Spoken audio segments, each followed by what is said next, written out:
Hassan's mad at legal mining.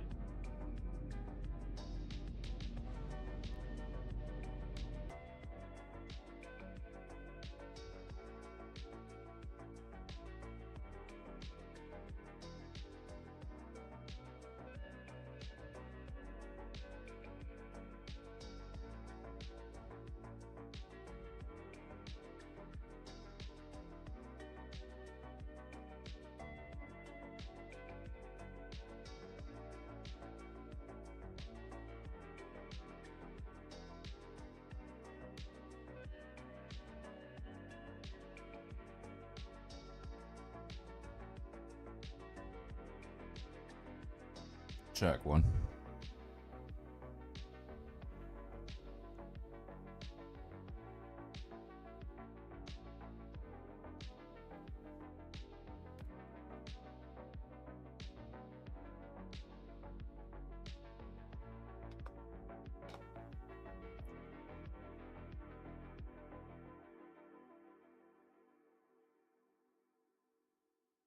All right.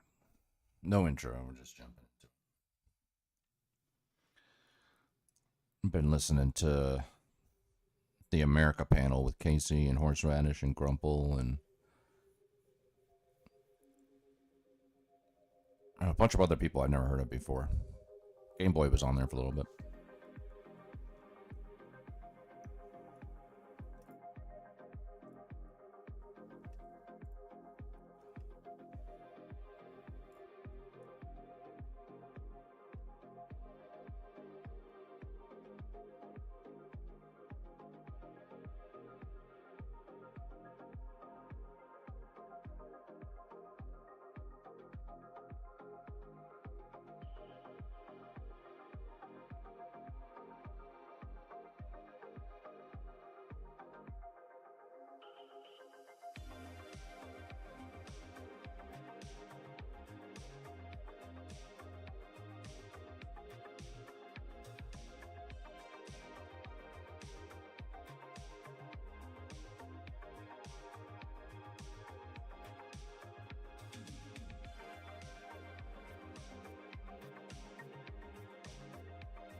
Yeah, let's watch something. Hassan's mad at Legal Mindset because Legal Mindset, I guess, made a video about Hassan. Dude, there's something so funny about people being like, dog, have you seen the Legal Mindset video about you? Dude, if I were to cover every Rumble lawyer, fake lawyer that actually is like a fucking right-wing freak that spends most of their time talking about like trans people, Wow. I would lose my mind. I would have no time to cover anything else. I get it. A lot of you are drama perverts, okay? And you nut. Is he back to is he back to the I'm above drama thing again? Is he doing this again? He is. Oh, Jesus. Okay, right. When you think about the prospect of drama, but I'm not going to pay any mind or any attention to some fucking psychotic MAGA lawyer, not a real lawyer, but a passport bro, who offers fucking courses. He didn't say he was a lawyer. He said he was. Did he say he was a lawyer? On becoming a passport bro, who primarily fucking streams on Rumble. What? I don't see how Hassan can criticize someone from being a passport bro whenever you went to brothels overseas. I think that's a bit of a double standard. That's just me. But to me, that seems like a double standard. Why do you guys come in here and ask for this stuff? What's he talking about? So there's been like like these LawTube lawyer YouTube channels. They've been like basically kind of breaking down the Ethan Klein, lawsuit situation. And so yeah, Asmongold's reacting to Hassan, reacting to finding out that these LawTube YouTubers are basically on the hunt for all things Ethan, Hassan, Denims, Casey Tron, who's the other person? Brogan, all things that. It's never going to happen. Okay? It's never happening. Is this it? We're talking about Le Boobies, 24 karat gold Le Boobies. Dude, you got to watch the Sigma Grindset lawyer's fucking video on you. Okay. I'm good, man. Thanks. I'll give it to Karat gold. I'll give it to him. That was funny. That was funny. I don't know what to say. I don't know what to say. So he wasn't happy about the video. Okay. Well, let's go ahead and watch it. We'll see if there's a reason to be unhappy about it. Okay.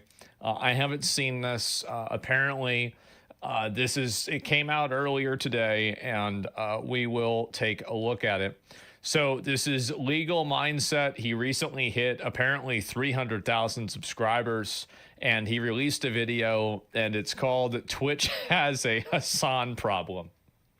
Okay, let's take a look at it. Let's watch it. Here we go. And also, by the way, of course, Hassan isn't going to watch a video of people calling into action the fact that he pulled out what could have been considered as a firearm. Whether you think that it's a real gun or not, apparently people said it was an airsoft gun. Yeah, apparently like everybody in his community, quote unquote, knows that it's not a real gun, but get the fuck out of here. I mean, how that I'm sure there's no legal standing for that. Like how's somebody supposed to know, So they just stumble upon Hassan's stream for the first time. How the fuck are they supposed to know?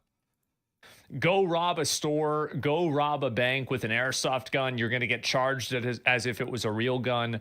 I don't think it really matters, but, of course he's not going to watch that.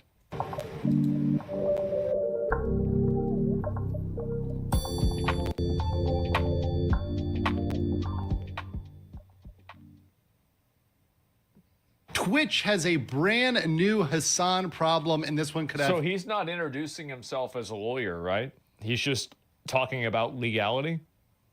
Because I was just curious, like, if that was what was going to happen. Huge repercussions, both legal and non-legal. We're going to get into that today. Of course, on the Legal Mindset, we teach you to be your own judge. I'm Andrew Esquire, American attorney, and I'm bringing you this Fast Facts premiere, a quick and dirty version, while I once again on... Is he an attorney or not? I don't even know.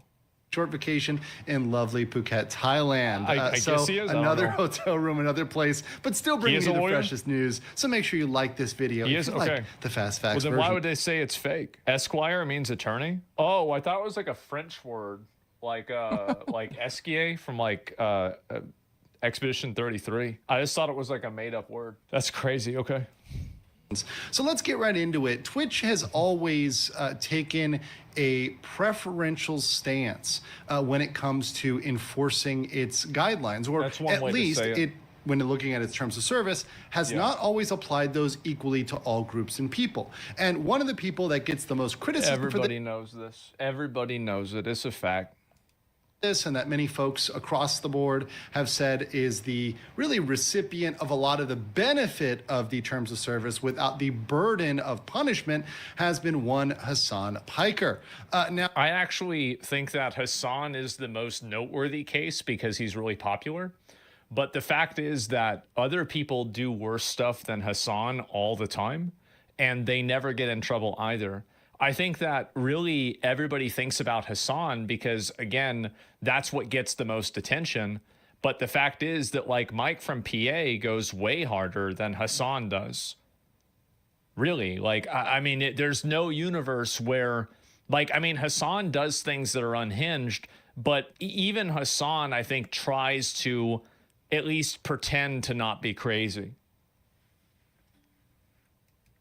Now, today, there was an absolutely extreme incident which really points out the problem for Twitch in having this unequal enforcement involving Hassan, and how this can have legal consequences. And this is involving him swinging around what appears to be, and that's the very key here legally and overall, what appears to be a weapon. So let's take a look at the video. And of course, this is video that I found over on X, which highlights this incident. So we'll take this clip here and give some commentary as we go. It's time to crusade Iran and Gaza. Mamdani communists. Let's go to war against the left. So so to give you some background here, it appears there's a chatter in his chat who is made a bunch of comments. Obviously, these are comments that are not fitting with the vibe in the crowd of. I mean, to be fair, this chatter should be permed. Like they should have their account deleted. Like calling for war and to hang streamers, like they should have their account deleted. I mean, even if you don't like Hassan or you don't like Zoran Mandami, like you can't have people saying that shit, right? Hassan's chat, obviously, for any of this, he would have the ability to block and or ban this person. Of course, every single content creator retains the right to ban people out of their chat for whatever reason. Some people are more permissive, some people are more restrictive. That's really up to the creators on their platform. If they choose to ban people for anything, that's up to them. We wouldn't be here today if this was just a block and ban incident, which, once again, I think there was plenty of grounds for. By the way, about Mandami's application to Colombia, he's actually from Uganda, so his application was accurate. So him being African American, like African American is a specific identity of black people that exist in America. Africans are not African American. They are African. It is a specific identity of a group of people inside of the United States. He put that on his application in order to use it to get an advantage. He's not a stupid guy. This is a very intelligent, very well manicured, well presenting, intelligent person. He put that so it would increase his chances of getting accepted. Everybody knows it. Why are we playing games?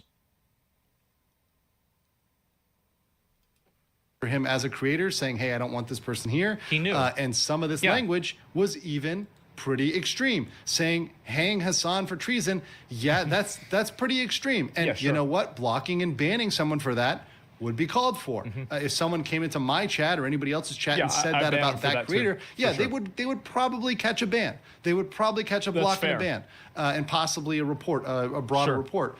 But the response that Hassan gives here is not proportional nor appropriate to these comments. Let's play this.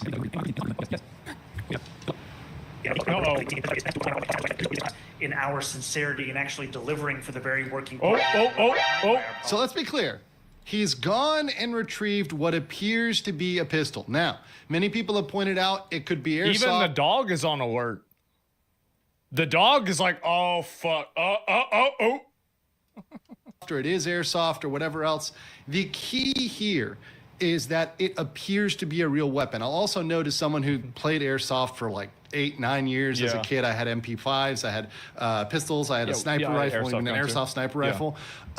You're supposed to have an orange tip or a marker are. on the end of an airsoft. That would be We took not a ours off. typical We took airsoft ours to off lack immediately. that marker or remove that orange tip, even though, of Yeah. course, some people do that. Some people make it more realistic. Instantaneously, but the we key did that. here, and this is a key that is not just in and analyzing this for Twitch terms of service, but also broader for the law, is that you can make a physical threat. You can make a threat or try to intimidate somebody with even a fake weapon, Yeah. with a fake knife, with a fake gun, with a fake bomb. If you were going to try to hijack a bank, plane yeah. and you attempted that with a fake gun, You get it tried would as if you were using not be it. material in terms of your Yeah. defense. You would not be able to say, oh, but well, it was fake, so I couldn't do it all along. You know, when you get caught and arrested and thrown in jail, you don't get off because, oh, it was fake. No, you would lead a reasonable person You to don't need to- believe that was Yeah, you don't need to be a lawyer to know this. Like, even I know this. How many of you guys already knew this? real, and a reasonable person could have fear of that knife, gun, Yeah, bomb, like, I whatever, mean, this is- despite yeah. the fact that it's not objectively real. So that's a defense a lot of people brought up, and I don't think that stands up. Let's continue No. here. Politics compared with what President Trump has been able to do. You know, over the same period of time that I've been running, has been and tell him the last person who couldn't get my name right. We can figure out what it's going to look like again. Okay, fair enough. Once again, brandishing the weapon, flaring it around. Obviously, there's a point to this. Obviously, there's an individual Yeah. who this is directed at. You know, this is something that's not really ambiguous in the general intention. As you may or it's pretty obvious who's trying to threaten the guy. That's obviously what's going on. Everybody can see that. It's not even a question. I mean, and also I think it's, again, a very, very big mistake because, like, if you show a gun, that's going to hurt. Like, if you shoot somebody breaking into your house and they have clips of you showing a gun and that you're going to shoot people, they could use that as evidence that you premeditated it and you wanted to shoot them, which could make your appeal for self-defense weaker. So I think it was a mistake. It's a mistake to do Definitely was a that. mistake. Oh, you found his account? Today, I'll show you 3 ways you can use your So here's another crazy thing about the doxing. state, So yeah. now you've paired, so you've linked up brandishing a weapon, what appears to be a real weapon, whether or not it is, whether it's an airsoft or whether it's fake. Yeah. You've paired up brandishing a weapon with doxing, which is revealing their private information, which, by the way, in certain jurisdictions, in certain places California, in I the world, think, is one of them. illegal. Yeah. So you've done 2 things which are potentially illegal. There's the brandishing, the threats, the intimidation, and then you've got the doxing, right? So you've got 2 separate things you're Yeah. now doing together. So that this is combining to make it even worse. Not Wait, good at this all. is the guy? First thing we want to do is download the YouTube It's not the guy. It's not even the guy. VPN app, which we can do through the first link in the description.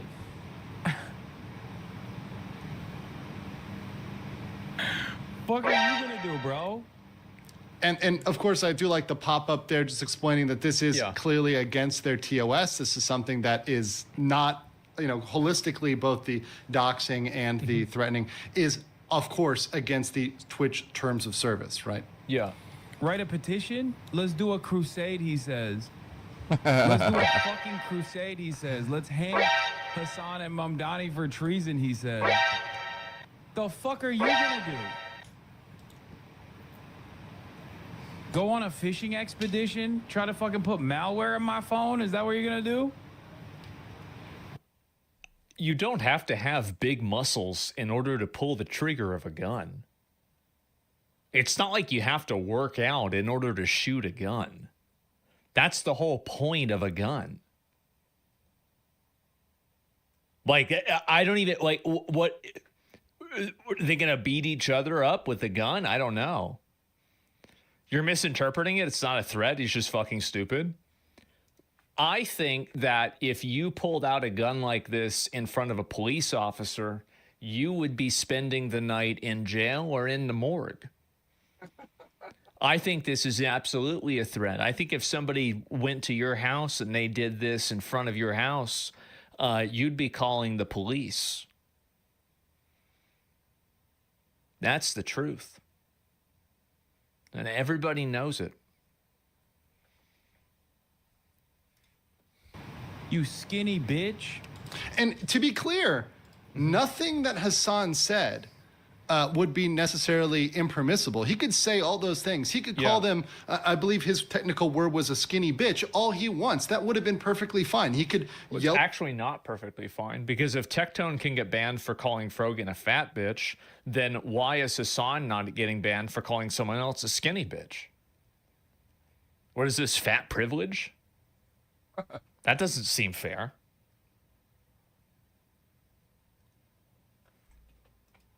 At this guy the whole night, scream at this guy the whole night. The problem was the weapon combined with the doxing, right? All the other stuff he could do. That's his show. He can run it how he wants. That wouldn't necessarily be against TOS to just yell at the guy the whole night and make fun of the guy. That's fine. Do it your way. Not what we do on my channel. But hey, he can do it on his channel all he wants.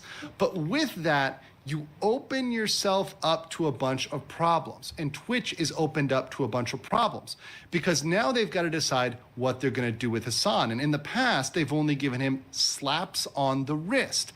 That is, they've given him 1 day or 24-hour bans or sometimes 12-hour bans. And that's been all they've done with him. But now we've got a serious problem because we've got a situation in which if he is not banned for this, this opens up this behavior for others. So it opens up this behavior, these threats for other people, which can bring on what appears. I think also another thing, I don't know if he's going to talk about this or not. I mean, my understanding is like I mean, Twitch obviously knows this happened, right? And if Twitch knowingly ignored this and something bad happens in the future at Twitch, they could use this as evidence that there's a pattern of behavior that Twitch does not call or, action problematic actors. You see what I'm saying? And like that can be used as like a precedent of irresponsibility, negligence, or something like that. They have to do something. You're wrong on that? Well, okay, so I can draw a parallel, okay? And this is the only thing I can do as a good argument. And again, like maybe he could, elaborate on this more than I could. But like, for example, for any sort of, child sexual abuse material or copyright material, the problem is not that the content is on the platform. The problem only exists with liability towards the company if the company knows the content is on the platform and they permit it to be on the platform. So they're not proactively accountable, but if there's evidence that they knew about it and they let it happen, then they are accountable. And that's part of Section 230 that removes liability. It's called precedence. Yes. And so that's my bet. That's where I'm drawing this connection from. And it also creates a history of behavior. I mean, it's pretty simple, right? I mean, if somebody has a history of behavior, then you can assume that it wasn't just an accident, right? Clearly. To be real weapons, knives, bombs, and dox people, threaten them. And here's the problem for Twitch. They open themselves up for not just losing advertisers, which is a big non-legal issue, not just looking bad as a brand, because obviously nobody wants to be the platform in which people are openly brandishing weapons and threatening others and doxing them. That's not good for a platform. But you open yourself up to illegal consequences as well. Now, obviously, many people know the breach of contract route. And there are arguments in terms of breaching the contract between the creator and the platform in terms of banning somebody for one type of behavior, whereas you don't ban somebody for another. So you don't ban Hassan for this. But let's say another creator is banned for this.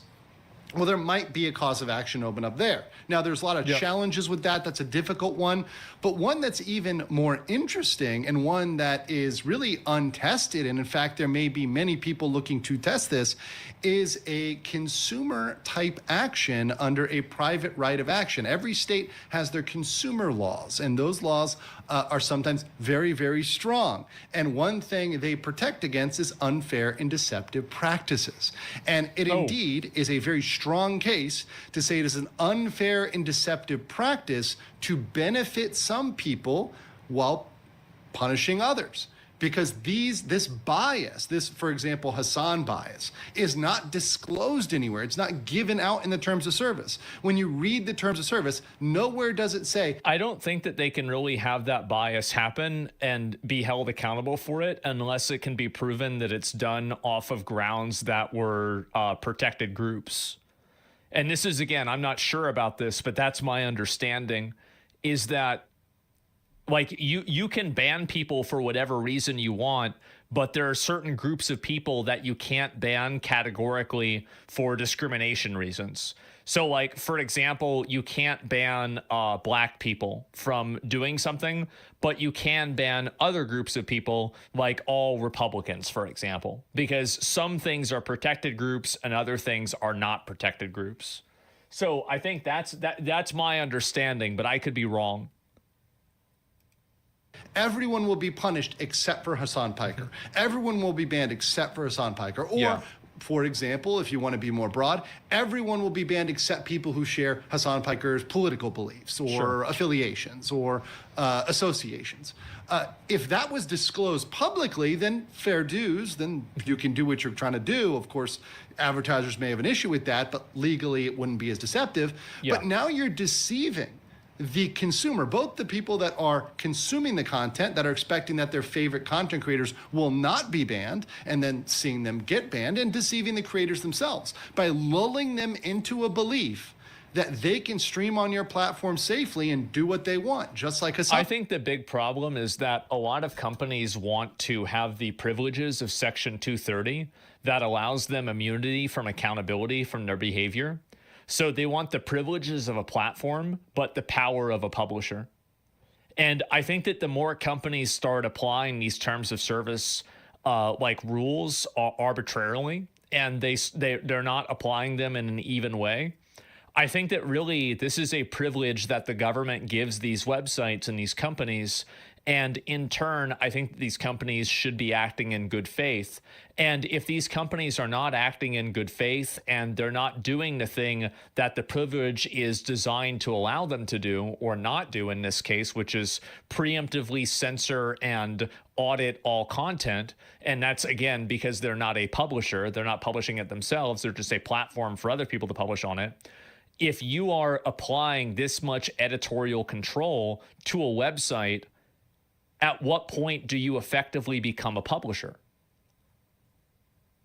Right? It's the second that happens, right-leaning websites or media get censored out of existence due to liability of removing or restricting Section 230. Well, I don't have a problem with that at all, with companies that are actively applying it one-dimensionally.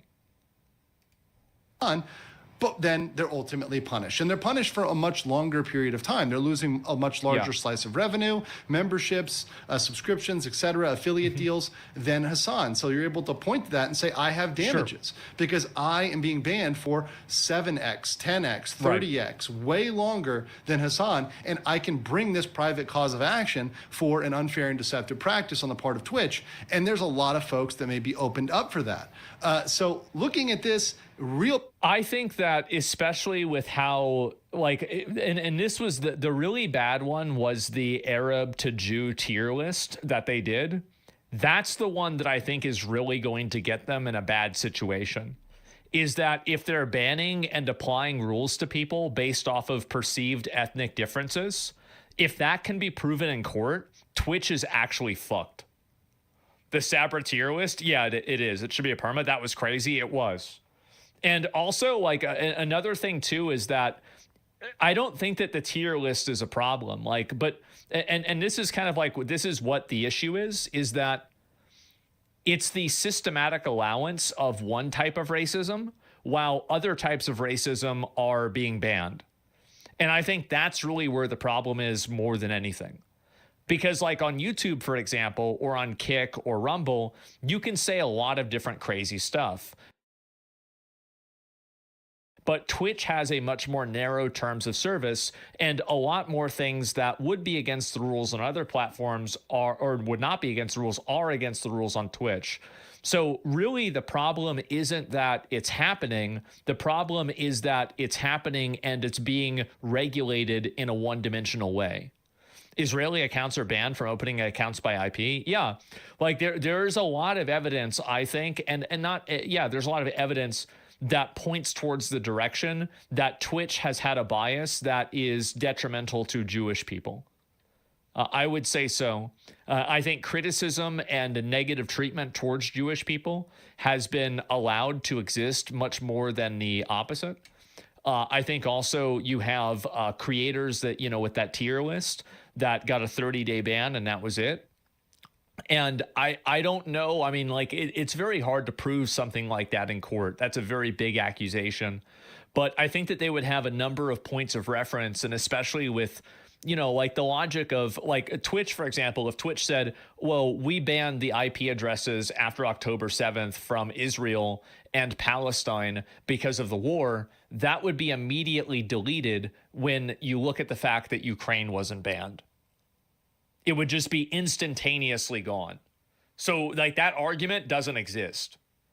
And I think that, again, like, yeah, the logic's off. Yeah, of course, it's totally off. And same with Russia, exactly.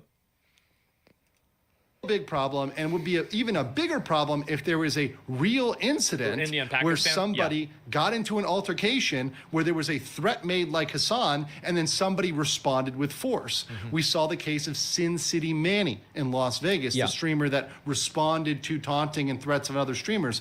People are not beyond responding with violence, particularly in America. Especially not that now. is something in 2025. That's Very something that common. could happen, and God forbid that do happen, would be the absolute end of Twitch as a platform. What do I see them doing? They've got to do something against Hassan. Hopefully they give him a longer term ban, more than just 24 hours. But unfortunately, Twitch has been known to be very light on its favorite golden boy. But let me know in the comments below what you think about the whole situation, and what do you think they're going to do with Hassan, if they're going to do anything, and I'll catch you on the net. They ain't doing shit, dude. If I did that, that'd be fucking permaban. I'm not gonna do shit to him. Ain't doing shit.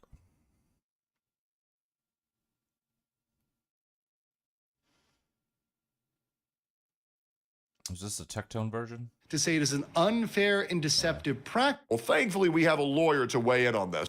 A preferential stance when it comes to enforcing its guidelines, or Yeah, we don't need to see that. Mm-hmm.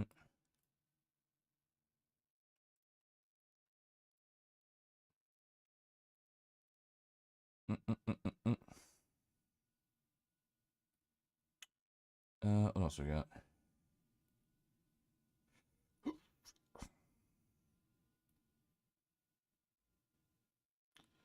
Did we lose? Did we see this one? Saw that one. Oh, I want to see what happened with the quartering. By the way.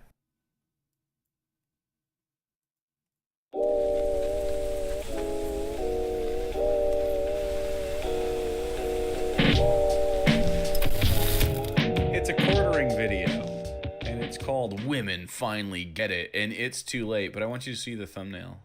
Why women deserve less. Did his wife leave him? What's going on, man? You okay? How long before he mentions his coffee? Ooh, all right, let's take bets. What do you think? It's a 12-minute video. I think over under 4 minutes is the bet. If you're a girly who's living right now in your own little apartment, can afford your own bills, can pay your own rent, you don't rely on your family, you don't rely on a man in your life to financially provide for you, you're quite literally breaking generational trauma. I can literally say it started with me. Much, much, much later. They call her the cat lady. People say she's We're stealing The Simpsons. Crazy just because she has a few dozen cats. But can anyone who loves animals that much really be crazy? Does she have a bunch of cats now?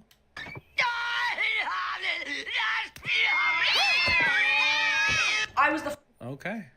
first. I was literally the first woman in my entire female lineage to live alone. Smoking. How long is it? It's like a 2-hour documentary. Leave a like on this video if you think women deserve less. Here's a post. What? Okay. In 40 seconds, have you decided that women deserve less? Wow. Hey, if you're an incel, I can Did you hear me? Like, how long is it? save you. You don't have to be an incel like Jeremy, whose background is becoming more and more sparse. Did his wife leave him? For real, though, did his wife leave him? Is she like, wow, you sent us into financial ruin? It's much healthier to hang out in the basement and piss in the corner. Absolutely. Gift 5 subs if you believe Jeremy deserves what he's getting. Post that was in response to a Wall Street Journal article that reported American women have never been this resigned to staying single. The challenges of finding a romantic partner have been made more complicated by the growing divide in education and career prospects between men and women. Now, that is just flat out incorrect for most people. However, why do you think that is? Because third wave feminism prioritized putting women in college. Why does he sound so fucking weird? Did someone punch him in the teeth? Why is he got a whistle? He's got like a lisp. Is he in the basement again? Is it just a bad mic? Over men. So there's a significantly higher percentage of women in college than men. Therefore, those women are generally getting better jobs than men and creating this income disparity. What? You're upset that women are successful? That is third wave feminism. Third wave feminism also told these like what? Dude, Like, he's yeah, but, definitely like, got something wrong with his teeth. What's happening? He sounds crazy. yeah, but is that like? Are we talking like 30 minutes, 45 minutes, hour and a half? This man is borderline illiterate and always slurring drunk. Is he drunk right now? women that they should be promiscuous. Like if it's 20 minutes or so, you know, I would consider it tonight. If it's like, oh, it's an hour and 17 minutes, I'd be like, nah, that ain't happening. You know, that men wouldn't care about high body counts, and now high body counts. Who gives a fuck? If I get to have sex, why don't women get to have sex too? That's who I'm trying to have sex with. I just don't understand this mindset. I've never understood it. If having sex is fun and good, and we all agree, right? Then okay. Then why? And men are the ones trying to have it, and they're like, "Yeah, bro, let's fuck. We have to fuck to become men." So, like, who are you doing that with? Did you all think you were gonna have sex with multiple people, but they were gonna all be virgins? Like, the math just doesn't make sense. And also, can we talk about how pedophilic it is to want and desire virgins? That's fucking weird. That lives in two places and two places alone, and it's probably both at the same time. Pedophilia and similar vibes where you're looking for some kind of sexual purity and a small little person, usually, you know, ooh, just barely 18 and fertile type language that these guys use. And two, insecurity because you're worried that you're going to be not good relative to the other sexual partners that the people are having. How about, personally, the way I've always gone about it is just be good. Just be good to be around. Be a good time. It's worked out for me just fucking fine. I don't know what, like, this is sad shit. Also, I'm starting to, did he add another time slot? Is he now uploading a fifth video, or has he always done this? This seems longer than it was last time. Instead of understanding that they've done this to themselves, they're saying, well, it's the men that aren't making enough money. It's the men. It's their fault. It is the men's fault that they are not getting partners. Correct. That will complete the cycle for these people who are in their 30s, mid-30s that have never known love. They are now locking into a lifetime of spinsterdom. And at spinsterdom, some point in their 40s and their 50s, they're going to realize it. And you're going to see, I believe, in this next generation's children, a return to the traditional relationship. men and women getting married earlier, a society. I disagree that they're going to get married earlier. They do not have the resources to get married. What the fuck are you talking about? They are genuinely not going to be doing that. They don't have enough money. They don't have the money to have kids. They're not going to have the health care access. You're not going to see that until we have a left-wing society. If we had a left-wing society, I'm not joking, you would see people get married younger. But I feel like your emotional maturity would be expedited in a society that didn't have such hang-ups about sex and gender and shit like that. Idle rejection of. But you'd have people like that fall in love and that want to be married. Frankly, and also in a society like that, you could make it so that marriage isn't that big of a fucking deal financially, and it's more about like the binding of assets and like lives and love, you know, like making sure that my wife has the right to the house too, kind of shit, but also doesn't have to be this litigious capitalist hellscape because we all have the standards of living we need, you know. Of promiscuity, rejection of fat acceptance, and so much more. You don't want fat acceptance? You're fat. I'll spill. By this way, this tweet has 110,000 likes. All of my friends, still single in their 30s, they're hunting unicorns. Dude, that's cool. All her friends? So she knows 3 people in their 30s that are hunting unicorns? She must be everybody. Shut up. Somewhere along the way, a man stopped just being a man. Now he's supposed to be your therapist, best friend, passionate lover, future father of the year, financial provider, probably a mind reader too, all wrapped up into one devastatingly handsome package. I mean, you're just describing me. Minus the future father of the year stuff. I'm fine. Fat acceptance only applies to women to these chuds because fat men aren't alarming. Only fat women because it makes them less hot for men to enjoy. Does it though? Because I don't think fat women get less sexually harassed. If I was gay or something. I don't think they get fewer people looking to have sex with them. What is wrong with salami? Just depends on how, you know. Nothing. I love salami. 6 days ago, Jeremy tried to explain why he's been so winded lately. It's the first 20 seconds. I don't know if many of you have noticed, but I've been a lot more shifty and weird breathy lately. And it's because I'm having near daily anxiety. There's been something going on with my YouTube channel over the past couple of weeks that I have been spending almost every single night trying to figure out. I'm destroying my channel 6 days ago. Oh my God, dude. They all make the same videos. It's the same life cycle for every single one of these right-wing chuds.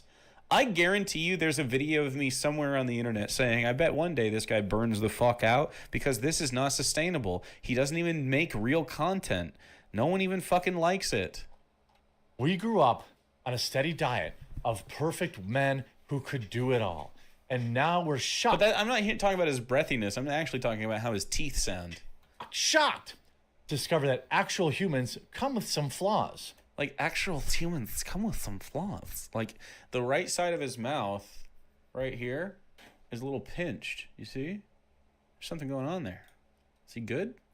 Men seem to get this. They prioritize. Yes. You hear it? It's different. And put up with a lot more ish overall.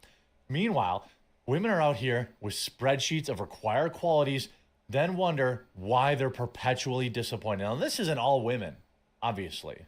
This is kind of the Instagram, my man needs to make $100,000 a year. He needs to be cool with my triple-digit body count. All the triple-digit body count. Did you know, like, the average sexual partners in America is, like, 4 or something like that? Like, the highest is Turkey with 14 average sexual partners for, like, a 30-something adult.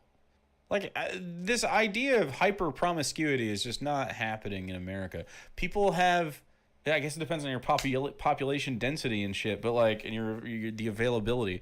But you know, most people have a reasonable amount of sex. Turks fuck.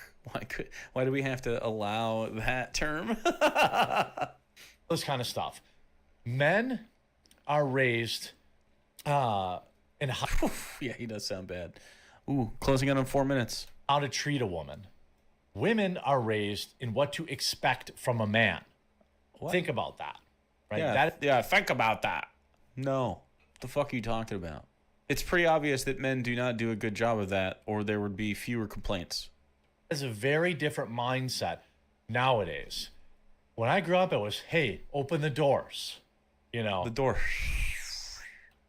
be on top every once in a while. Don't be so lazy.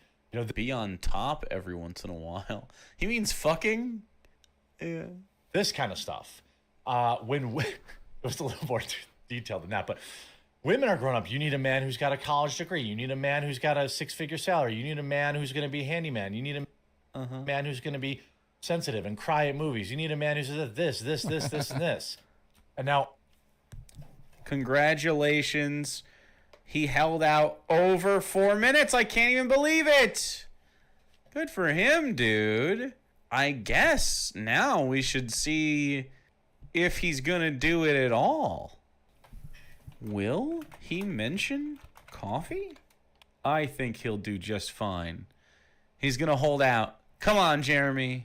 all the women that bought into that have found unending loneliness, and they've resided. They've become resolved. They've accepted their fate of loneliness. She continues, being an educated woman and making decent money adds more things to the laundry list of expectations. But the underlying problem is the same. Here's another trap. Even the ugliest of women can always find someone willing to sleep with them. Math talks about this all the time. Math talks about this all the time. Okay. So then isn't this also true of men? A dating app at any time, and boom, 10 matches in 10 minutes. Most dating apps are hookup apps in a trench coat. The pool of truly viable men gets smaller after your late 20s. So women see all these matches and they think they're sitting on endless opportunity. The casual fling marketplace and the commitment marketplace run on different fundamentals. Yeah, I he's falling treat apart. finding a match in the commitment marketplace as a zero-sum game. Your goal is to win and get out of the pool as quickly as possible, or you're in for a lot of drama. Why is he's not even like part of the dating community, but maybe he's entering it because his wife is leaving him. But like, why is he even on this? Seems like clickbait or something.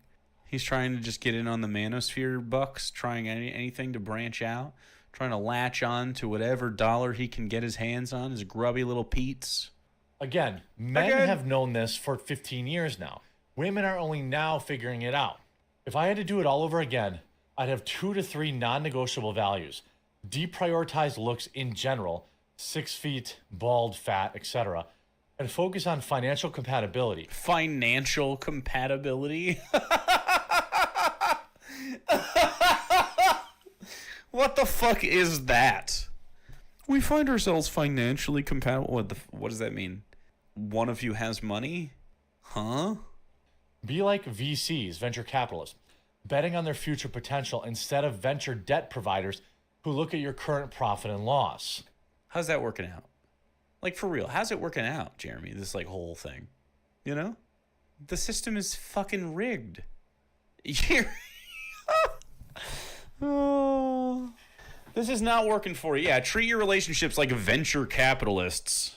Go in, buy a place, liquidate everything. How's your Valentine's Day going so far? Depressing. Fire everyone. Leave a wake of destruction behind you. Jeremy is looking spent.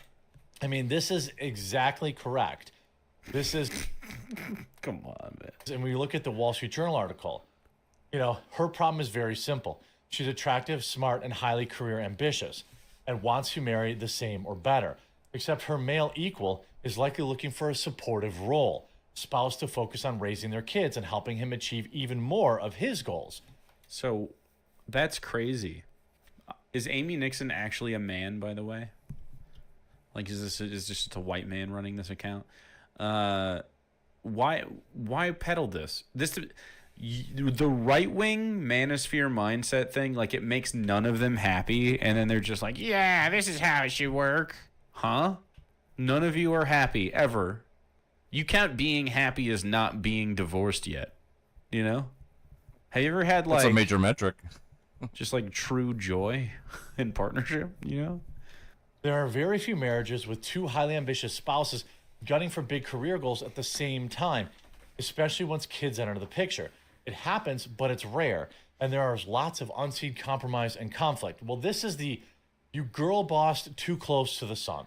You know, you took care of yourself. Who did? Someone told you the lie when you were 15, your mom probably, who was unhappy in her marriage or was also buying into this third wave feminism. Unhappy in her marriage. Why? Not going to address that at all. It was probably her fault she was unhappy, huh? They told you that You're getting divorced. you can have it all. That's tough. You can be a girl boss CEO and you can have a guy boss CEO. Well, A CEO? You're not going to be CEOs. You're literally all wages. Like even to some degree, like he's trying to be petite bourgeoisie. It's not working out for him because it's prohibitive. I hope you have a fantastic day. It's prohibitive to be a small business in this environment, and he's finding out that it's really fucking hard. Remotely Mellow, thanks for the 37 months. It's really fucking hard to be a small business now. You have to worry about corporate interests all the time. And they're always trying to like suffocate small businesses out. every high work drive man that I know, I can only speak to myself. As a high work drive man, you're not happy. You spend every day only chasing a dollar. It's crazy. Okay. I have some friends that I consider high drive too. They're looking for the same thing. I have a good friend, Aaron. He runs his own business. I run my own business. Neither one of us give two rips about how much the girl makes. You know, does she take care of my needs otherwise? Will she fill in the gap? And this is the gap that is equally as valuable. Some men get into trouble where they say, well, I make all the money. Like when I had my wife retire, I only made the mistake a few times, but I learned pretty quick never to throw money in her face. I learned pretty quick to say it was my money, because that would always lead to a terrible, terrible fight. Rightfully so, because I was still adjusting to what my God, he sounds so shitty. My mind had already told me I wanted. I had my wife retire. And my wife at home to keep the house clean, to have kids, to You guys have kids? you know, cook dinner, to take care of the pets, so I could make more money. That's what I wanted. Now, if I had paired myself with It really sounds like he's airing out his grievances right now. a woman that wanted the same thing, there would be no possible way that would have worked out. This is why gender roles exist. Gender roles. Gender roles don't exist, fucko. You saying that you have to have your wife do these things is such baby shit. It's just so sad. Men used to be men, Jeremy. No, they didn't. They were always looking for mommies. It's so crazy. Be a partner, man. So fucking whack. Now, if there is a boss, unstoppable woman girl boss who don't need no man, she's going to need a dude who is fine staying at home, who's I disagree. fine taking care of what she needs to succeed. The problem is those women want both. Men who understand, hey, I'm going to work 100 hours a week. I'm going to build wealth. 100 hours a week. Brother. And, you know, there's all this other stuff that has to get done. I need someone to do that. They get that. Women, I just did the dishes today and cleaned the kitchen. You can do it all. It's cold. Goppity goop. Thanks, phone. have been sold this lie that if you want to be an unstoppable girl boss, slay queen, go ahead. You can also find an unstoppable boy boss. A boy Those boss. guys don't want anything to do with you. They want some arm candy that's not going to be laying around. Like, look, you can call me superficial all you want. Uh-huh. That's fine. But my wife knows that the expectation is that she doesn't like lay around and not put makeup on, and that she gets dressed every day and looks nice. Divorce him. Do you need problems? Or like, do you have problems? Like, I think you need to divorce him. Oh my god. Yeah, it's time to get the fuck out of there. That is ridiculous. For this fucking guy? Brother, when's the last time he's made you come? Like, be real. This is crazy. I can't imagine anyone desiring that lifestyle. Like, she can do better. Ugh. She knows that. It's not like a. It sounds kind of creepy saying it out loud. It sounds kind of creepy when I say it out loud. Yeah, it fucking does, doesn't it? That's fucking weird, isn't it? You uploaded this. You kept this out. Holy shit. He's definitely going through a divorce arc. It's happening. That's my expectation. I want my wife to look pretty, okay? I want my wife to look pretty. Oh, that's tough. I just do think my wife is pretty. It was that easy. She's just pretty. What do you mean? I want her to be. I didn't want any of this. It just happened to me. We just ran into each other. I didn't choose this. She's just cute. With or without me viewing her. And if she's at work all day and this and the other, like, it's just things that you want are not the same. Men knew this. Some men want a good wife. There are a good wife. Gender roles. There are not gender roles. There are not gender roles. That is a crazy thing to say. There are just tasks in a household that are done. Like, that's it. If you were single, you would be doing the gender roles of the woman, I guess, right? What's a good wife even mean? In my opinion, it's just a good partner. And this is something that third wave feminism has been pushing, is that there aren't gender roles. In fact, third wave feminism, are we only on the third wave of this thing? I don't know. I feel like we're past this. Isn't even real. And all these women's uteruses are going to be elephants' graveyards. Oh, no, not their uteruses. No, the utes. That's what I'm thinking about when I'm looking at the ladies. Like, hey, yeah, how's your uterus? If I was gay or something. An elephant's graveyard? Nice. Love a good elephant ute. Sometimes when creating a character, I roll a dice for gender. Therefore, there are gender roles. I'm gonna have to ask you to roll yourself some fucking psychic damage. Is touching gross stuff like dish sink scraps or vacuum contents a gender role? Apparently, they're a Jake gender role. If you're Jake gendered, you do both of those things regularly. Chat, roll a wisdom save. I'm going to roll a wisdom save as well. 14. Plus 6, obviously, wisdom, because I'm so wise. So I pass. And they're going to be sad and alone. And the men that they could have found love with, men who are perhaps more family orientated or home orientated or project orientated, they've already settled for somebody else who probably isn't happy with them, because they. Oh, cool. Sounds like your system's working great. Yeah, they probably already settled with other people, so cool, brother. So anyway, on the other side of this, on the other side of the political platform, all the way to the left with guys like me, you could just be yourself and find someone that is also themselves around you, and then you can just like hang out and spend time together. You can just be cool and amenable to other people's lives. Like, that doesn't mean you have to do so without any sort of like introspection or work or change or anything. Like, you know, we're all complex people. Maybe you have bad habits, or maybe you're not a good guy. Maybe your expectation that your wife has to look a certain way every day, or else like you're not going to pay the bills or something. I don't know. It's weird. They want an unstoppable boy boss. I am an unstoppable boy boss. Go boys. Yeah, the boys. I feel powerful. Do you feel powerful, the boys? After a handful of underwhelming relationships and dozens of disappointing first dates, Andrea... I bet he would be mad if she looked good and went out every day, though. He was pissed when she ate pizza without him. He pissed in the basement by himself and had a crash out. She probably hasn't left without him since, because it was a huge fight. She's probably trapped in the fucking house because she doesn't have financial independence without him now. She's probably regretting retiring. He calls it retiring so he can trap her, because he knows that he's not good enough. She's in the Crowder situation. Oh, yeah. recently called off the search for a husband. The 29-year-old always thought she'd have found her life partner by now. Instead, she's house hunting solo and considering having kids on her own. That's sad. Is it?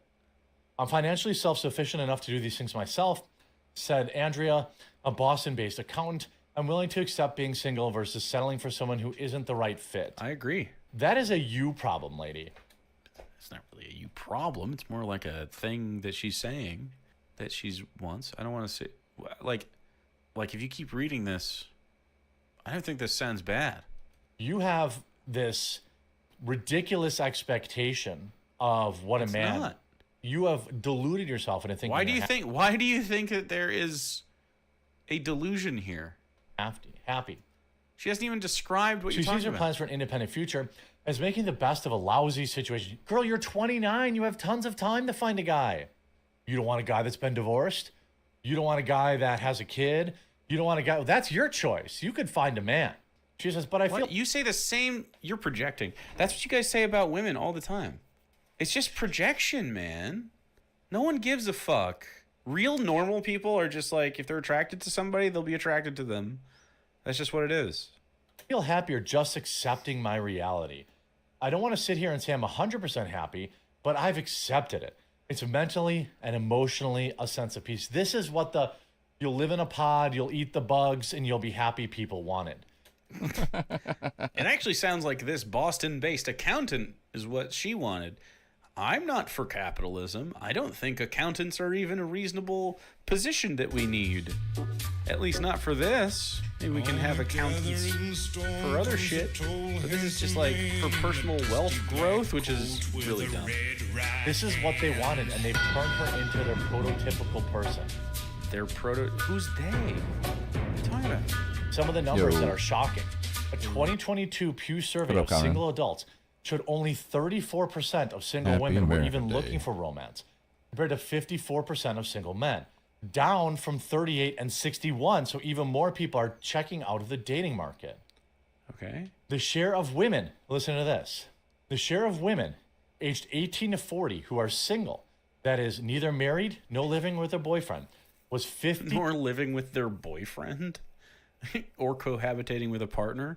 Why is he gotta say boyfriend? What the fuck? 51.4% in 2023. 51%. Call it 52.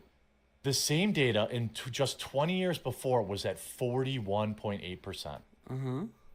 Yeah. So, and you don't see any correlation with, like, the proliferation of far right-wing politics or anything. All those guys are single. You're going to see, I guarantee you what you're going to see, a lot of single liberals and a lot of single right-wingers. 10 basis points, or almost a 15% increase in people who just are single and resided to dying alone. In 2023, Pew Research Survey Center of 5,000 adults, 48% of women said that being married was not too far or not Hell yeah. too or not too Jeremy. at all important for a fulfilling life. They're wrong.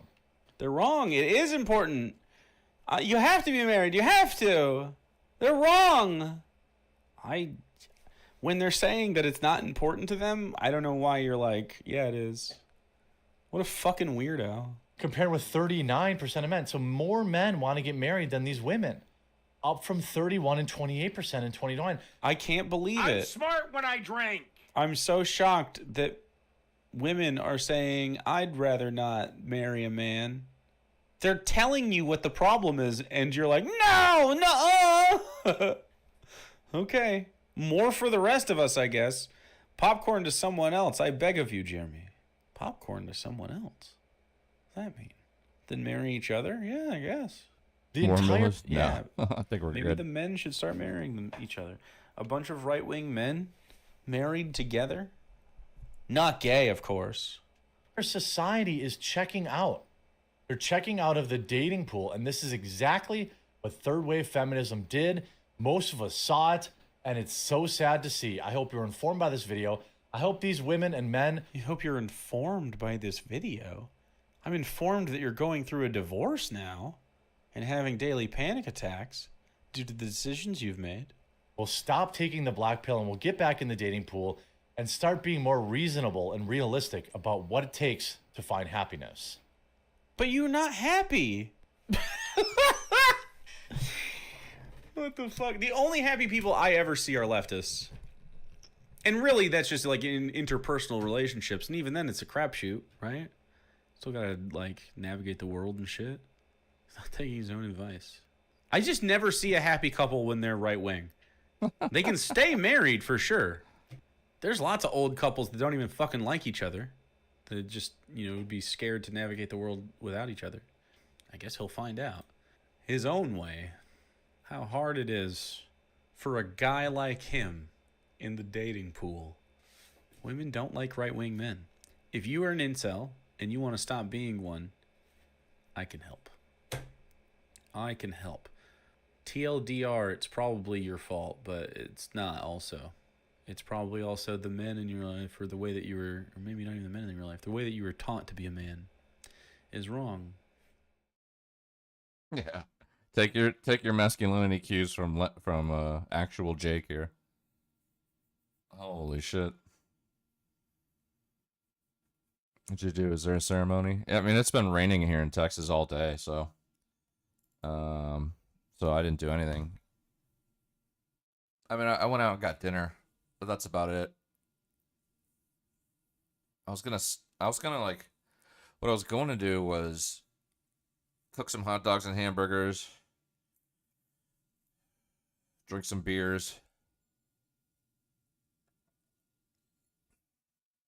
and then just go up to the top of the parking garage and watch the fireworks. But it's been raining all day here. There was like a historic flood that happened. There was like 13 people died. I think it was the Guadalupe River like had a flash flood, and a bunch of like campgrounds and trailer parks had to get evacuated. So that's how crazy the rain's been around here. So like nobody was out doing fireworks. So it was pretty much a ghost town.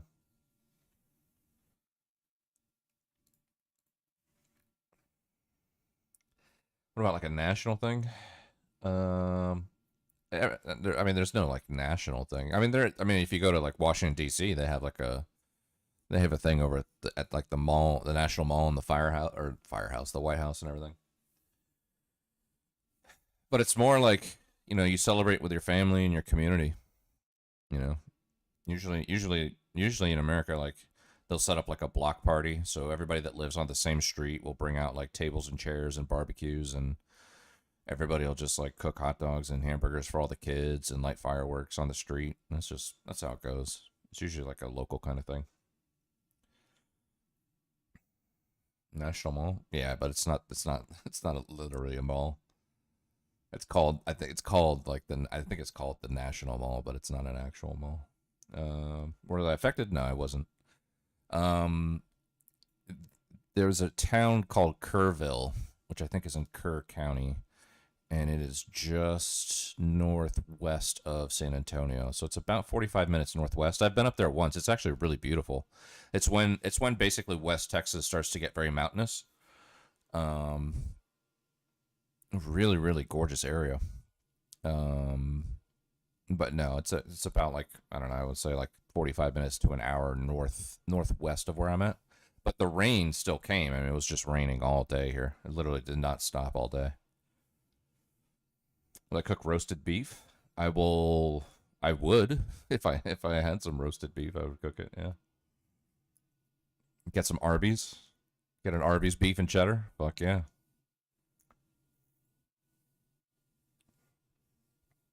Yeah, what's up, Salty? Wampa, holy shit. What's going on, bud? Something I wanted you to play when Casey's in chat. Do you even see? It's a clip. Oh, I think Casey's done for the night. Casey was on his panel grind earlier. I don't think Casey's gonna be on anymore.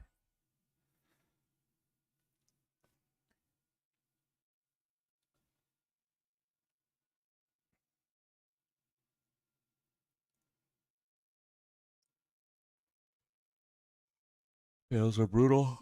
Yeah. I mean, I was listening to it for a while, but I was kind of just listening for the funny parts. I could care less. Like, because the topic was patriotism, I think, and what it means to be American, which I guess could be an interesting topic, but I don't know. I just wasn't. I was listening for like. First of all, there was like 9 million derailments. It's just so many times like the topic of the conversation got derailed, and I was just listening for funny parts. Basically, I kind of had it on the background while I was like just being in my apartment doing shit.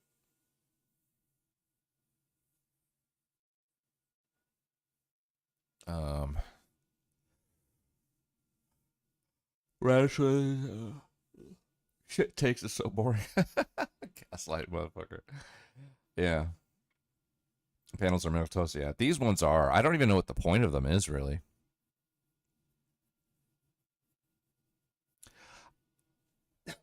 I'd be curious, though. I mean, I would like to do a panel with him because the kind of people that come to the panel are generally interesting. But, I think like he ended his whole talk with, what I think it means to be American is this and that and blah, blah, blah. And he said something about like avoiding authoritarian tyranny or something like that or whatever. And he had Pocahontas on and all that. And I remember running the authoritarian experiment on her, which in my opinion I think she failed. But I think that would be an interesting topic. I want to talk about fucking authoritarianism with some of those people that were there. Zion, no, it was Casey was on a panel today. Casey and Grumpelstiltskin were both on a panel. No, Gorp hasn't had has Gorp even ever held panels before? Gorp's been on panels, but I don't know if Gorp ever like hosted panels. More of an interviewer. Yeah, I mean it just depends. I mean, generally, yeah. I'm just not like that fucking. I'm not good at digging in. I'm not good at fucking, deliberately like caught like putting friction into place. But I would with authoritarianism. I think that would be an interesting topic that I would definitely for me that would be more of an interview because there are ideas about authoritarianism that I would want to push onto people to see how it rubs off on them. Like I remember talking to Pocahontas about it and. Like I backed her into a corner where she had to admit that authoritarianism would be a good thing in a certain case, and she just refused to acknowledge it. She was like, "Nah, like I'm so libertarian. I can't. There's no way I can't." And I'm like, "It's just a tool, How far you take the tool, well, that history has seen some bad examples of that. Obviously, what's the authoritarian experiment? It's just basically like so. For example, when I was talking to, hold on 1 second, I'm getting shot at. When I was talking to Pocahontas, who's shooting me?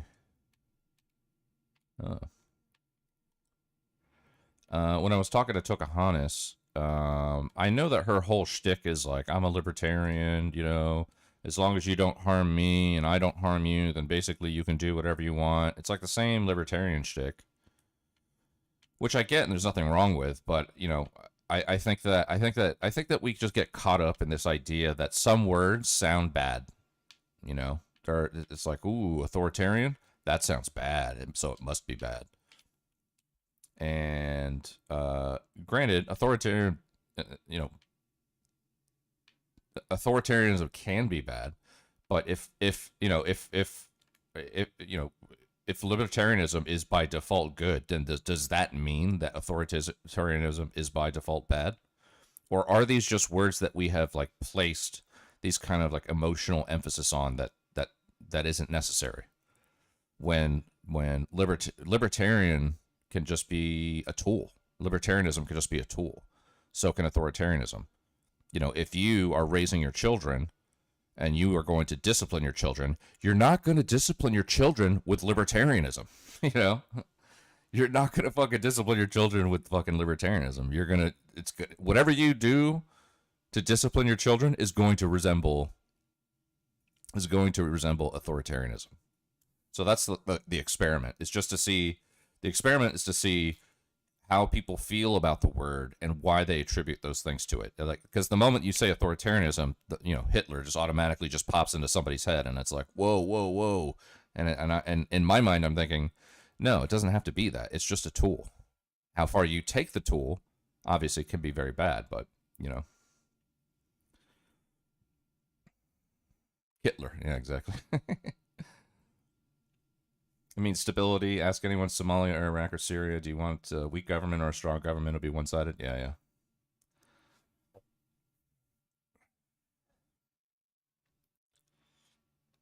Corp is a patriarch. Yeah, his family and kids. He's a pillar of the community. Yeah.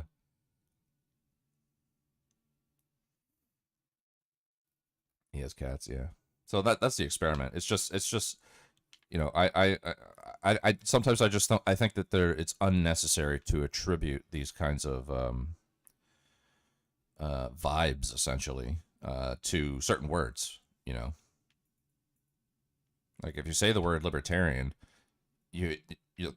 most people who are politically savvy will automatically cringe at the word libertarian because they're going to default to the understanding that you are saying libertarian big L, like libertarian party, like wacko libertarian people types, right? When there is libertarian leftists, I mean, the whole side of the political compass is libertarian. And in that same light, authoritarian doesn't have to automatically mean mustache man. It doesn't. It shouldn't. It shouldn't. It should be descriptive, and you should use it when mustache man stuff comes up, but it doesn't mean mustache man shit by default. So that's essentially the experiment. Does that clear it up, or?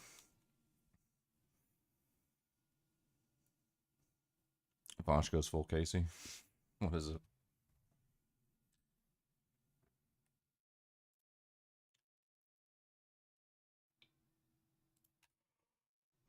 Most lefties use liberalism pejoratively are themselves libs. Yeah. Don't tell them that though. You might as well fucking insult their entire bloodline by calling them a lib. They will definitely not take that for oh, this clip? Okay, let me see.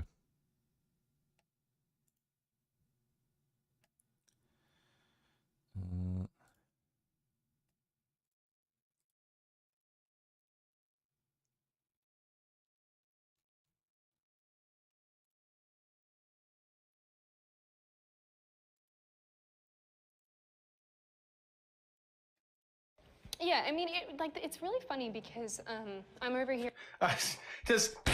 You know what? Okay, I'm gonna. Here, wait, hold on. I should probably move my webcam down because I'm like blocking their faces. I've been doing it the whole video. I just want to say, do you think it maybe speaks a little bit? I know, but it doesn't. See, all the bad guys, they soaked up all the fucking authoritarian vibes.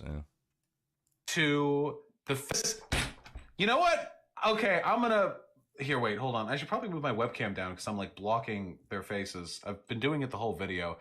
I just want to say, do you think it maybe speaks a little bit to the fact that we have a rape culture when we put 6 people in a room together to talk about Me Too, and when they're like, hey, who of you have experienced sexual assault, and the 4 women sit down and they've all been raped and they all can barely choke out a coherent sentence. Do we think this perhaps maybe slightly speaks to the fact that there's a problem? Like, Me Too has gone too far. False allegations are ruining people's lives. Okay. Who among you have experienced sexual assault? And like every woman in the room starts crying. Like, almost every female friend I have has been the recipient of sexual assault or violence or rape or whatever at some point in their lives. Seriously, it's such a common thing. I think. What I gotta ask, what is Casey about this clip? think 1 in 4 is probably understating it significantly. I wouldn't be surprised if the rate for sexual assault on women over one's lifetime was as high as 1 in 3 or 1 in 2. We just don't know because nobody fucking reports, because reports aren't taken seriously. That's what Me Too is about.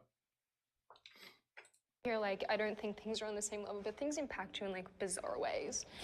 But yeah, like because the perpetrator wasn't white, and because he was like, I'm, you know, part of like a certain religion. Wait, are we being real? And the police were basically just like, we can't because of cultural differences, which I don't feel like is such a good. What? Bullshit! Are you fucking kidding me? Did she turn her fucking rape confession onto how the refugees, fucking Ahmed Muhammad, raped her and the police were like, oh, we can't persecute brown people? Bullshit! Now I see what you were getting. Now I see what you were getting at. Bullshit!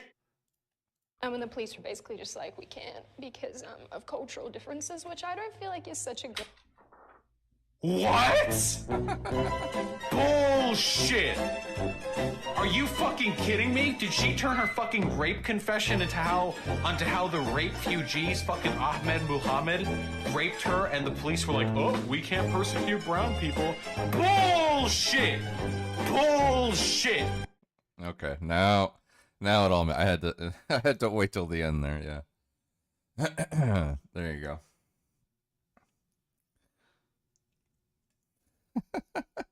Where did you find that one, man? Oh man.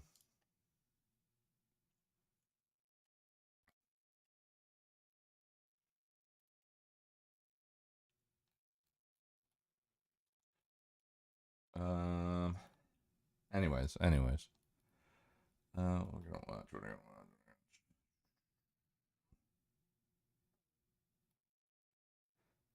Don't want to see that.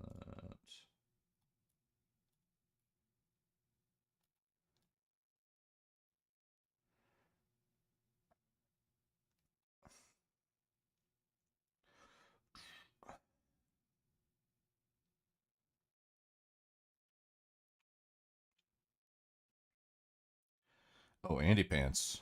Let's do an Andy Pants one. Am I the only person who remembers how funny the old GTA games were? The Russians are coming, man. We don't got time for this gay shit. But I know some sweet I'll be right back. I'm gonna grab a beer. boys up in the pen that got bigger balls than you. You been doing your time looking at sweet boy balls? What you going slow up the road for, dog? Move over so the traffic can flow through. Whatever, nigga. I'll let something flow through your ass. Dog, I ain't too sure that joke works, dog. Oh, shit. Oh my God, seriously? My brother is such a homo. Fast forward to 2025, and Rockstar, which is run by fat, purple-haired lesbians now, is desperately trying to erase its homophobic and transphobic past. Since 2021, they've added Pride events to the game. They're selling Pride merch in the Rockstar store now. They've removed the Cockatoos Club from GTA Online because it was transphobic. But nothing sums up the death of Rockstar better than the fact that they removed the Faggio completely from the game. The Faggio, in case you forgot, is basically a Vespa, and it has been in every single GTA game since Vice City in 2002. Woke Rockstar in 2023 just decided to remove it, though. Another core part of the GTA brand that Rockstar has turned their back on in recent years is just how racist, sexist, and offensive the games have been for 27 years. Oh, nigga, don't hate me because I'm beautiful, nigga. Maybe if you got rid of that old yee-yee ass haircut you got, you'd get some bitches on your dick. Knock, knock, nigga. What's up, my niggas? Reality whore, polygamous with 9 babies. I really don't give a shit. I hope so, because my mom was kind of a skank back in the day. And guys, in case it wasn't clear, I love old GTA. I'm just tired of Rockstar being pussies and liars and trying to erase and change the GTA brand. Fast forward to 2025, and recent GTA Online updates show you how soft and pussified GTA has become over the years. Los Santos Drug Wars introduced a bunch of bland, unfunny hipsters straight out of Watch Dogs. The characters in Los Santos Tuners were so safe and inoffensive, it made me wonder if I was actually playing the Saints Row reboot instead of GTA. Another thing that really pissed me off is how they completely nerfed Lamar in a recent GTA Online update, and they turned him into a total pussy. Here's his original dialogue from 2013. Knock, knock, nigga.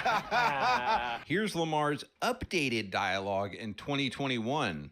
Knock, knock, my politically incorrect racial epithets. Guys, if you can't see that Rockstar hates us old GTA fans now, I'm not sure how else to show it to you. They're laughing at us and they're mocking us. So boys, in the rest of this video, I want to show you in 8K what hypocrites Rockstar are when it comes to the old GTA games versus now.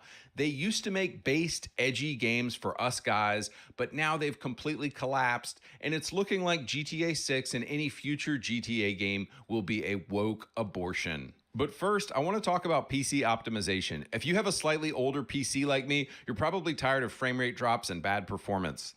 Hone.gg is a free PC optimization tool that you can click to download now. Hypocrites.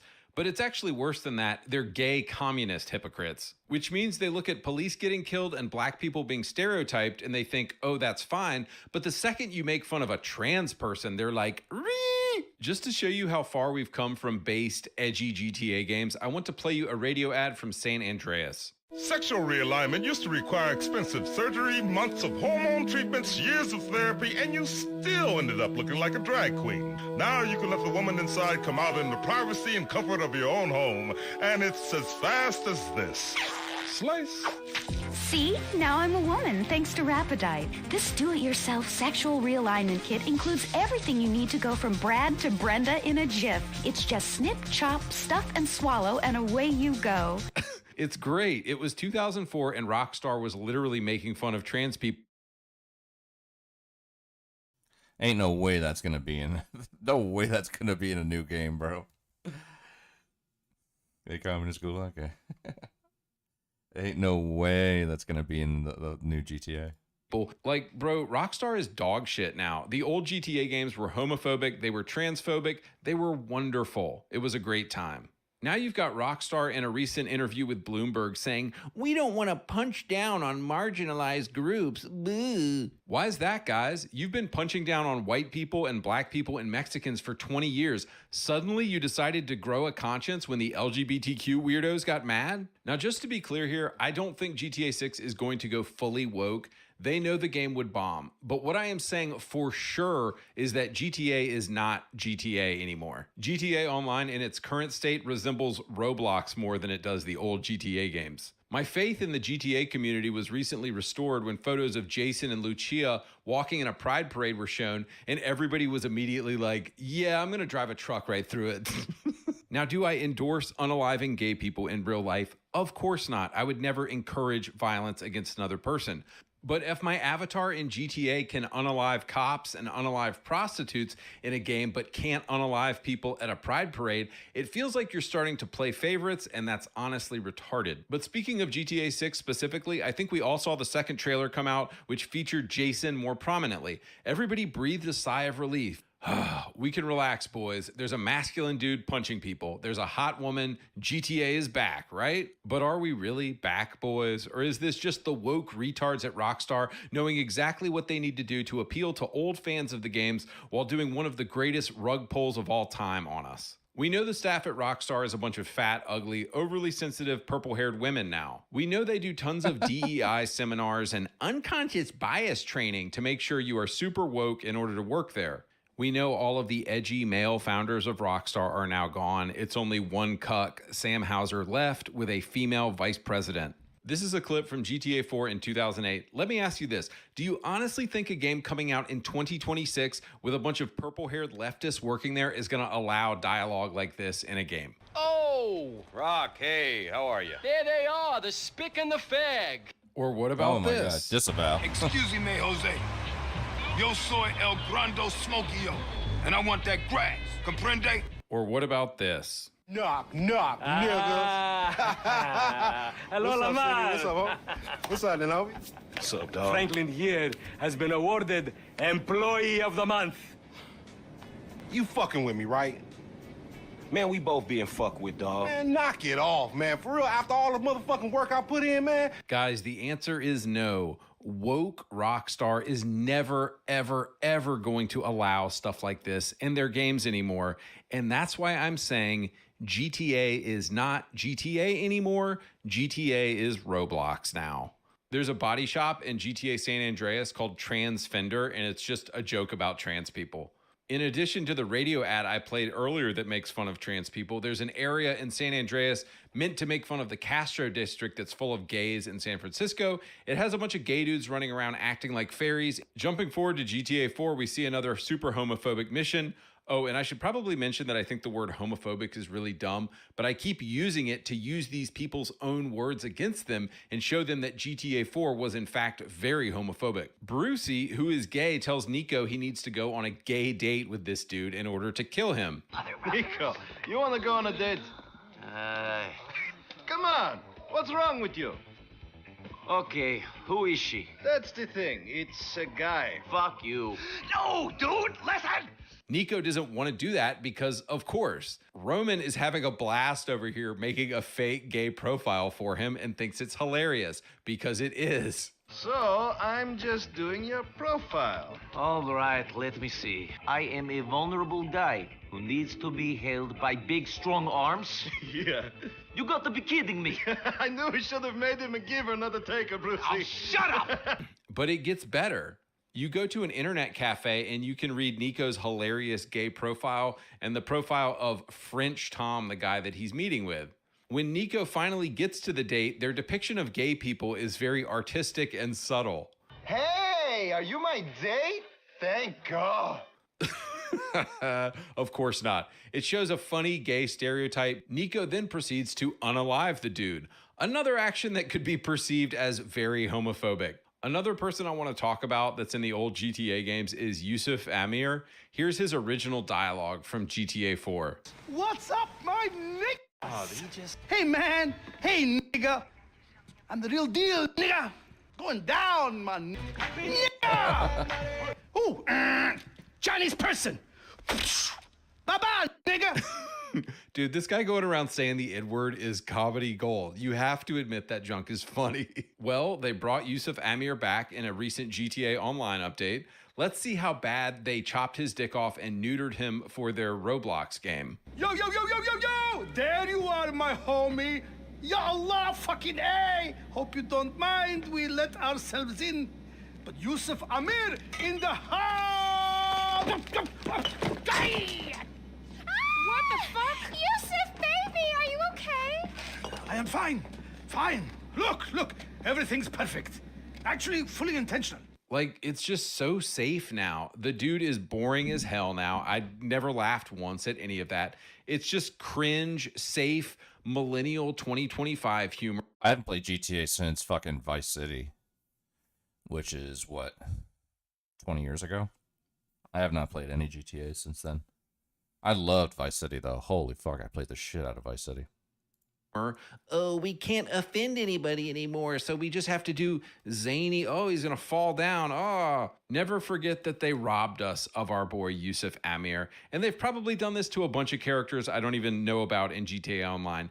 Taking an old, based, edgy character, sanitizing them, and putting them in 2024, and like, oh, they're so safe and inoffensive now. And guys, by the way, when I'm talking about the old GTA games, I include GTA 5 in that list. GTA 5 came out in 2013. It is still edgy, it's still based, it's still offensive. It's just all this modern garbage that they've done with GTA Online shows that Rockstar is no longer based and edgy, it's safe, and it's inoffensive now. So guys, I could probably find you 50 more examples of them nerfing stuff from old GTA games, but the reality is that when you have a bunch of offended, fat, purple-haired lesbians working for you, now this kind of junk is always going to happen. So moving on, I want to talk about the latest GTA 6 trailer. Everybody saw this and was pretty much saying, we back, boys. There's a masculine dude punching people and a hot chick, so it's GTA, right? And I just want to say, not so fast. None of this means that the game isn't going to be woke. First off, I can't really even say if the game will be woke or not because it's coming out next year and we haven't even seen gameplay yet. Like I said, this could all be a rug pull. But there are a few things from the trailer that are concerning to me.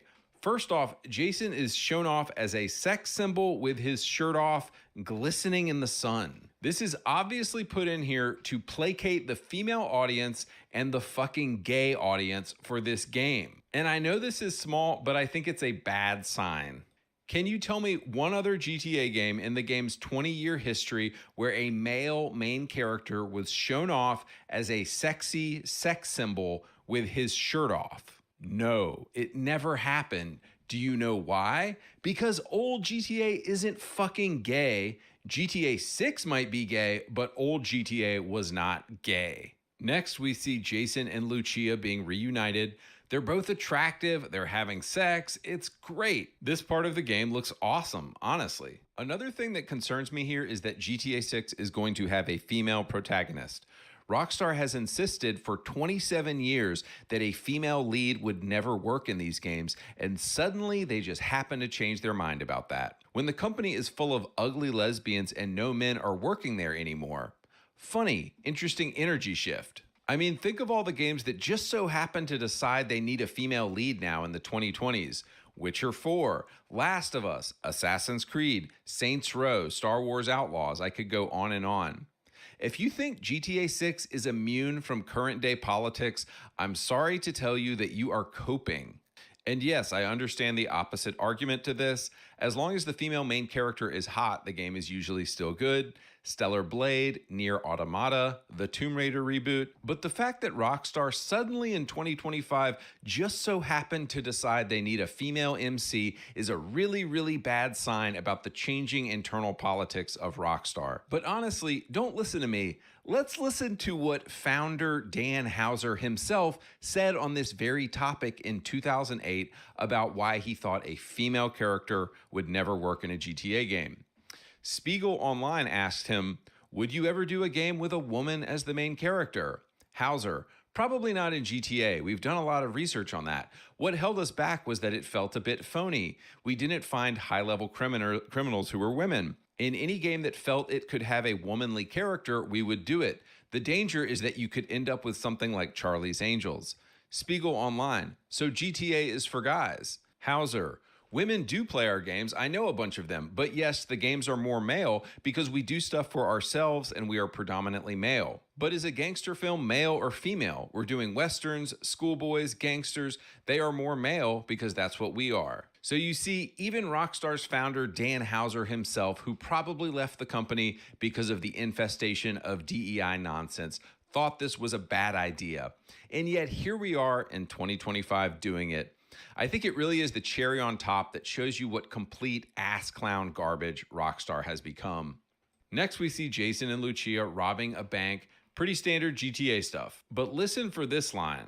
Us cops, we gotta protect each other. Now look, crooked cops is not anything new. That's been in every cop show since forever. But notice a couple things. Lucia is getting out of prison. Cops are the bad guys. They're driven to crime. Lucia and Jason are perhaps both immigrants, maybe. Can you kind of start to see where they're going to take this story given our current political climate? I can pretty much guarantee you that they're going to make the story of this game about some sort of George Floyd racial justice type thing, or it's going to be about the immigration issue, or it's going to be about them being sexist against her because she's a woman or some nonsense like that. And you know whoever the bad guy is in this game, it's going to be some kind of stand-in for Donald Trump, for sure. Oh, Lucia is in jail, but it's only because of racist white cops. Hashtag Black Lives Matter. Hashtag I can't breathe. See, old GTA games had corrupt cops, but the bad guys in old GTA games never pretended it was because they were actually the good guys. Franklin and Lamar never stood up and were like, you know what, it's all because of systemic racism and injustice. That's why all this is happening. Yeah, nobody would have played the game if that was in there. So guys, I totally think this is where the story of GTA 6 is going.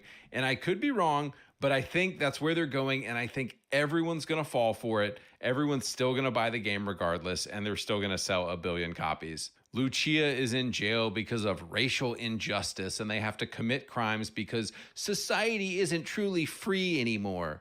Now look, guys, no matter what I say about this game, it's not going to matter. Everybody is going to buy this game, regardless of anything I could ever say.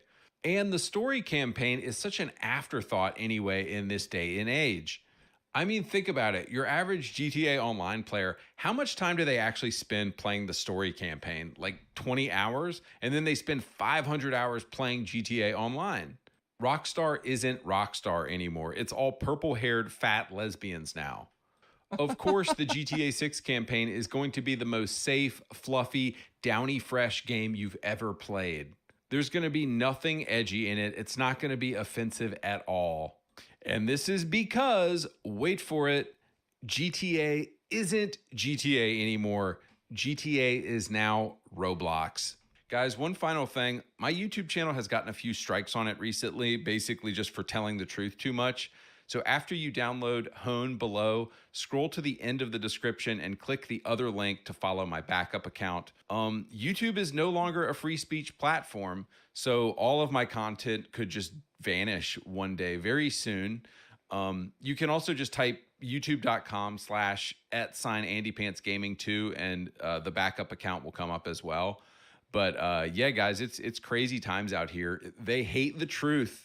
These people hate the truth so much that they're mass reporting my channel now, and I want you guys to be able to find my content in the future. So I'm out. God bless. If you need proof that game developers learn nothing in 2024 and the entire industry is being driven off of a cliff right now, look no further than the 100 games announced in June at the Summer Gay Fest Xbox. Oh, would you play online? I don't know. I've never done the GTA Online stuff, so I'm not sure. I mean, I know it's super popular, but I've never played it. Where are we at?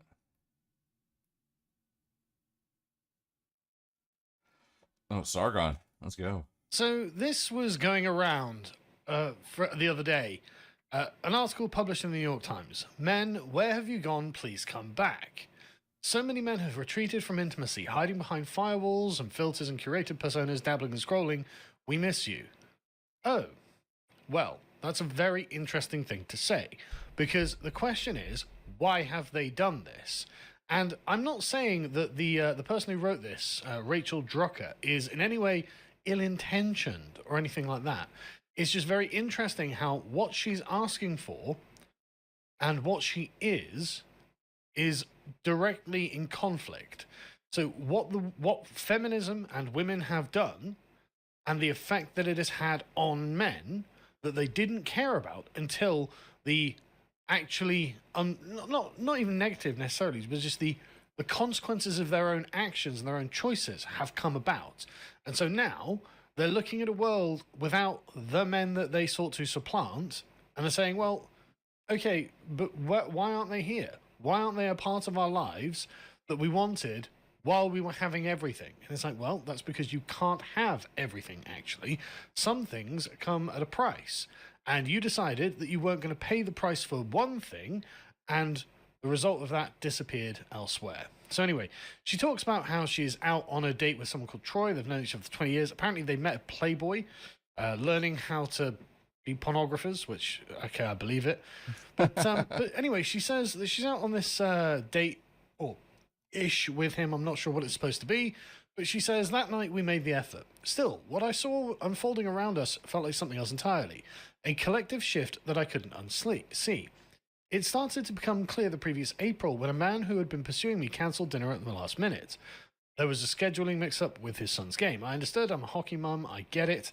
Still, I went, I wore what I would have worn anyway, I took the table I ordered well, and I watched the room. Only 2 tables nearby seemed to hold actual dates. The rest were groups of women or women alone, each one occupying her space with quiet confidence. No shrinking, no waiting, no apologizing. That night marked something, not a heartbreak, but an unveiling. A sense that what I'd been experiencing wasn't just personal misalignment, but something broader, cultural, a slow vanishing of presence. She carries on, talking about in the sort of world of pornography, there's no need for conversation, no effort, no curiosity, no reciprocity. No one's feelings to consider, no vulnerability to navigate, just a closed loop of consumption. What struck me most wasn't the extremity of the content, but the emotional vacancy behind it. The way many men had quietly withdrawn from intimacy and vulnerability, not with violence or resistance, but with indifference. It's not indifference, but anyway. They weren't sitting across from someone on a Saturday night trying to connect. They were scrolling, dabbling, disappearing behind firewalls, filters, and curated personas.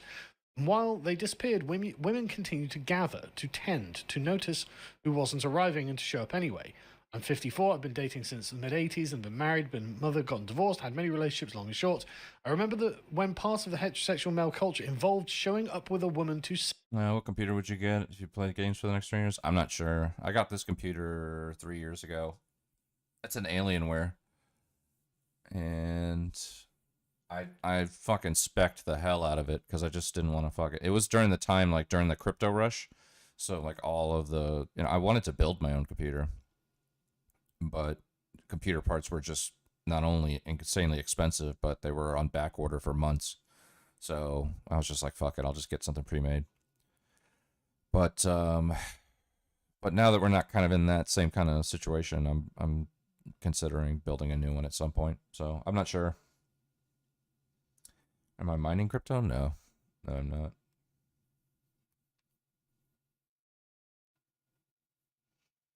One I couldn't justify buying? Yeah, exactly.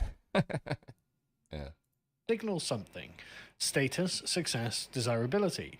Women were once signifiers of value, Like a coin, yeah. even to other men. It wasn't always healthy, but it meant men had to show up and put in some effort. That dynamic has quietly collapsed. We have moved into an era where many men no longer seek women to impress other men or to connect across difference. They perform elsewhere alone. They've filtered us out. Now that is just fascinating to me. That is an absolutely fascinating thing. So we'll go through this in a bit more detail now, because again, this is just you get what you deserve, right?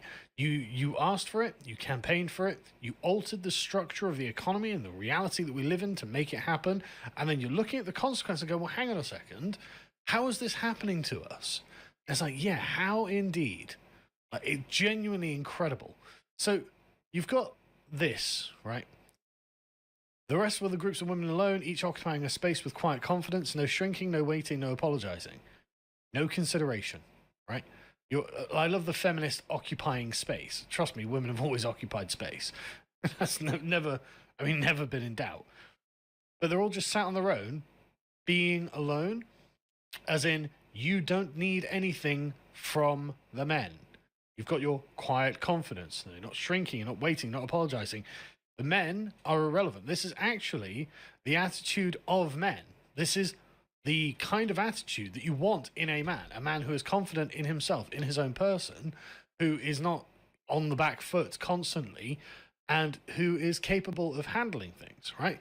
That's what the kind of man the culture used to produce. Now it's the kind of woman the culture produces.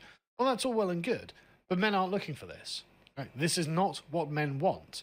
And so you can be like quietly confident, occupying space all you want, but you're going to do it on your own. And this is what this article is about. A vanishing of presence. I'm not interested in it. I wouldn't go out with a woman who was like this. Why would I? What does she need from me? Why would I feel necessary to her? How would I feel needed? Like, this is not what I would be looking for in a woman, like, at all. And so it's crazy how 54 years in, and you're like, God, where have all the men gone all of a sudden? They used to want things from us. It's like, yeah, because you used to want things from them. And now it's just, I'd just like you to be here. And it's like, okay, but I don't have to be. And that doesn't satisfy what I'm looking for. So I'm not going to be. Right? Again, I love this. No effort, no curiosity, no reciprocity, no one's feelings to consider. And so the emotional disconnect. Now, this is something that is just really, really interesting, because she thinks it's been done with indifference. That's not true. I think for a lot of men that the withdrawal into themselves has been done with a kind of quiet heartbreak and just a genuine sadness, right? It looks probably from the outside like indifference, right? It probably does look like indifference, where these men just end up ghost. I mean, she talks about how she's been ghosted, right? She's been ghosted on this date. So again, to her, it just kind of looks like just they're not interested. But what it is that you're not really interested in them. Right? That's the issue. You have all of the things that men used to give to women are not needed by you. You have your own money, you have your own security, you have your own job, you have your own house, you have your own everything. So you don't really need anything from us, right? So why would I want to be a part of it. I want to be wanted. I want to be needed. Like, part of my raison d'etre as a man is to provide for my family.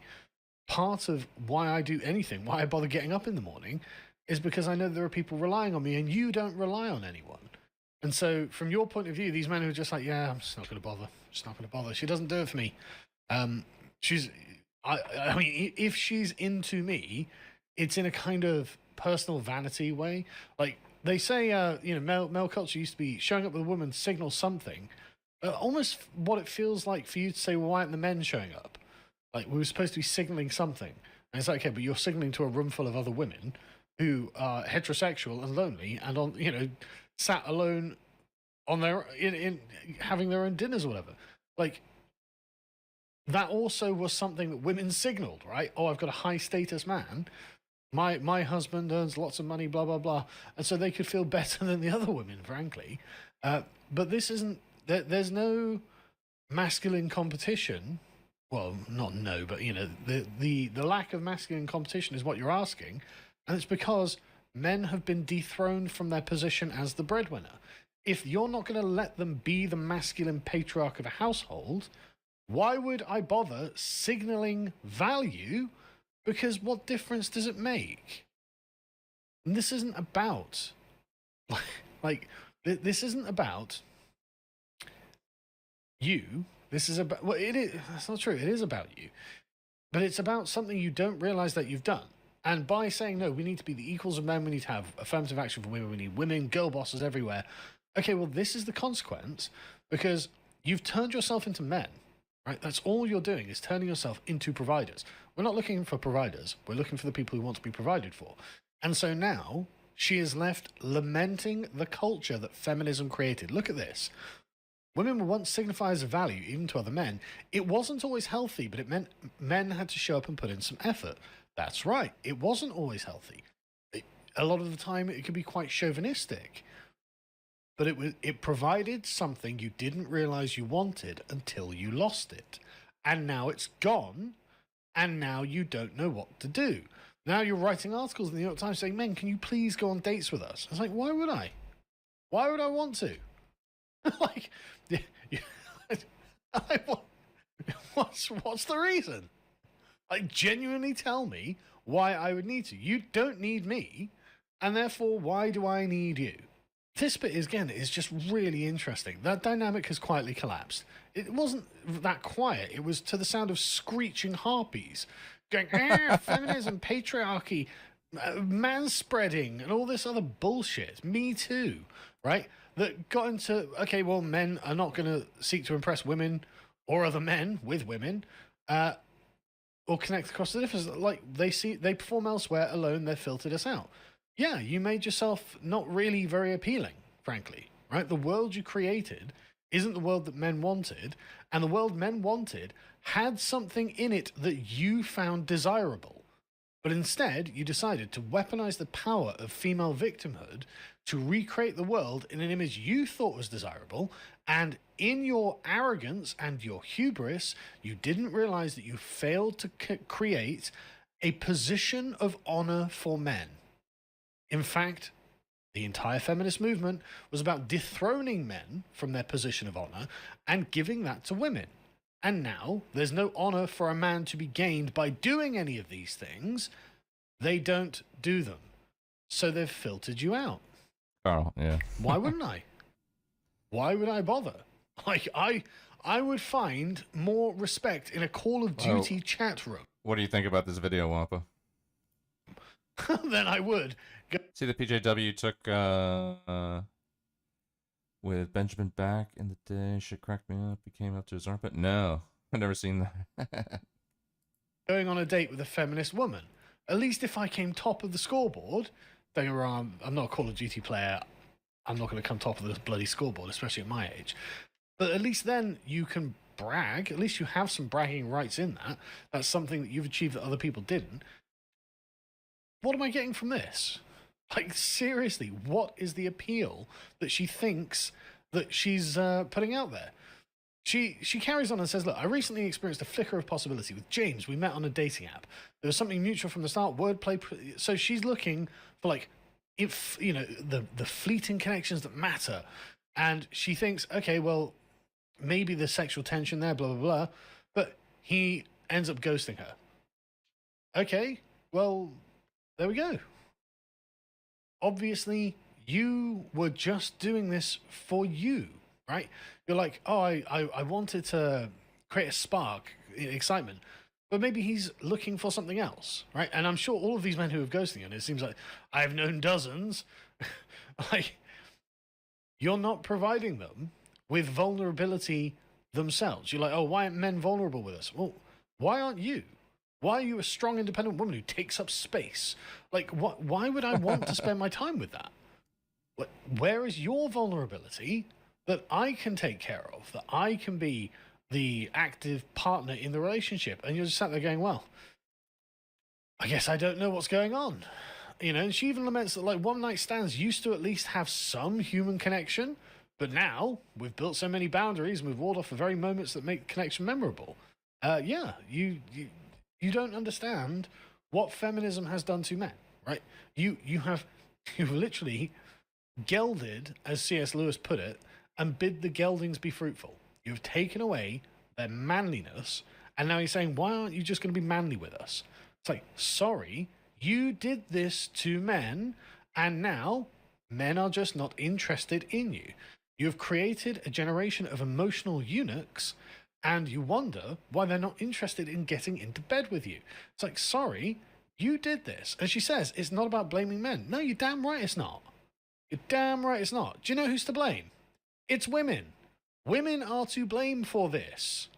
Right? And until women, collectively through feminism, the power of feminism, take some personal responsibility on this and say, yeah, no, okay, actually, we did seek to supplant men. We did seek to drive them out of the boardrooms, out of all of the professions, really, and supplant them to essentially, for our own ego, really. Because really, it's not what women actually want.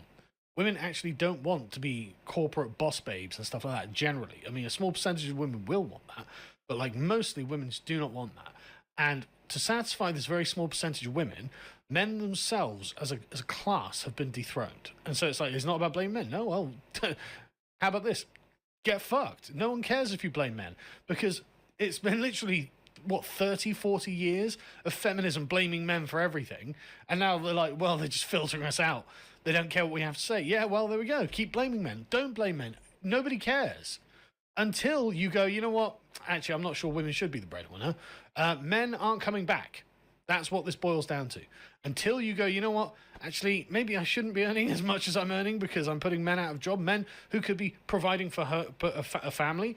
I'm actually taking a job they're taking, but I'm living a nice singleton life in my 50s in the city. I'm sure she's got a lovely apartment. I bet that, every day she's got everything she wants all the time, except for the company of men. And what she's doing by occupying this position is also denying that to other women, just FYI. But anyway, I just find this really funny. We remember you, that version of you that lingered at the table, that laughed from the chest, that asked questions and waited for the answers. That kind of man that used to be a provider, the kind of man that used to have excellence. He used to have a career, he used to have a stock of wealth and a stock of experience, and that was slowly but surely, incrementally taken away by feminists. That was the feminist movement withered that away in men, and so now we just aren't producing the kind of men you're looking for. And those of us that are still going, well, we're all married now, so I'm not going on a date with you. And no, I know lots of men that you're talking about, they all got snatched up by women who actually wanted to be married, right? And they're still married to them. She says, you're not gone, but your presence is thinning. Yeah, well, that's too bad. You've retreated not into malice, but into something softer and harder all at once. Avoidance, exhaustion, and disrepair. Yeah, maybe, but until you need something from us, and it always used to be for a man, you redeemed yourself through your work, right? A man, and this is another thing about the workplace as well. All of these little hectoring, henpecking, me, hey, I'm going to HR because he said something to me. It wouldn't matter 20 years ago, because it's like, okay, but what are his results like? What's his production like? Oh yeah, he might have said that to you, but he gets 20% more done than everyone else, so you can piss off because we're keeping this guy, right? It used to be that a man was validated by his work, but no longer the case. And So, right, so you've taken away the honor of being the hardworking breadwinner, and so you don't get the men who laugh from the chest. You don't get the men who feel, not paternalistic, but I guess kind of patriarchal towards women, because the women have replaced him and don't need anything from him. So this kind of guy is just not produced anymore. And you can say, well, you know, this isn't your fault. It's like, no, it's not. It's your bloody fault. She says this, and you can still come back. No. Not by becoming someone else, but by remembering what connection feels like when it's honest and slow, when it's earnest and messy and sacred. You can't do it with these women who don't need anything from you. Again, you don't seem to understand. You don't need him. Until women need men, this sort of thing is going to keep happening. Where are all the good men? Where are they?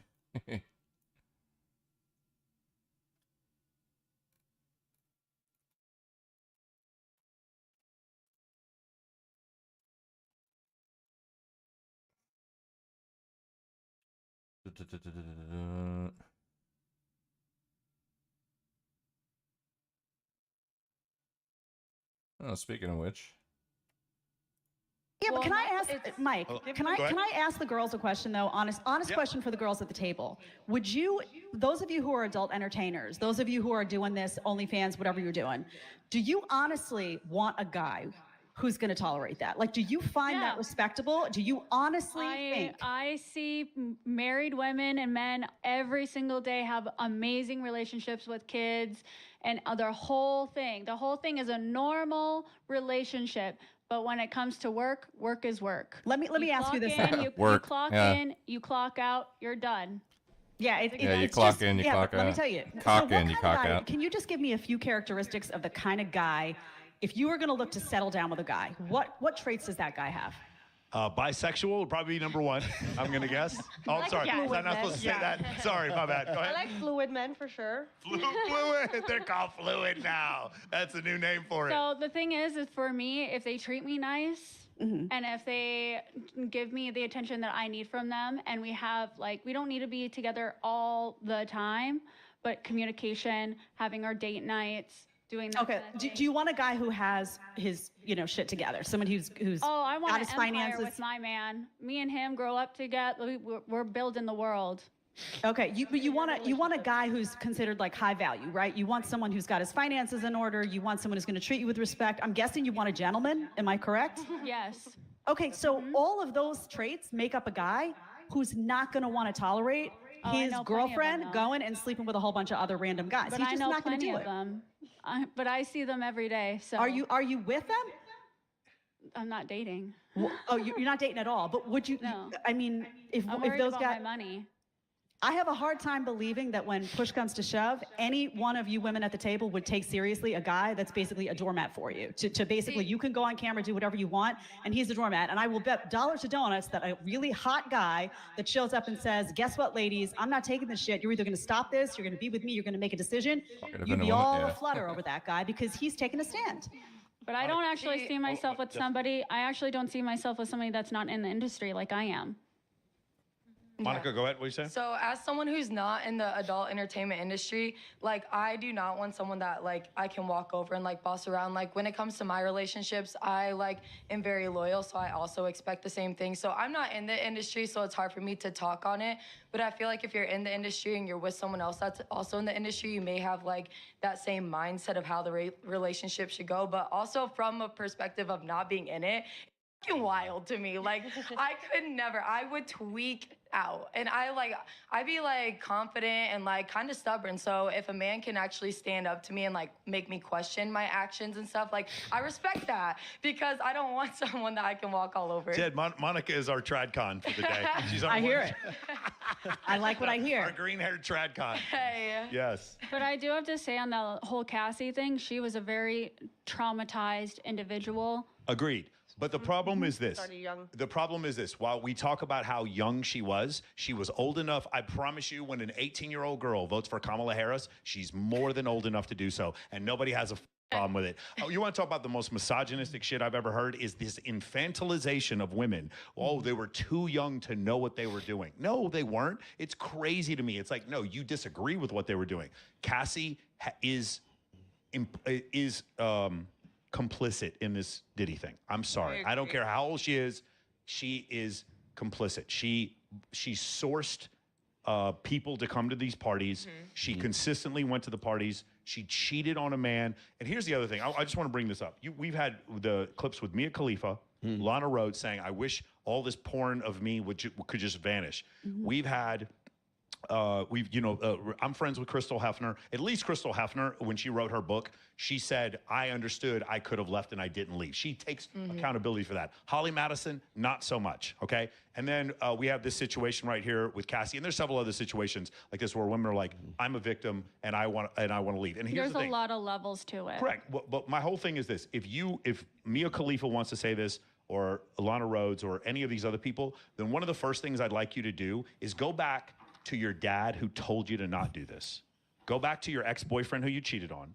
Go back to that good dude who begged you to not go into this line of work. And you need to go tell, Zoe's look on her face, exactly. Go tell him, you know what, you were right. I really shouldn't have done any of this. If you made women do that, I promise you, there wouldn't be no more Lana Rhoades. There wouldn't be no more Mia Khalifa, because that's the problem. It's like you want all of the fame without the responsibility for what's going on. Natalia, you don't have a problem with it. You are fully accepting of what you're doing. I just feel like if those ladies really didn't want, they should change their name. They should Agreed. And that name, and instead of like perpetuating it. Yeah, so you're not an example of what I'm talking about, because you're not claiming a victimology from your work. You fully went into it knowing what you're doing. What I'm talking about is, again, the Holly Madison, the Lana Rhoades, Yeah, the I was Cassie. friends with her. We hung out all the time when we were in the industry together. Right, but and we now she partied goes- hard, and we had a really good time when we were shooting. So she's definitely her. That's why I really am mad about her opinion, because she was very willing and very wanting to do whatever Not she only wanted willing, to do but during that time. if she actually did get Hugh Hefner's fortune and was married to Hugh Hefner, I'm do talking you think about Lana. Huh? Oh, you're talking about Lana Rhoades. Sorry, I'm sorry, my bad. With the Lana Rhoades situation, yeah, it's Lana Rhoades is like, it was, she does this interview, and I think we have it. We'll probably bring it up here in a little bit. And they say, hey, aren't you proud of all the things that you've done? And she goes, I really wish I could get all those images of me doing adult work off the internet. It really makes me angry that people can watch this right now. And the girl was kind of shocked, because this super, super woke liberal chick was like, what do you mean? You've accomplished so much. Like, that really still bothers you? Like, why does that ever bother you? And the reason why is because, and you can tell me if you guys have ever had this issue before, she is trying to date a guy for the future, and the guys she keeps dating are dating their favorite porn star. Yeah. And that's happened to you before? Oh yeah, of course. Yeah. I'm a fantasy, so. Yeah, so like you're taking this relationship seriously, and he is. I'm just What's a that? fan. Huh? Yeah, he's a fan. He's a fan. No, it's fanatic. They're fanatics. all the time. That's their favorite phrase. Oh God. He's just a fan. He's just a fan. Fanatic, not You a just fan. took him on some couple dates, but he's a fan. No. Jed, do you have anything else you want to say about this? I mean, no, I just, it's still startling to me that, like, the girl who said that she wanted to, I don't know, pardon me if I don't remember all of your names. Jessica out the back of the deli. The pretty Yeah. girl with the green off the shoulder said, I want to thank date you. someone in the industry. Like you say, is that something you want? Like, do you want to marry, like, do you want to get married? Do you want to have I do. children? And you want... I don't know about children.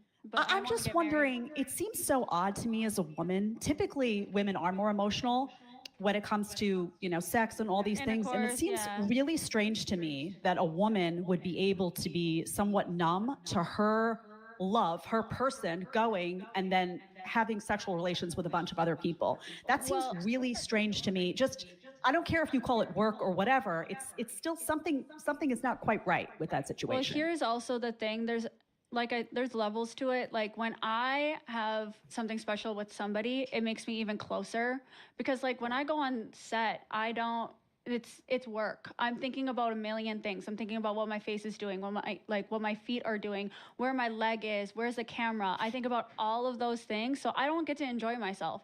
So when I'm with my person, it's even more like connecting. I get to I connect. don't do about where my When I'm with my I feel the person- same way. You have I to like point worry your about toes. where's the camera? You have when to I'm point your doing my toes. They want pretty toes. You gotta open up for the camera. Exactly. You gotta always Okay, be aware of so- it. You know, Jessica, I love you. Yes. Do you understand how you might be difficult to date for like a lot of guys? Yeah. No, because in all reality, I'm a really good catch. I know how to cook. I know how to clean. I'm basically a trad wife, but I just do other stuff. You're a Yeah, I'm a gangbang trad wife, bro. You're a trad wife, but you're sleeping with a whole bunch of men. Yeah, it's the best of both worlds. Yeah, but you get it all with me. You get it all with me. there isn't a traditional man on the planet that would be able to do that, though. They still watch me. Trust me, they watch me. They know what they're getting into. Well, they may watch, but they're not going to wipe you out. Hey, it's a TradCon relationship. $5 for the next 30 days. not only if you that- click now on my OF. And not only that, when you're in this industry, it gives you the confidence. It gives you. I know my value even more now than I did before. I was a pushover before, and now I know who I am and what my voice is capable of. So this job has taught me so much that I needed to learn about society and how to view things. So I'm actually very grateful that I'm in this business that I'm in. What if you met a guy, a traditional guy, who had all the traits that you liked, and he said, I don't want you to do this anymore? Would you stop? Bye. You would give up the traditional guy that you would want to marry for... Bye. Why? Well, okay, hold on. Because no man's going to up my bag, I tell you what. Hold on. Wait, time out. What if it comes... just for the sake of this argument, what if it comes with a bag? No, because here's the thing. I want to be successful. I don't have to rely on another man, because if any day that if I have to ask you for money, like, oh, can I get $100? I need to go grocery shopping. What if that's handled? Just get a prenup. Yeah, what if that's handled? I want success. I want to have a job. He gives you a black card off the rip when you guys Here's get the thing, together. it's still his money. I want my money. I don't want to have to feel like, oh my God, money anymore. What happens if he turns around like later on and he's a bad person and I want to leave and then I have nothing? You become a multimillionaire immediately when you call my friend James Sexton. That's what happens. Not all money's good money. Huh? I don't care where the money came from. Right. So, I mean, that's just not a real problem, though. Like, first of all, women It is leave. for a lot of people. It's not, though, because women Look at leave the men. housewives that want to leave their husband and they can't because they have no money. They have Yeah, to you know steal what they do? $50. That's not what happens. That's not real life. That's a talking point. What they do is they leave their husbands and they walk away with half the money, if not more, and they have the kids, and the guy is that's a bad paying. mentality to have about being a wife. It's just you want to take half. That's like No, it is a bad mentality. That's what they do. That's reality. Welcome back. Girlfriend ranked these dogs out of the park. Maybe if I reach way back to that one fat chick in my teens, on a date they could stand in the same category. Yeah. Do you believe them that they do feel empowered because of the money, right? That's like that's worth. I mean, I can understand feeling empowered, but it's just the question is what do you derive value from? If it's just money, then I mean look not against sex work, but it's just not for everybody, and we live in a culture where it's being presented as if it could be for anybody, and it's just not, man. There's like 1% of sex workers that fucking can deal with the consequences and own it and make their own brand and be successful and deal, like that whole thing. It's like 1% of people, especially women. The rest of them is just like, yeah, I'll get on OnlyFans for a couple months, put a whole bunch of pictures out on the internet, videos out on the internet, ruin my fucking life, and then get off OnlyFans and pray to God that nobody ever finds that shit. How many fucking tens, if not hundreds of thousands of women have done that? It's mass phenomenon. Yeah, exactly. Should at least be hot. Yeah. Well, I mean, everybody's got their own thing. Everybody's got their own thing. My thing is, what I say is fucking a pretty face goes a long way. Pretty face goes a long way, because you can be a big girl, but if you have a pretty face, there's always gonna be some guy that's into it, And there's dudes that are into, like, I don't know, hairy bushes and fucking all kinds of weird shit, man. I don't know. Feet pics. Who even knew that feet pics was a fucking thing until, I don't know, the past couple years? Now all of a sudden it's like, yeah, feet pics. What about pay pigs? These fucking losers that just find chicks to give money to and just give them money and they get off on it. I mean, everybody's got a weird fucking thing. Sorry, not everybody's got a weird thing, but there's always somebody for whatever weird thing is out there.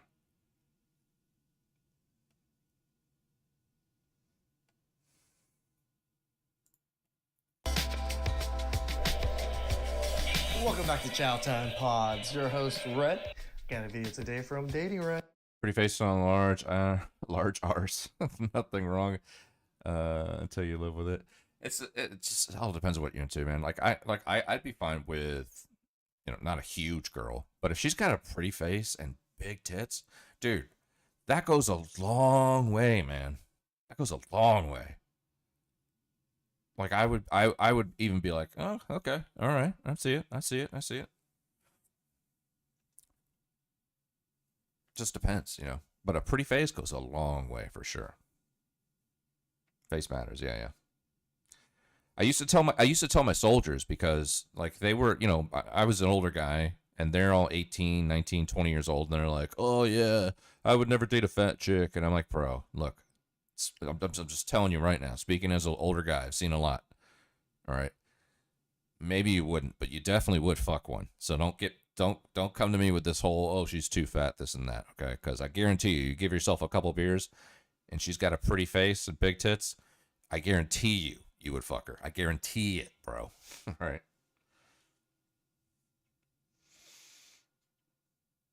Nice tight thighs. Yeah.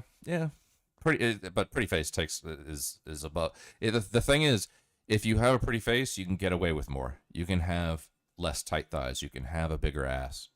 You can have less of a chest or whatever. I mean, for whatever deficiencies your body may have as a woman, if you have a pretty face, it can make up for a lot of that shit. She is divorcing you. Yes. Are you okay with that? I mean, I don't want to get Sucker no for the divorce. kiddies, yeah, but exactly. If that's what, what we got to do, that's what we got to do. Do you love her? Yes. Are you willing to do whatever it takes to stay with her? No.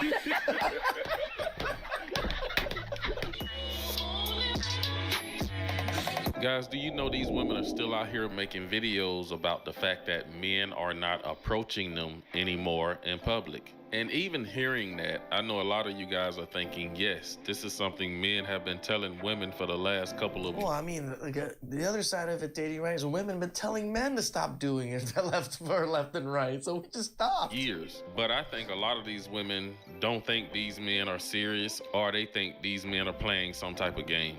You guys, so I'm at the gym. You know what? Go up to her. Go up to the girl. Like, no, don't do it, guys. Cute, because most likely she likes you too. And No. Most likely she might not like you. That is a very, very one-sided conversation when women are having with each other. No. It's waiting for you to go up to her. You do it. I just need to know from a men's perspective, are y'all waiting on girls to talk to you first? Like, are you waiting on a girl to ask you on a date first? Because that's crazy to me. Like, when you're out in public and you're making eyes with a girl and you're, like, making it known that you're attracted to her, but you're not going to say something, how are you not going to say something? Where are the huevos? Where are the huevos these days? I feel like there's so many, like, times. Where are the ovaries? Why don't you go and talk to men? You give them all the sign, you look at him, you give him a smile, but you never want to talk to him or go up to him. Where are those ovaries at? Pull out those ovaries. That guys want to say something to girls and they don't. Like, is there a guy watching this that can give us some insight? Like, why don't you just do it? Same question could be asked to you. Why don't you just do it? Why don't you just do it? Are you scared? Are you scared? Are you waiting for her to say something first? Are you waiting I for like him my to say men to be something? assertive and dominant. If you want to say something to me, say something to me. I'll give you the opportunity. I'll put my phone down. I'll drop the handkerchief. But I'm not gonna do it first. Should that not just be like the standard? Am I tripping? So men looking for casual dates and our relationships is down 50%. I asked a bunch of girls, when was the last time a man approached you at a bar and started talking to you? Guys just don't approach anymore. Nope. Can somebody explain to me why I don't get approached in public? Because you asked. Like, do I look mean or something? I don't know. So I saw this. I mean, again, the Black Widow tattoo. Please the establishment. All over, just go on a date with that motor mouth. Yeah, signifies, exactly. Yeah, you might kill 100%. me. Study that almost half of men aged 18 to 25 have never approached a woman in person. And let me tell you, that was literally the most disheartening statistic as someone who's in that age group and who just deleted all her dating apps because she wants to meet someone in real life. I have a question for the men. Do you guys still want to get married? Hi, Hell I'm yeah, a we girl do. in this generation. I don't like To a good girl. to party. I hate clubbing. I never cheat on my boyfriend.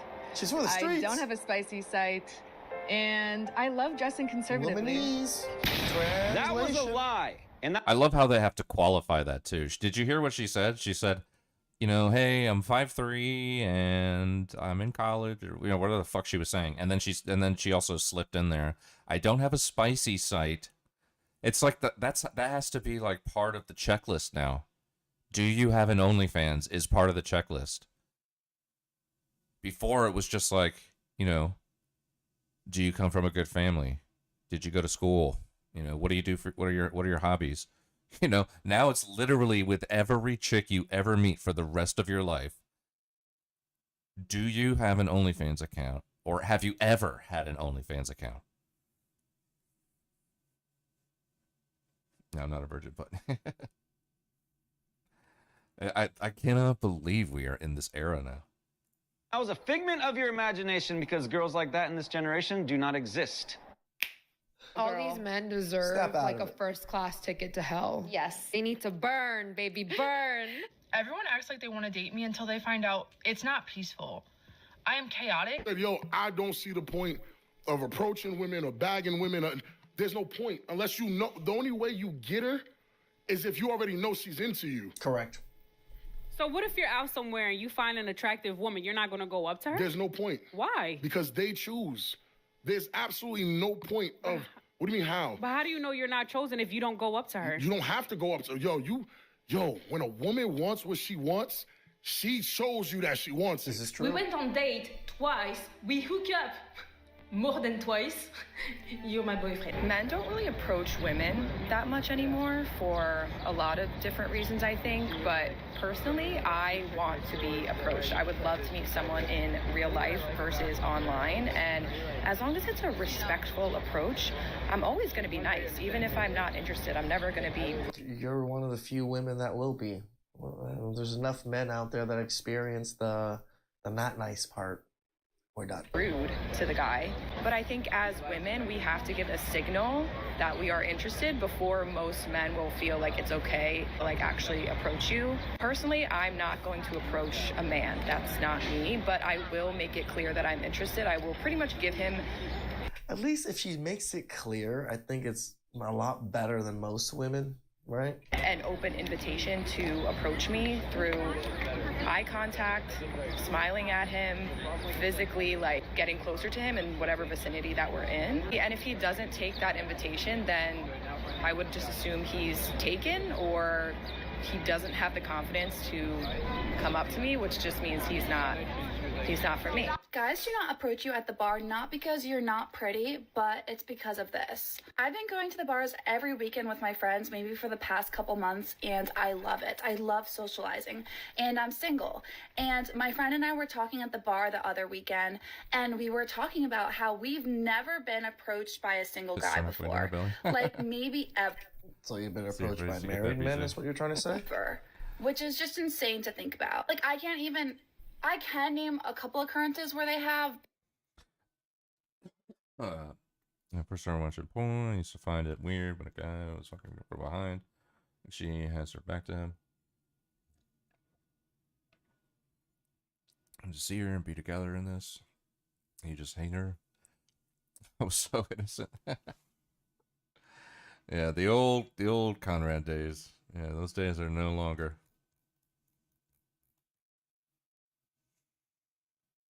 I mean, here's the thing though, like let's just say you're in a normal dating environment and you've been on 2 dates with a chick. On the third date, well, let's say well, actually you could have done it whatever. The point I'm trying to get at is at any point will you ask if she either has an OnlyFans account or ever had an OnlyFans account? Do we live in that world now where you have to do that? But it was like people from Europe, and they're like a different breed of people, okay? So I feel like the culture in America is way different. Guys do not want to approach you, not because of how pretty you are or how you look, but it's really because they're scared of you. And then us women, We're not scared of you. We're scared of the repercussions of you screwing our lives up. The calling us creeps, the rejection of humiliating us, your friends laughing. All of this is not us that's scared of you. We're not scared of you as the person, the woman itself. women over here who are single are thinking like, we look amazing, we did our makeup, we chose the perfect outfit. Why aren't Nobody all these cares guys about your coming up makeup to or your us? outfit, Even lady. If we're not into them, why don't they just come up just to like make us feel good about ourselves? Y'all, I went out last night with like my little friends, and we was at this place called District Bar and Grill. The point is, I have a question, because I am like a very friendly girl, but I want to know, when y'all see a guy out like at a bar or a club that you think is cute, or like, you know what I'm saying, you think he gave you a little or whatever, what do you do? Me, I just They're like blink a lost. lot. They don't even know what to do. I hope they notice me. But, like, do you say something? Do you wait for them to say something to you? Do you just, like, hope they say something, they don't say nothing, then it's Don't just like, give them you know, that look. whatever, I'm going to, you know, try to go to the bathroom, walk past them. Like, what happens? Because I don't know. I'm a pretty girl. And I be looking regular on this internet, but baby, when I go outside, I do not look like this. And I just want to know, what do you do if men don't speak? You end up single and alone for the rest of your life because you're not willing to put in the work. Sorry. Because I know it's not because I'm ugly, because they definitely look. They look. They be. We like But looking. they do not say nothing. That's us. And I be trying to tell people this and this, how people do not believe me. But I be like, when I go out, especially when I go out, my girls, like my girls be getting hit on. They be getting hit on left and right. When I see them, nobody ever say nothing to me. I might say something to you, girl. I might signify that as much as men are looking, they might not be looking as intently as you think. They never say nothing to me. And I'm like, I don't feel no way about it because I got niggas.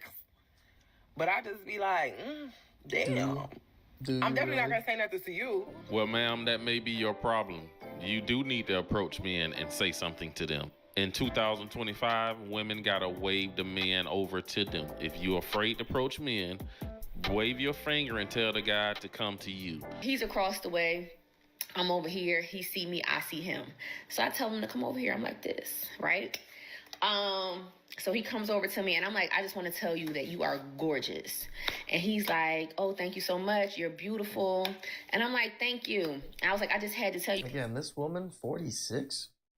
Damn. Like, you are gorgeous. We need to go back to men moving to girls in real life. When you're moving to a girl on the street, it's off the dome. You have to flow with it. And then obviously she might hit you with a spanner, and you have to you gotta think on your feet, baby. Yeah, now you gotta kneel and dodge them bullets, those rejections. Like, sit down and think, oh, what should I say? You can't even ask for advice. Bro, how do I chat to this girl? So in terms of that on your feet game, niggas ain't got it like that, yo. They ain't got the flavor like that, yo. And also, you have to remember, when it's online, you can start speaking to a girl at 6 o'clock, take a break, go somewhere else. When you're talking to a girl on the street, you ain't got that. You're a door salesman. That's there and then. Show me what you got. Sell me this pen. Sell me this pen. You got 5 minutes. My boss is in 5 minutes. He's not a bro who can Sell me speak this to pen. red-blooded You have males to who have no perform. concept. No, men will no longer be a dancing monkey or performing for women. And Sorry, ladies, you can ladies. keep running with that whole narrative of, you know, men are intimidated by you. You want a man that's real dominant and will perform and sell. If there's any good ones left, please let me know. List of reasons why I think the passport bros have actually figured it out. Starting off with number 1, they're looking for traditional women who value family. Number 2, women in other countries are often very feminine. They let the man lead. Why do men not understand hints? Why do I have to spell every fucking thing out? it's called communications. When you use words in a special order, in a special manner. This guy's definitely like a crypto bro or some shit. In a special tone to convey what's in your mind to somebody else. I think you might need to. You know what this guy reminds me of, actually? There's this guy that does this great character on fucking Instagram.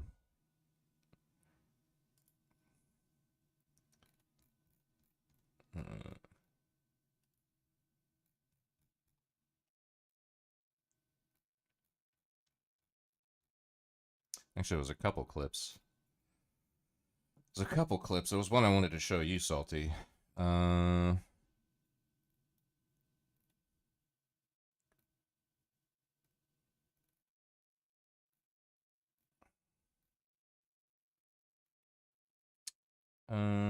It's not him. It's not your boy. I know your boy Slowjack. I know you like that guy. This bloke is fucking effeminate. Yeah. He reminds me of this guy. This guy puts on this character that's basically like this like red pill alpha Bitcoin bro. And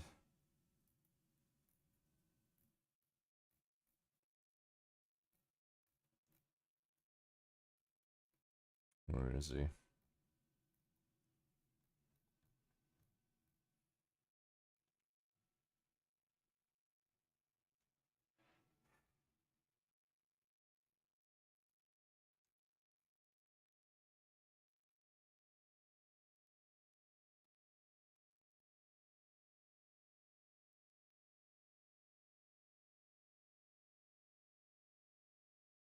Where's he at?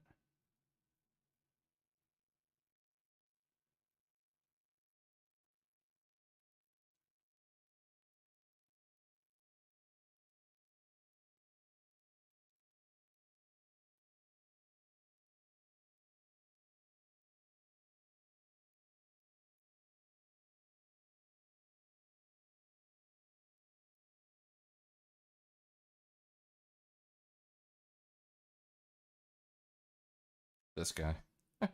This guy. Hey, I see you're at the club with your girls. My name's Frank. And me, I'm a high value man. I'm kind of a big deal at this club. And you caught my attention. I don't normally pick females like yourself that goes out to the club for male validation, but the fact that you're sitting down while they're dancing tells me that you have a little respect for yourself. Oh, that's a weird reaction. By that reaction, I can quickly analyze that you actually didn't grow up with a father figure. Am I right? What do you mean? That's a perfectly great question to ask when meeting someone. I was just about to ask you what your body count was. Oh, you don't want to answer that, huh? Yeah, I already know. You're used up. You're used up. But I'm gonna give you a chance to redeem yourself. You know what? I'm gonna order some steaks for us. You're a vegetarian. Look, at the end of the day, I realize that women don't care what they eat. What they care is that their man takes control over their decision making. And that's what I'm doing. I'm being a good alpha male for you. As someone that makes over $30,000 a year and I'm 5'9", I'm in the top 1%. This is as good as it gets for you. Okay, that's fine. I don't like used up girls anyways. You're a 304. Hey, I see you're at the club with your girl. Yeah, this guy. He has a bunch of these characters.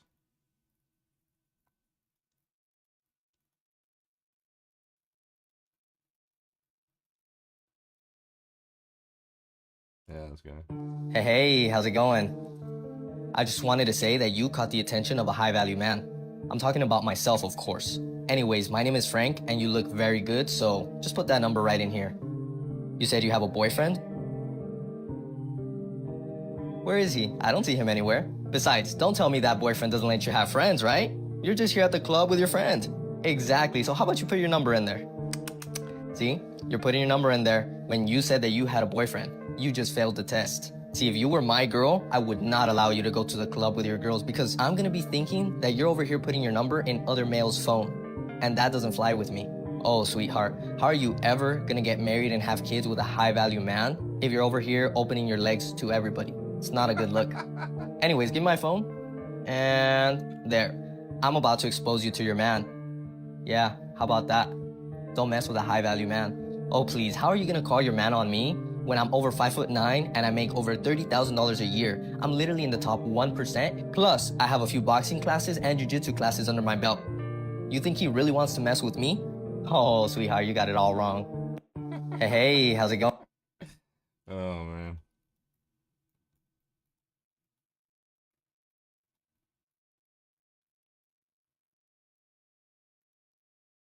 But yeah, this guy that's running this channel reminds me of that character. This guy definitely just watches like he's like a subscriber to Fresh and Fit. There was another clip though that I wanted to show you, Salty.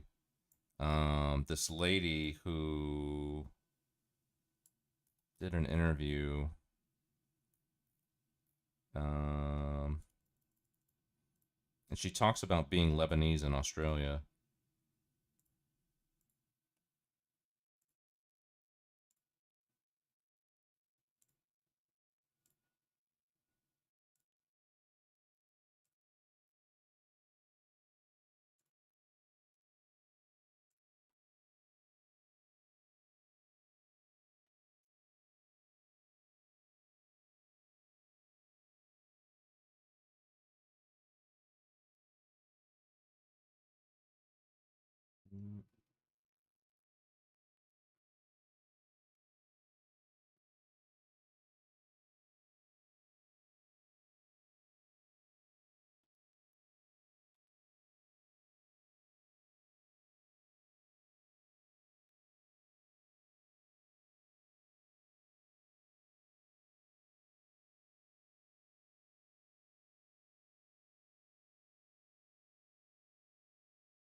Yeah, what's up, Crew Neko?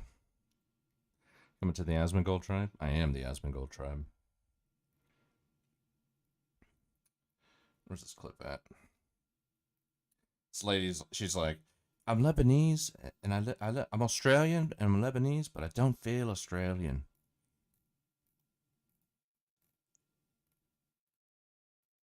Where's she at?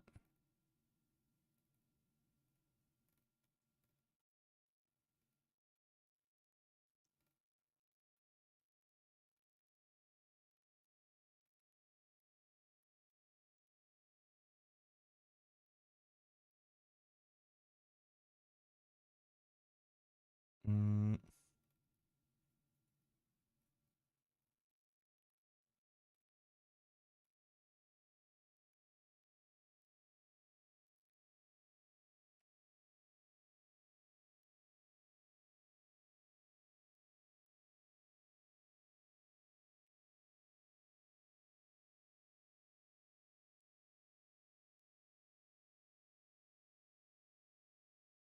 Oh, is it? I comfortably can say that I feel a lot more Lebanese than I am Australian. Oh gosh, this even makes me emotional. The way that Australia has not shown its support with certain things that are happening in the Middle East doesn't make me feel proud to say that I'm part Australian.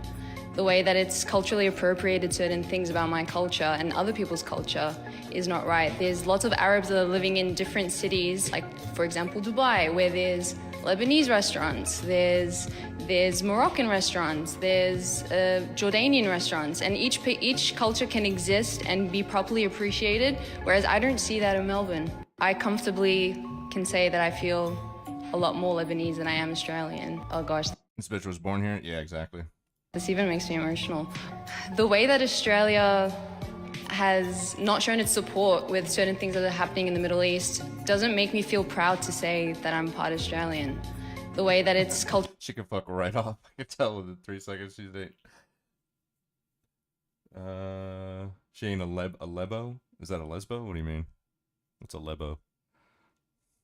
Oh, Lebanese. Okay, gotcha. It's far, I forget you guys shorten everything. 4th gen? Okay. Only Twitch streamer, happy 4th. And the name today was a Chinese streamer. Isn't that ironic? Yeah, yeah. I could see it.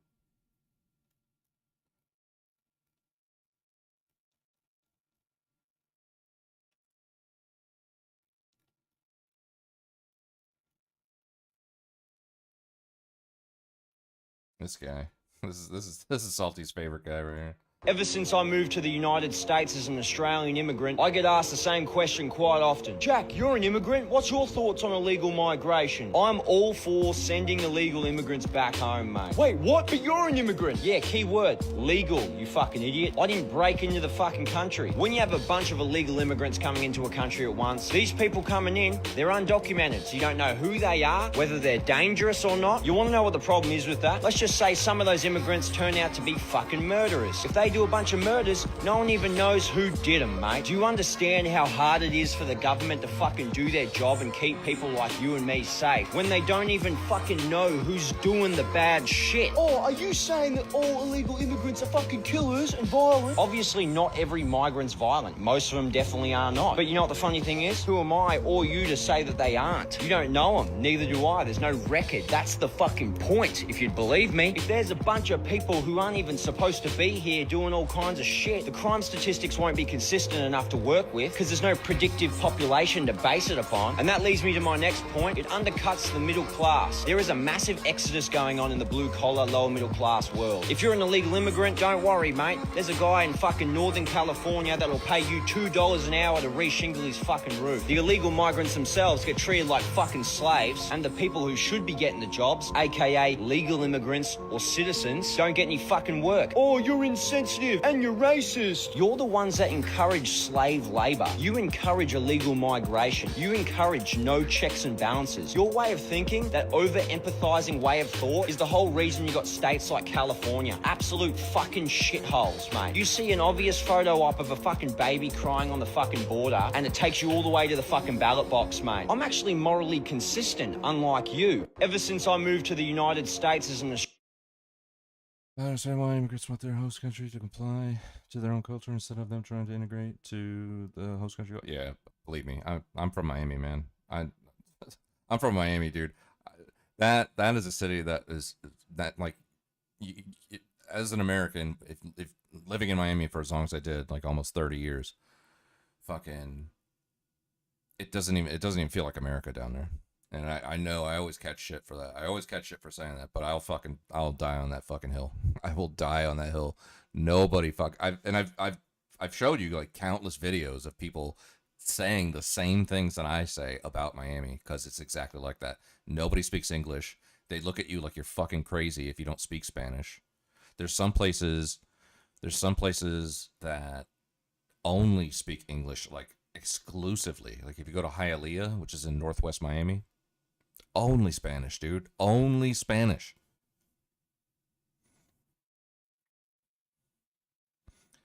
How's the Thailand if I insisted they get rid of the monarchy and expect them to rescind my visa and kick me the fuck out forever? Yeah, exactly. Yeah.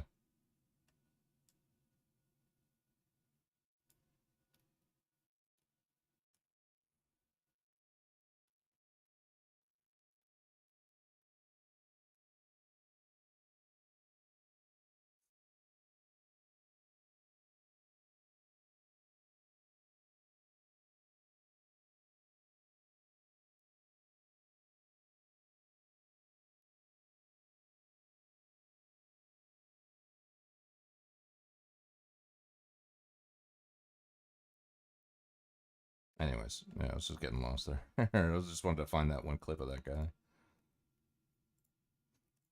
This guy's definitely like a fucking red pill Bitcoin alpha, bro.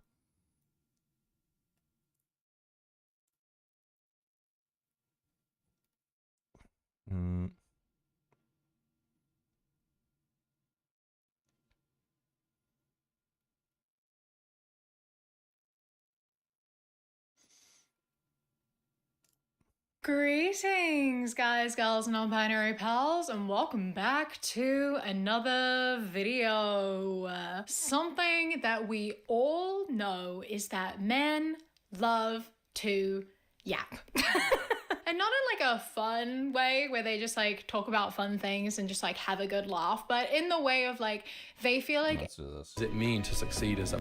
What do you think it means to be a man today in 2023 then? You don't even need to look anything like a man to be a man. Toxic masculinity for sure. Women in general are seen as like meek. Women have all these options. Match, nonstop. Young men have to some extent been de-skilled in terms of relationships. And if there's a war, you've got to pick sides.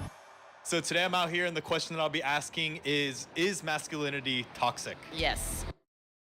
I'm a Latino. I visit several countries as a tourist, and I try to comply with their culture. Whenever you see Latinos in your country behaving like Latinos, just know they're the worst of our countries who couldn't succeed here and had to move to a first world country to try to succeed. Look, I get it. I mean,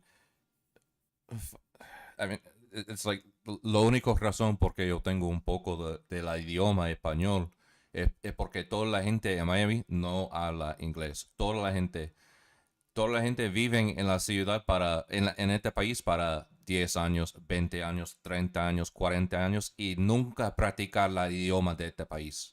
Okay? I'm fucking telling you, bro. Like, I lived in Miami for so long that I had to learn Spanish. I am as white as it gets, bro. And I lived there for so long, and I worked in certain environments where no one spoke English that I had to adapt. And it's the only reason why I could speak Spanish now. Otherwise, I would just be a normal white American dude, you know? Yeah, what's up, come here. But I know that if I went to another country and said, you know what, fuck all your norms, fuck your language, fuck your culture, I'm here, you're going to speak my language, and if you try to speak to me in Spanish, I'm going to roll my eyes at you. They would all look at me like I'm fucking crazy. They would all look at me like I'm batshit crazy, and they'd be like, all right, whatever, dude, fuck you. But in Miami, that doesn't happen. That doesn't happen. It's literally it is another country. Once you cross the Broward County line and you enter Miami-Dade County, you are in another country. You are officially in another country that speaks another language. You know, worst thing is you talk with a Cuban. I know that's what I'm saying. Like I can't even help it. Like the Spanish that I learned is the Cuban dialect essentially, because that's what's down there. You know, I know that my accent is like super Cuban thick. You know, fuck those who don't want to assimilate. Yeah. They never express like their feelings. It's something that you learn from society. There's a lot of pressure put on like men, the pressures society put on what masculinity is. As men, we have a responsibility to provide, to protect, and to profess. I think that's what's most toxic, and we don't allow people to kind of define that for themselves. Oh, I need to be a strong and masculine man because I want people looking at me and get women and whatever. I think that's toxic masculinity. No, it is not toxic. I believe that masculinity is needed today. When I look at people my age, like it's all about toxic masculinity, and I would just say that that's not like a good message to send. The classical role of men is not like sustainable today. Now like there will have a lot more women that prioritize careers over like family. Not being the breadwinner in certain like cases can be like makes some men self-conscious, like feel like they do not belong as much. I think you can be masculine just by being yourself. It's like today we can't seem to get along, and it's like men are demonized. Men are literally disgusting. White men dominate and exclude women. Men are trash. That's common in society. And in the absence of proper role models, men are feeling lost, lacking direction, and even forgotten. Young men didn't know what they were supposed to be doing. Most men are desperately lonely. And if either gender can't show up as their best, it can only hurt society. But in today's lack of nuance, is it considered sexist to even explore masculinity? And can we realistically find a balanced approach to gender dynamics, or is it too far gone? I guess we gon' see. What do you think it means to be a man today in 2023 then? In 2023, you don't even need to look anything like a man to be a man. A lot of people that like transition from like being female to male have seen that they are treated completely differently. I don't get cut off as often. People actually care about what I say. Do you think society still values masculinity? I don't understand why would we need to value that. Gender and roles, like I feel like it's not good to be like defining what's good and what's wrong. It's whatever you're feeling like. I have masculine traits, and I also have, I think I have feminine traits. Feminine traits that I was thinking about, my hair, some parts of my face look like that, but facial hair and stuff, those things are like masculine. I don't know, I wouldn't put it like black or white. It's a really, really deep matter that I cannot explain. So now I wanted to ask an expert to see if he knew the answer.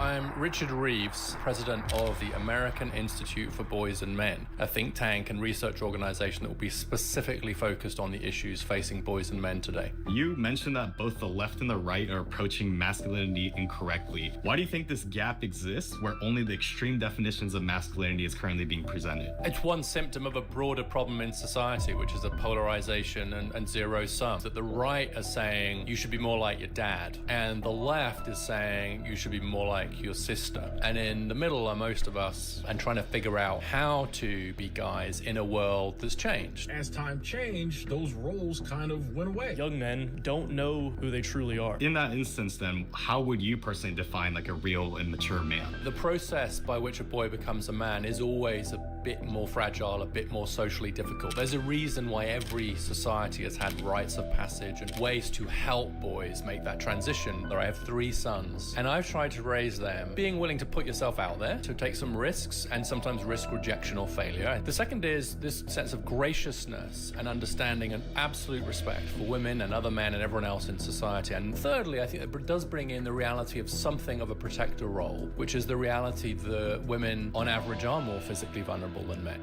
And so it's clear that there's been a change, whether it be the perception or definition of masculinity. And so I was curious to ask those who perceive it as toxic. How do you think the role of masculinity has evolved over the years? So I'm Gen Z, and I feel like we're a lot more open to talking about our feelings, and the guys even, but I still think we have a long way to go. I wouldn't say it changed, but more like it's looked down upon. It's still the same, but now it is, I think the definition itself changed. Do you think that toxic masculinity is a result of biology or culture? Culture, definitely. It all depends on how you're brought up, and how, for example, a guy who's raised like with women will have a different personality to like guys raised with men. It's a mix of both. I'm going to talk about this experiment that was done, but it was about some monkeys. There was this monkey in like a group that was generally like more aggressive, and like that kind of permeated throughout the whole group. At some point, they literally got into like fights, and they would like, I think they ended up like killing each other or something like that. They took away like all the monkeys that exhibited those traits, and then the next generation was totally like fine. If we deem that these reactions are like normal and like aggression and violence is normal, that will become part of our daily lives. Why has masculinity become demonized? Merely by raising the issues of boys and men, you put yourself in a particular tribe, and that's the tribe of people on the alt-right, in the manosphere, and therefore against the other tribe, which is the tribe who are worried about women and girls. And if there's a war, you've got to pick sides. And I think every aspect of that is wrong. There are all kinds of challenges facing young men and young women that are different as well as overlapping, and that most people are perfectly capable of holding 2 thoughts. Because today the message that is traditionally spoken to men has shifted, and especially in the media. The controversial Gillette We Believe ad in 2019 was a perfect example. Is this the best a man can get? It's been going on far too long.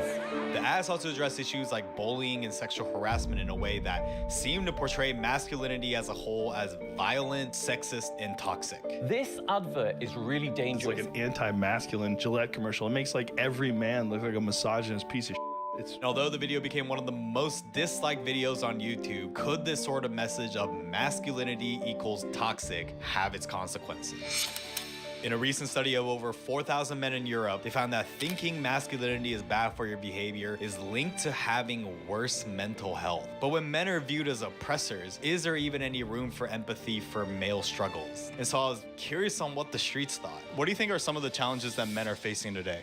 Masculinity, definitely. I don't know, people will be like, oh shoot, like you have long hair, you look like a girl, this and that. Other men trying to like make themselves more like, oh, I'm a man, like. Roles, stereotypes, toxic masculinity for sure. I believe it's a big issue. It's okay if you don't want to feel vulnerable or whatever, but they should just ask for help. There are a lot of men who are really struggling right now. There's a reason why men are at 3 times higher risk of a death of despair from suicide or drug overdose or alcohol. In your definition, it seems like a man who is acting very, let's say, masculine might be considered toxic masculinity. Would the opposite be considered toxic femininity? The way I said it, I guess it should be. I don't think that that's ever been talked about, really. What do you think is more common, toxic masculinity or toxic femininity? I think we've mostly focused on men and like patriarchy. I've never heard about toxic femininity. I think in general in society, I've we're never heard more about accustomed toxic femininity. to hearing about toxic masculinity rather than toxic femininity. The word that men would use for toxic masculinity is hysterical, crazy so that maybe that's why we didn't hear about that. Women, maybe that's why you never heard that. Do you think toxic femininity exists? Everybody's kind of toxic in their own way. We don't go through life the same way that men do. Guys can just walk out at night and be like, I can go on a stroll at midnight. I can't do that. Women in general are seen as like mean. The most toxic femininity, I would say, is among girls. I'd say that girls are more judgmental toward girls than guys. And like, let's say, even if a girl has more traditional opinions, I don't know, if a girl want to be a housewife, they're gonna like judge. Because if there's one thing I've learned is that the extremes exist in pairs. We need to all men. Phrases like all men to men are trash and patriarchy generalize males as privileged, abusive, or even scum. When we say it's all men, truly, it is all men. And as of November 18th, 2021, the fact that searching all men on Twitter resulted in 87 profiles, while proud misandrist yielded 26 profiles, suggested that not only are people promoting such views, it may also be becoming more socially acceptable. This is an assault on all men. I think men in general will have to be a bit kind of snowflakey. And it's even happening to the youth. At a school assembly in Broward College in Australia, all male students were told to stand up and apologize on behalf of their gender for collective ills such as sexual assault. And although the justification was in response to growing concern about treatment of girls at the school, girls were left feeling exposed and upset, while boys were made to feel guilty for being men. And as male student Vinny stated, we had to apologize for stuff that we didn't actually do. One boy came home and he said, Mum, I'm not a rapist. Why have I been forced to apologize for this? And in an era where we're encouraging boys and men to be more open, it becomes challenging for them to actually do so when they're still receiving messages that their feelings and perspectives aren't really that valued. And if expressing even slight sensitivity about the male experience is viewed as invalidating the female experience, how can we ever expect to establish healthy communication? And so it's important to remember, though, that the extreme and radical cases don't represent the majority of women or femininity, just as extreme examples of toxic masculinity don't represent the male majority. But when nearly half of all adults under 30 are single, and 34% of them are women and 63% are men, it's apparent that there are extreme differences in dating struggles. And so, why are men so lonely? When it comes to dating, what do you look for in a guy then? Oh God, so much. I thought you just said, men should just be themselves. They should be themselves, but sometimes themselves is not gonna cut it for me, I'm sorry. Well, first of all, I don't look for guys. Let's start there. Have you been able to maybe relate to, let's say, a straight dude's dating struggles by dating women? No. Be funny, be kind, don't be an asshole, That's asking too much already. I know, that's what I'm saying. Someone that's not a pushover, because I can be really intense, and when people, I'm not gonna stop, so somebody has to tell me to shut up at some point. So you want to be put in your place? That's a way to say it, but be a nice person overall to talk to, But I thought girls hate nice guys. Nice guys are mostly misogynists covered. They're literally girl bossing, gatekeeping, gaslighting. That's what they're doing. Oh my God, Why do you think bro. men are struggling more when it comes to That's dating? crazy. Men, they get to choose marriage. Women get to choose who has sex. Women have all these Socialist as fuck options, right right? now, Swipe, yeah. We're a swipe right, swipe left culture. It's like a casino slot machine. Bang, bang, bang, boom, boom, match, match, match, nonstop. You are also mentioning, the explanation of let's say video games and dating apps is kind of a lazy excuse to kind of put the blame on the individual when it comes to men's struggles in dating. But, a lot of people fail to mention things like the larger issues of economy, family lives, and the educational system. I like to actually argue, isn't masculinity about personal responsibility? Men, I think, are reasonably unique as being about the only group who are told, yeah, it's your fault. So that individualism typically is not applied to certain racial or ethnic groups. It does seem like there's a bit of hypocrisy there in the willingness of those, particularly on the centre-left, to attribute the travails of all other groups to structural causes. But when it comes to boys and men, oh no, it must be their fault as individuals. This is a whole new world in terms of what does it mean to succeed as a man. And when men are twice as likely as women to give up dating altogether, some men are starting to go their own way. MGTOW.com has around 33,000 members with forums dedicated to men united in abstaining from relationships with women altogether. Advocates of MGTOW believe their way is a statement of self-ownership, and redirecting their time and energy towards pursuit of higher achievements instead of women is a better use of time. If this is how it is, I'm going to take actions to prevent putting myself in that position. Warn men about the dangers of relationships with women. But on the other hand, criticism can be made that generalizing all women as false accusers and parasites riding on the coattails of men is not only misogynistic, but also creates an us versus them mentality that furthers the divide. And with similar movements like incels that identifies as individuals unable to find romantic or sexual partners despite desiring such relationships, it's evident that there's a growing population of men that are lonelier than ever. I've never had a girlfriend before. I'm recording this video because I'm lonely. I have no friends. Because it's not just dating. 50% of men now report having no close friendships, marking a 5-fold increase from 1990. And so, what's causing this loneliness epidemic? What's your relationship like with your father? Not the best, but I mean, I'll live. It's decent. I don't really want to get into it. I love my father. It's complicated.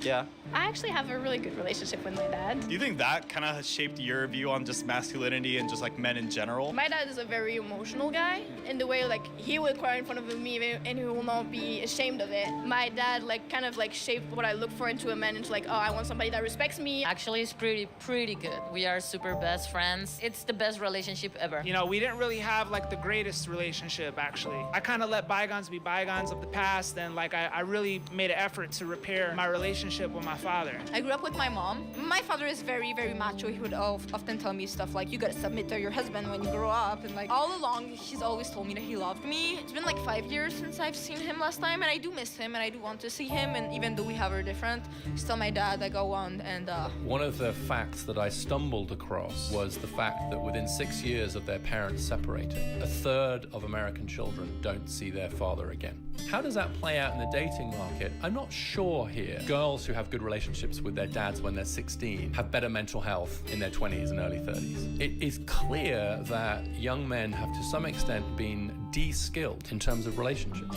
and no curriculum can replace just watching how your dad behaves as a man. And that direct form of learning is crucial. And when 1 in 4 young people claim that they lack positive role models in their life, is this a direct result of the fatherlessness crisis? He was telling his father, homework. For generations, fathers served the role as role models for their children. And those who experienced this bond from a young age showed higher problem-solving, cognitive skills, and better performance in schools. Parental involvement is the key to their child's academic success. Children who have both parents are more likely to be emotionally, educationally, and also behaviorally more prominent. Because even without a present father, young men could still find these male role models in domains like schools. But with only a record low 25% of teachers being men and even fewer entering new teaching programs, there's limited access to male role models than ever before. Male teachers are still a minority in your child's classroom. Teaching is just not a male profession. You need to go do something else, something more masculine. And while some research suggests that the gender of a role model might serve little importance for young people, evidence shows that men are falling behind girls in education. Despite previous inequality, now for every 13 girls who enter university, only 10 boys do. And so it's increasingly hard for people to find male role models in person. It's clear that there's a gap to fill. And so who are men turning for guidance? Who would you say is the positive male role model? I have no clue because to be honest, I don't have any role models. I can't think of like a role model for like male role model at the moment. For sure not Andrew Tate, like. We can say Andrew Tate what it is, right? We see the people who are in the extreme limelight. If negative things are happening with those people, that tends to reflect the dichotomy. It just so happens that the negative stuff tends to get shared a lot more, and that ultimately shapes, you know, how the things get perceived in society. What do you think has caused this rise in digital father figures, as you put it? The search for an answer to the question of how should I be in the world today? What does it mean to be a man today? And then you get a figure like Andrew Tate. Sitting here telling men to cry more, it's okay to feel this way, that way, etc., and have no self-control. That is why we have the problems we have in the world. Very straightforward, simple answers. And that's, of course, very attractive. One thing we can be sure of is... Yo, what's up, Turbo? PPG role model. What's up? Was that a link you put in there? What is that? Oh, PPG. Yeah, that's what that was. Welcome in. How you doing? What's up, Misery? Several was stand up in B1. The mindset of this country is nuts. It's I mean, look, I think the manosphere shit is fascinating. You know, I don't fucking, you know, consume it because I'm fucking 40, almost 43 now. and I've been around long enough to know how to be confident and have direction without any of this bullshit. But I do find it fascinating because there are a shit ton of young men out there that will look to see where they can find that kind of guidance and direction. And there's like nobody on the left that gives it to them at all. And then people on the right, it's just like Andrew Tate, Jordan Peterson. You have your pick of the litter, you know, whatever message you want to have, there's somebody on the right that has a message for you, you know. And it's like, oh no, all these men, they're gravitating to Andrew Tate. It's like, well, you're not giving them any other option, bro. Okay, you want to fucking, you know, advocate for, you know, every fucking, you know, race and gender and religion and everything under the sun, but when it comes to men, heteronormative, just normal men, you know, it's just like, nah, fuck it, whatever, they'll figure it out. Like, okay, you will reap what you sow if that's your attitude towards it. Got me some acid from his new girlfriend. Okay, there you go. Want to hear about Legate? What about me? Did real jobs? I did real jobs. I worked in hospitality for a decade. I was an actor. I worked in real estate. I was a property manager. I was in the military, active duty. Now I'm a tech consultant. You know, I've done all kinds of shit. The average 16-year-old boy likes to be countercultural. And so it's clear that over the years, what a male role model looks like has evolved. But why is it that one gender has been able to adapt better than the other? Women have done a better job of, let's say, incorporating masculine traits, whereas men probably haven't done as good of a job of, let's say, incorporating more traditionally feminine traits. Why do you think this is? I don't agree with first wave nor second wave feminism, but I do think that their work has done a lot for women nowadays, whereas like male issues, we've only seen like a rise in this like concern over the last couple of years. Do you think at this point then there needs to be maybe more of a men's movement? What if that's what it's gonna take? Maybe this whole like women starting to work, it didn't work for women because they both don't need each other anymore. She picks up these masculine traits over time, fighting in the corporate world against men for top positions in companies. You have this kind of weird thing where men can't be emotional and vulnerable. Women, you know, they kind of have to get tough and hardened if they want to pursue that path of careerism. And it's like, where are we at? How do we balance it? The problem is that we're still in a society where a lot of those more feminine occupations tend to get less status. The denigration of, quotes, women's work has been to make it even less likely that men are going to want to do it. And then by extension, like if we don't pay teachers very well, that also makes it harder for men. If we want more men to do more women's work, then we'll have to elevate women's work. And for a small tribe of 20,000 in Central Africa, they seem to have found the balance. Gender roles in the Aka Pygmy are interchangeable, where some women hunt and decide camp locations, while some men cook and care for children. And even though there is still a traditional division of labor by sex, where women are typically caregivers and men are the hunters, to a point that it's not considered weird for men to allow children to suck on their nipples when women are absent. So it's no surprise that Aka fathers are within reach of their infants 47% of the time, more than fathers in any cultural group in the world. But despite this shared approach of tasks and decision-making, top leadership roles have remained male-dominated. But is this sort of balance possible on a global scale?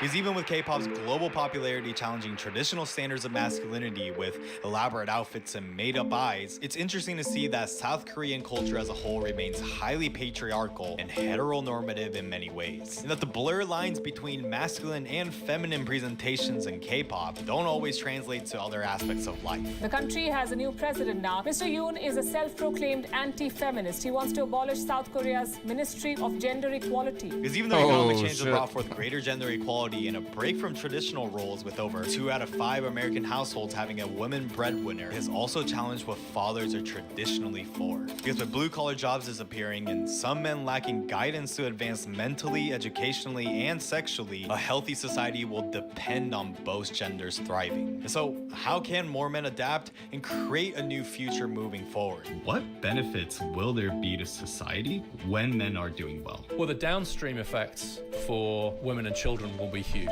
Right now, we're just leaving too much talent and energy on the floor because we're losing so many of our men. More women are having to pick up more of the work. They have to do the men's work of earning the money and the women's work of raising the kids. So the mere presence of there being other engaged dads around a community is good for everybody, especially for the boys. We need to start loving men more in order to allow them to grow. Fully formed human beings and that are able to process emotions and that have emotional intelligence. So we can stop being such monkeys too. Straight up, yeah. Because what feminists and men's rights often overlook is that each gender's actions always influences the other. And understanding this interplay is crucial in fostering a better approach. How can men and women encourage men to be better? By allowing people to express themselves, I think that's when most growth happens. People should put more importance into intimacy. Like the whole hookup culture, I believe that it just make everybody resent the other. Maybe try and go back to a more traditional approach on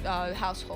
And to promote change, we must let go of this notion of masculinity as inherently toxic. Because it's only by doing so that we can appreciate the good of masculinity and encourage the next generation of men to learn from past mistakes. Because as always, it's the extremism from both sides that breeds toxicity. Because even in the hypothetical scenario of Barbie Land that started with an authoritarian matriarchy followed by angry Ken dolls overthrowing it to create an extreme patriarchy in response, both instances demonstrated that the extremes can only hurt the other gender. I don't think people who are left with That was an awesome aspect of the movie. I will say that the whole Ken dynamic ever really changed to become right-wing, or people who are right-wing ever change their position to become left-wing. Just being open-minded to different person's perspective. Yeah, and I think we just need to become better at disagreeing with one another and talking to one another. Because it's only by promoting and embracing masculinity alongside female empowerment that we can finally realize that we need each other more than ever. That's exactly the mission to explore the unfamiliar. Like, comment, and subscribe if you like this video, and I also recently launched memberships where you can watch this full interview with Richard Reeves. But if you just want to binge more videos, then fine, I get it.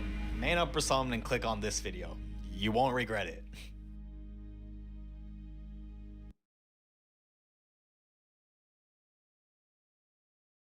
Are men trash? Oh, cis, heterosexual men, absolutely, especially white men. What rights do you think that men have that women don't today? A woman can still walk a street and not feel protected versus a man can. Women are probably underrepresented. It started off with great intent, but you have people who abuse the system. A hatred of masculine energy. It's like anti-men. Today I'm out here and I'm asking, is feminism still relevant in today's society? Yeah, absolutely. If anything, it's more relevant now than it ever was. Yeah, I would say feminism's still relevant today. You know, we built this country, men, but women at the same time got to supply more men, right? With no women, the world doesn't go round. If you look at domestic abuse, for instance, we know that it happens to people of all genders, but it seems to be disproportionately affecting women. Is feminism still relevant in today's society? Yeah, I definitely think it is. They put up a lot of bullshit. Yeah, I'd love you pick and choose when statistics disproportionately affect certain things, or it's when it disproportionately affects women, then we need to pay attention to that.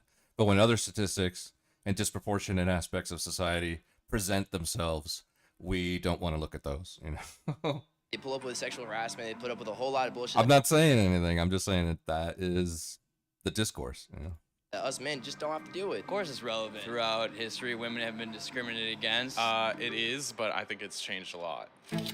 Feminism started out as women's rights, and now it has skewed into something entirely different than what it was. Are we going too far? Did we do this and all the rest of that instead of being angry? Now it's morphed into something that's more preaching a superiority over men kind of stance. I work with some people who would consider themselves heavy feminists, and they are constantly dogging on men, and they openly say, I hate men. I would say that as long as men are alive, feminism is always going to be relevant. Why? Because men. It's today we're because more polarized than ever brilliant. before. And if Brilliant. men and women can't get along, because men. it can only hurt society. There are some radical feminists who generally hate men. They consider us a hate group. The patriarchy. But in today's lack of nuance, is it considered sexist to even question the topic? And if I had to be honest with myself, could I do it without my own bias? I guess we gonna see.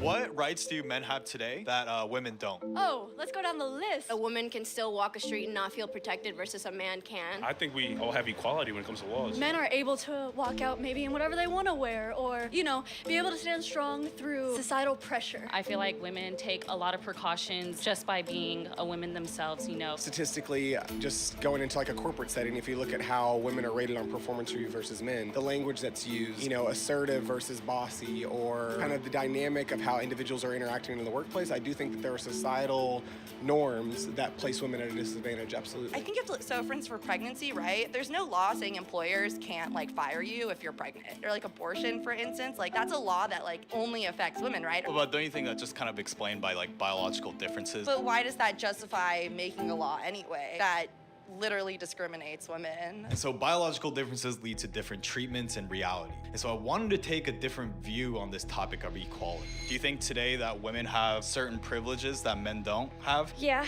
part of that goes into being able to say certain things that, you know, men would get scolded for. They can just talk completely out of their ass freely. You're not allowed to say nothing back. Do you think, let's say, like, do men have problems that, let's say, that women don't experience? For example, in statistics, like, men have higher rates of suicide, and, you know, obviously men die more when it comes to, like, wars. Women can go to war. Yeah, but how about, like, Women can go to war. it's true. Who's overwhelmingly going to war and dying in wars? Men. I'm not gonna argue that. I mean, I feel like the war thing is a little hard to get into just because for the majority, men are going to. Unless she's just standing on the side of the street with her fucking kale juice. Women could go to war, yeah. You know, Casey asks, what's the problem with trans? Who's it harming? Every single feminist policy was sold this way. Our history, what's the harm? And we don't know the harm until 3 decades later. Have you had that conversation with him? War. It's not really women going to war, so of course more men die. Why do you think that is? I feel like that's just because it's kind of like the roles that society portrayed forever ago. Men are warriors and men are the ones that are fighting, and then women. Do you think more women should go into war then? Absolutely not. No woman should ever go into any military. But wouldn't that be going against equality if you're barring women from going in the military then? Well, I'm not saying barring, but I'm saying like I feel like as a woman you should know that you're not going to be putting yourself in a healthy situation going into the military, because like it's harder to be a woman in the military than it is to be a man. I think that feminism is also, it's almost an excuse for behavior, flashing your tits or something like that, you know, behaviors like that. Like, but if a guy wanted to pull just his balls out, you know, it would be a little less socially accepted for sure. So. And I agree with that. Yeah. Do you think in this sense that men have less privilege today than women? Privilege is all kind of like how you look at it, what you're looking for. I think I'm pretty privileged. A lot of black people probably don't say they're privileged, so that's kind of how I look at it. We need to just stop looking and thinking everybody got greener grass and kind of just accept the fact we're not in a third world country, you know, with Russia invading us or some bullshit, you know what I mean? Like, life ain't that bad. It's 78 and sunny out, chill the fuck out. And you're high as shit right now, aren't you? I'm cooked. Thank you. Now, I don't know what to exactly make of what I'm about to explain to you next, but it may explain what's happening with society today. An experiment called Universe 25 created a mice paradise with an abundance of food and water. The aim was to study behavior over a time period in an attempt to explain human societies. And it was all good, but after 315 days, something unexpected happened. The population reached 600 and a hierarchy was formed with larger rodents starting to attack and cause male rodents to collapse psychologically. Under those conditions, social behavior broke down. This led to a new class of males called beautiful males who only care for food and sleep, and isolated aggressive females who didn't want to reproduce. And eventually, the society collapsed because of the lack of reproduction, lack of care for their young. And the scary part is that after repeating this experiment 25 times, the same results were observed over and over again.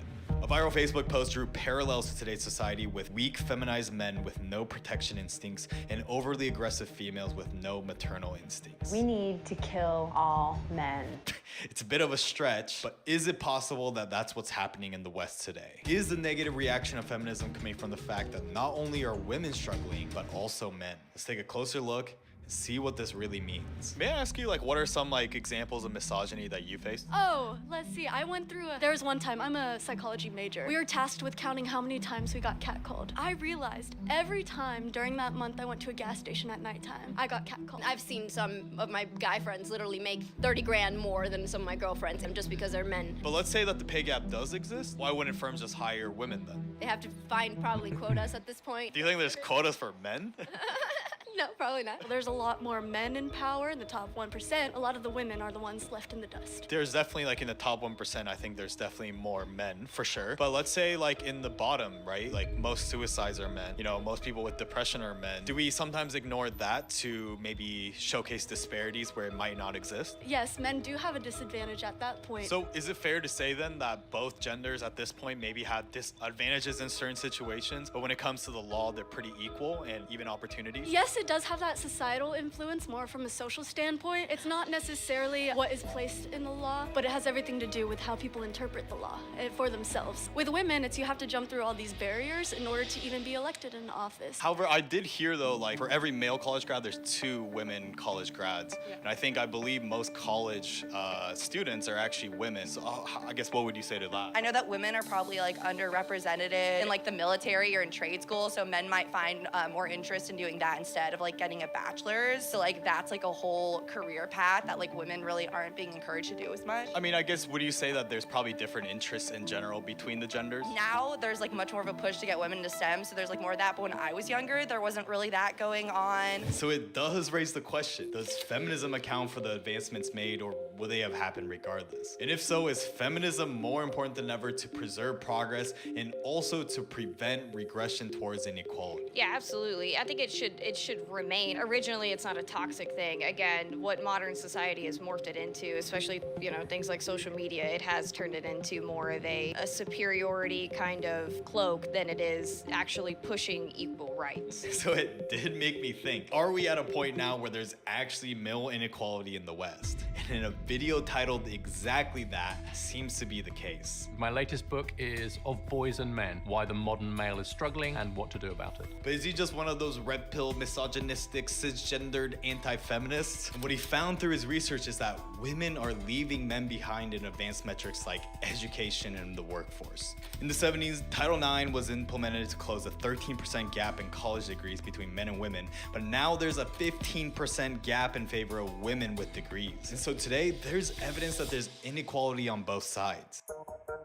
And as feminism has pushed more representation for women in STEM, we're not seeing similar efforts for men in female-dominated professions like HEAL or health, education, administration, and literacy. And with blue-collar jobs disappearing, men need jobs. And the thing is, there's availability. For every 1 STEM job, there's 3 HEAL jobs, but currently only 26 of those positions are filled by men, whereas 27% of STEM positions are filled by women. And so the more controversial a topic, the more we need to look at the nuance. But today, are we even able to, or even want a discussion in the first place? Are men trash? Cis, heterosexual men, absolutely, especially white men. Weren't you just talking about equality?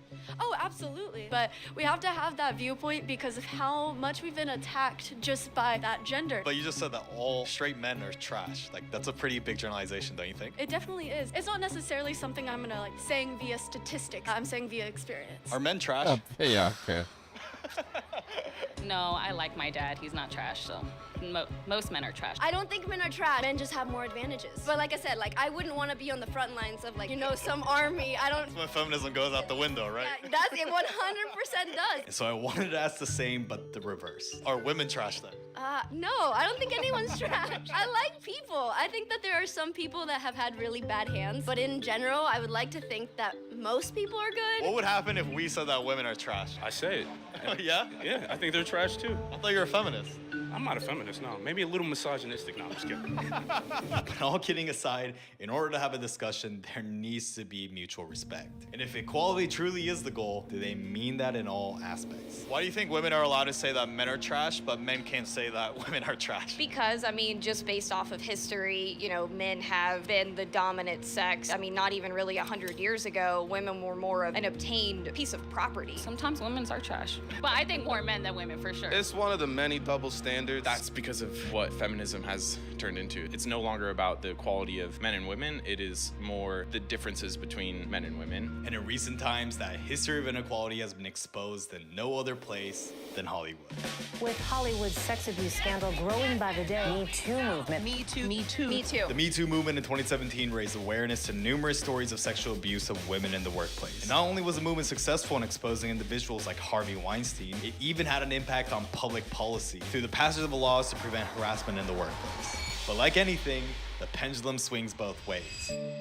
Despite its success, the Me Too movement promoted extreme slogans such as "Believe all women," and along with it created a climate of fear where innocent men were unfairly accused and reputations destroyed. Did Johnny brutalize you? Amber? And the most notable was the Johnny Depp Amber Heard case, where Heard wrote an op-ed alleging that she was a victim of abuse. And it wasn't until 4 years after getting canceled from everything when Depp won the defamation trial for the false allegations. Do you think that in a certain way Me Too movement also went too far? It started off with great intent, and it's designed to have great intent, but you have people who abuse the system and people who take advantage of it, and they see a payday or a time for fame, and it ruins it for the real people out here who are actually victims. Me Too is for true survivors.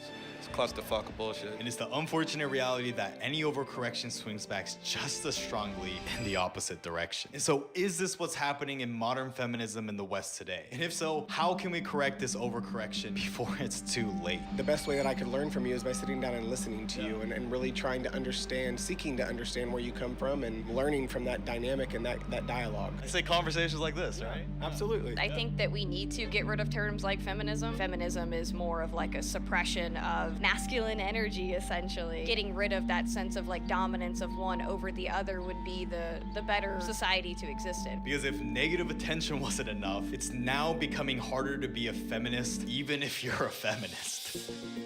For years, the author of Harry Potter, J.K. Rowling, identified as a feminist who advocated for women's rights, whether it be speaking out or through donations or advocacy. But in 2020, it was as if none of that mattered anymore. After expressing concern on Twitter what constitutes of women, she was berated by activists as misogynistic and most notably a TERF. TERF stands for Trans Exclusionary Radical Feminist and is an acronym used by trans activists to describe someone as transphobic for believing that gender is based on biological sex. Due to this, Rowling has faced strong criticism to a point where it has impacted her legacy. The new video game Hogwarts Legacy is labeled so controversial to a point where Twitch streamers are refusing to play it for fear of being called transphobic. And similarly, it's this extremism masked as inclusion that's dividing the feminist movement from within and confusing the original message of equality for all. Would you say you're a feminist yourself? Absolutely. I wouldn't say I'm not a feminist. I just think that like the word feminism needs to be redefined. What should it be called? I don't know. Seeking truth and justice and equality? I don't know. The men are trash group?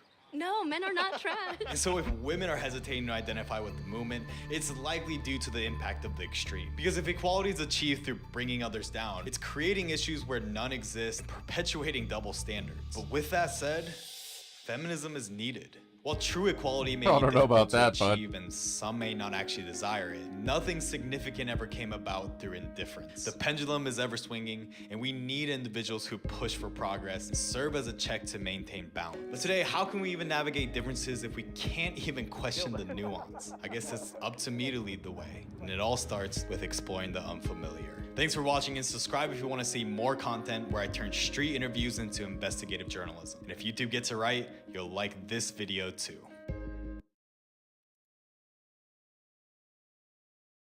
Wow.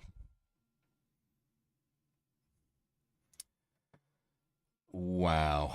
I learned so much there. What do we got here?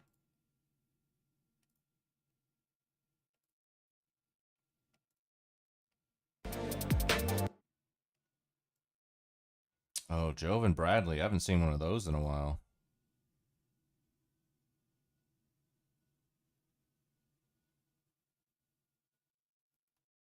Haven't seen a Joven in a minute. Let's do this one.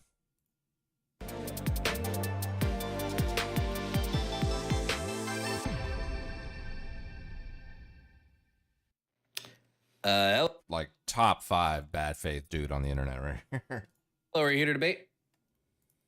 Yeah, I am. All right, can I just get your name, age, and pronouns? My name's Clayton, 35, and he, him. Okay, Clayton, what topic did you want to debate about? Well, after that last one, I figured, I don't know what your... Daddy issues from the perspective of a strip club bouncer? I mean, daddy issues extends beyond fucking strippers. they're it's all over the place. But I would say like 97.8% of all sex workers have daddy issues for sure.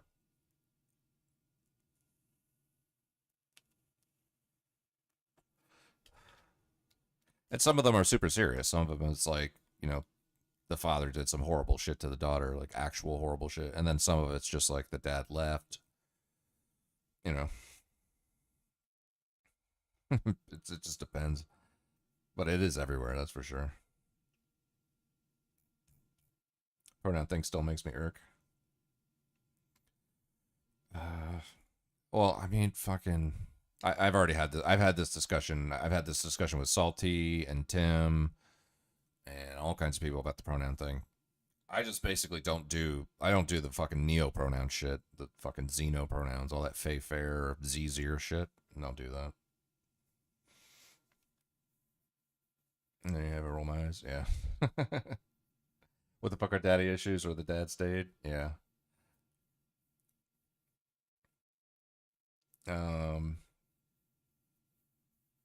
The thing about daddy issues now is that it's chic to have daddy issues. There's so many things that are like trendy and chic in a young woman's life now. Like I've heard that it's chic to be divorced before you're 30. I've heard it's chic or trendy to have daddy issues. These are like things that women actually like want to do now or want to have in their life.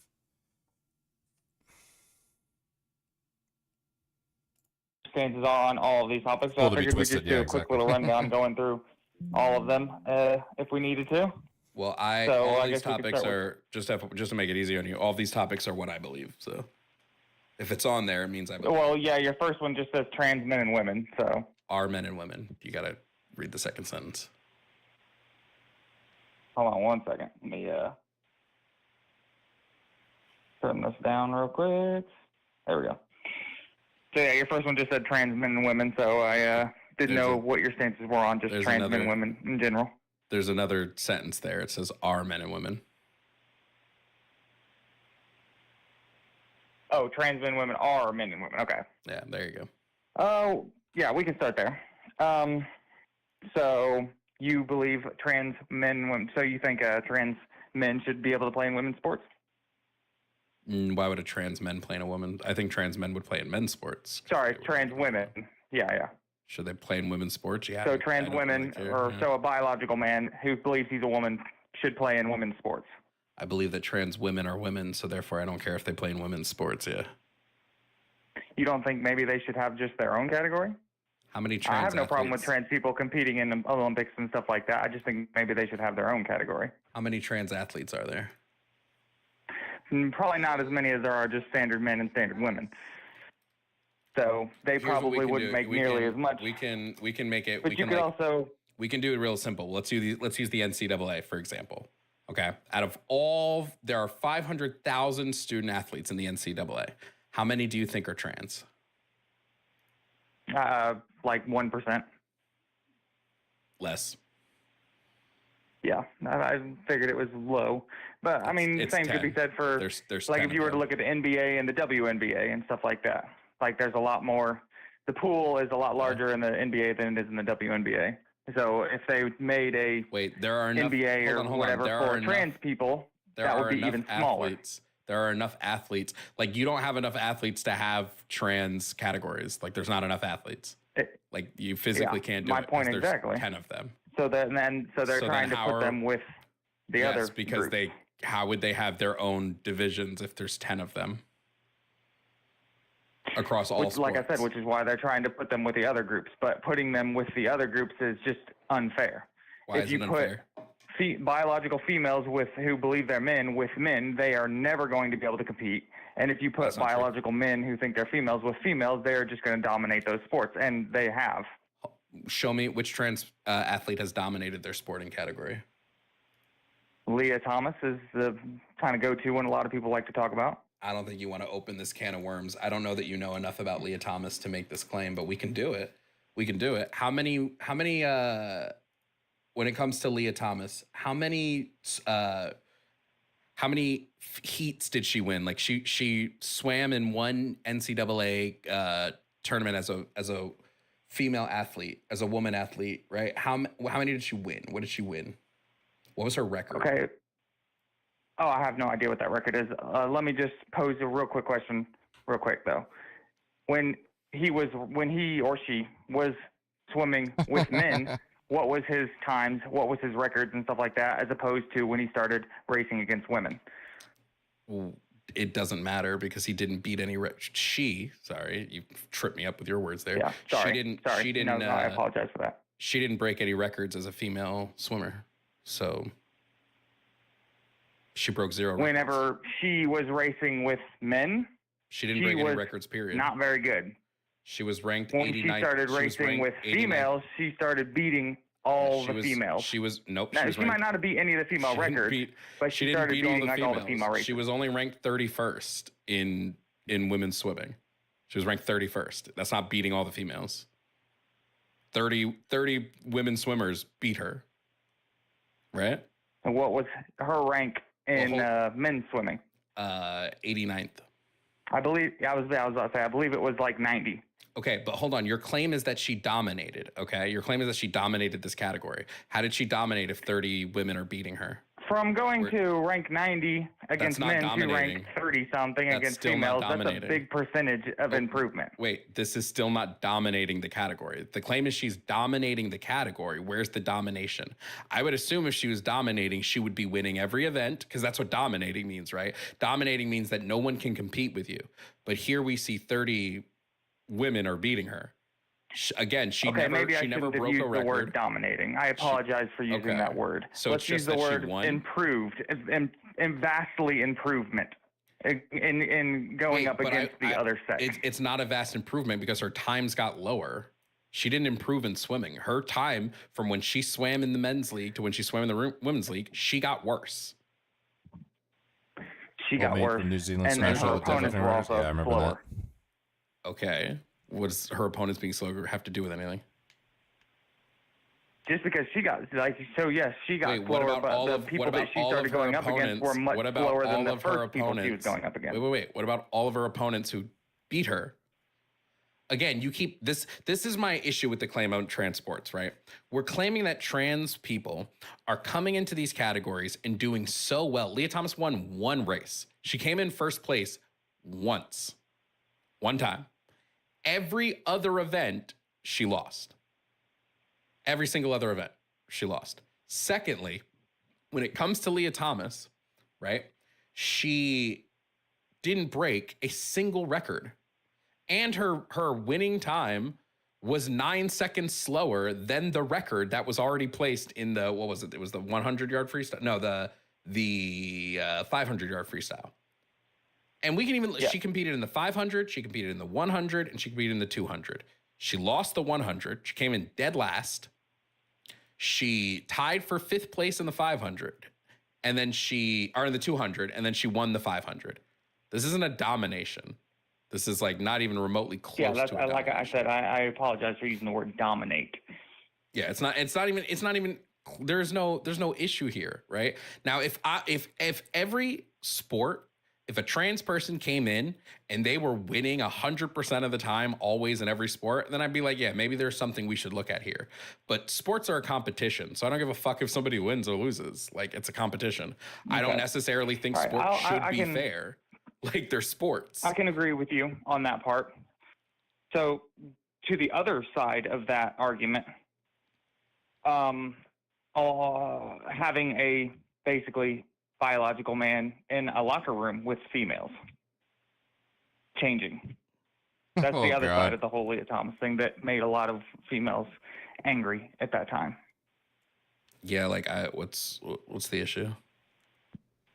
Is that not an issue? No, having a man if we're gonna in have a woman's an issue, locker room with women when they're changing.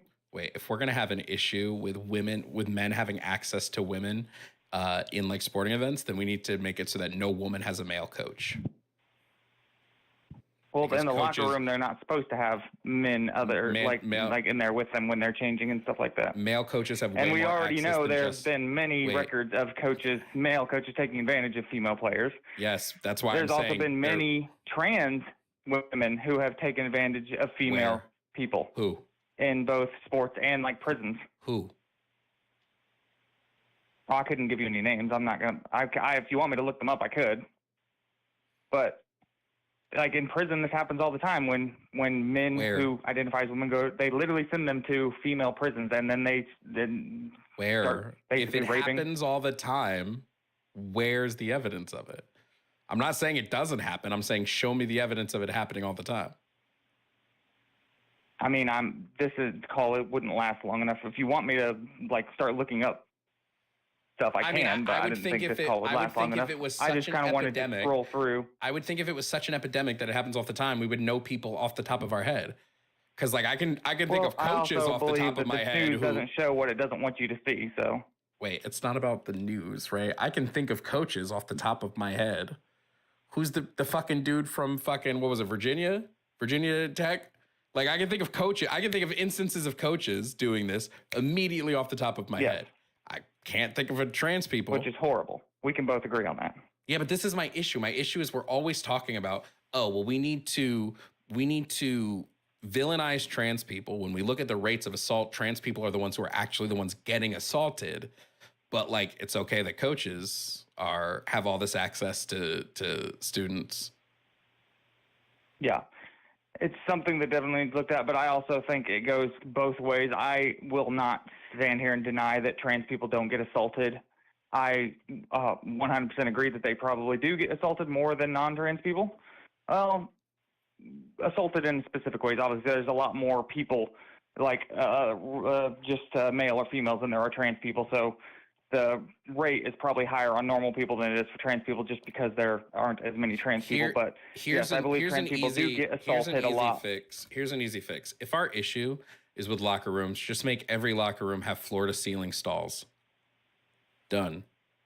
I wish they would do that. That's all. They do that in other countries, but in America, for some reason, we have these giant gaps that they say are for fire, like purpose reasons, so you can escape them and stuff like that. But yeah.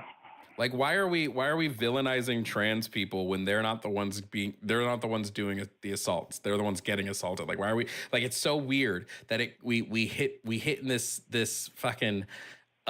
We've gone backwards. We had the trans bathroom debate, and everyone agreed it was stupid. Like 10 years ago, everyone was on the same side and was like, yeah, it's just kind of dumb. Let anybody use whatever bathroom. And now we're back here again with no evidence of trans people committing harm in bathrooms. The evidence actually supports the opposite. And instead we're back on this argument. It just doesn't make any sense. Like, like who cares? Yeah. I'm sure there are some people who, like a lot of regular dudes who will sneak into women's locker rooms and do that kind of stuff, but they obviously ain't going to show you that on news and stuff like that. When a trans person does it, they're going to blow that up all over the news because that's what they want you to fear and they want you to hate that and stuff like that. So you think that's Fox probably News? why You think Fox that. News wouldn't jump on any story about a trans person assaulting someone in a bathroom? They would jump on it. It would be the only thing they talk about for a week. But you know what's actually going to make it harder? If a regular person does it, they wouldn't show that. Do you know what's actually going to make it easier for people to be assaulted in bathrooms? If we decide that we're going to make all bathrooms sex-based, right? Because now I know that trans men exist. If I'm a man that wants to assault a woman in a bathroom, I just walk in and say I'm a trans man. And they'll be like, well, why are you in this bathroom? That's literally what people do. No, it's not. I've literally seen it in Walmarts. No, you haven't. I have to go in whenever I'm with my daughter. I literally sometimes have to go in the women's bathroom to make sure there's no dudes in there. No, you don't. You're doing that because you're afraid of something that's not happening. Oh man. No, they're like I said, I can look up some stuff, but we don't have time for that right now. So. If you want to move on to, it's just actually so silly, bro. Okay. Yeah, I don't disagree with you. I think a lot of it's silly, but I think also people can, they can have. Again, we're debating, so people can have their different stances on different things and be okay with that. I'm perfectly okay with trans people. I have no problems with them. Like I don't fight with trans people. Except you go into bathrooms. Wait. But what would you do if you go into a bathroom where you see a trans person in there? Would you fight with them to get them out of the bathroom? No. I wouldn't fight with them. But I'd wait until they were out before my daughter went in. Let me just confirm something. You don't want men in women's bathrooms. So in order to make sure men aren't in women's bathrooms, you go into the women's bathroom to see if there are men in there. You wouldn't enter if you thought that there could be danger in your child's bathroom? waiting for them? You wouldn't go in and check just to make sure? I would take my child into the bathroom that I use, not the bathroom that they use. So like if I'm alone with a child that's a girl, I'm going to take them in, and I need to use the bathroom or they need to use the bathroom. I'm going to take them into whatever bathroom I use if the family bathroom is not available. But you don't see the logic in order to make sure there's no men in the bathroom, I, the man, am going to go into the bathroom. You don't see. I'm not going to go in there like looking in the stalls and stuff like that, but I will ask. And you poke your head in and go, are there any trans people in this bathroom? No, I will ask if there's anyone in there. Why don't you just take her into the bathroom with you?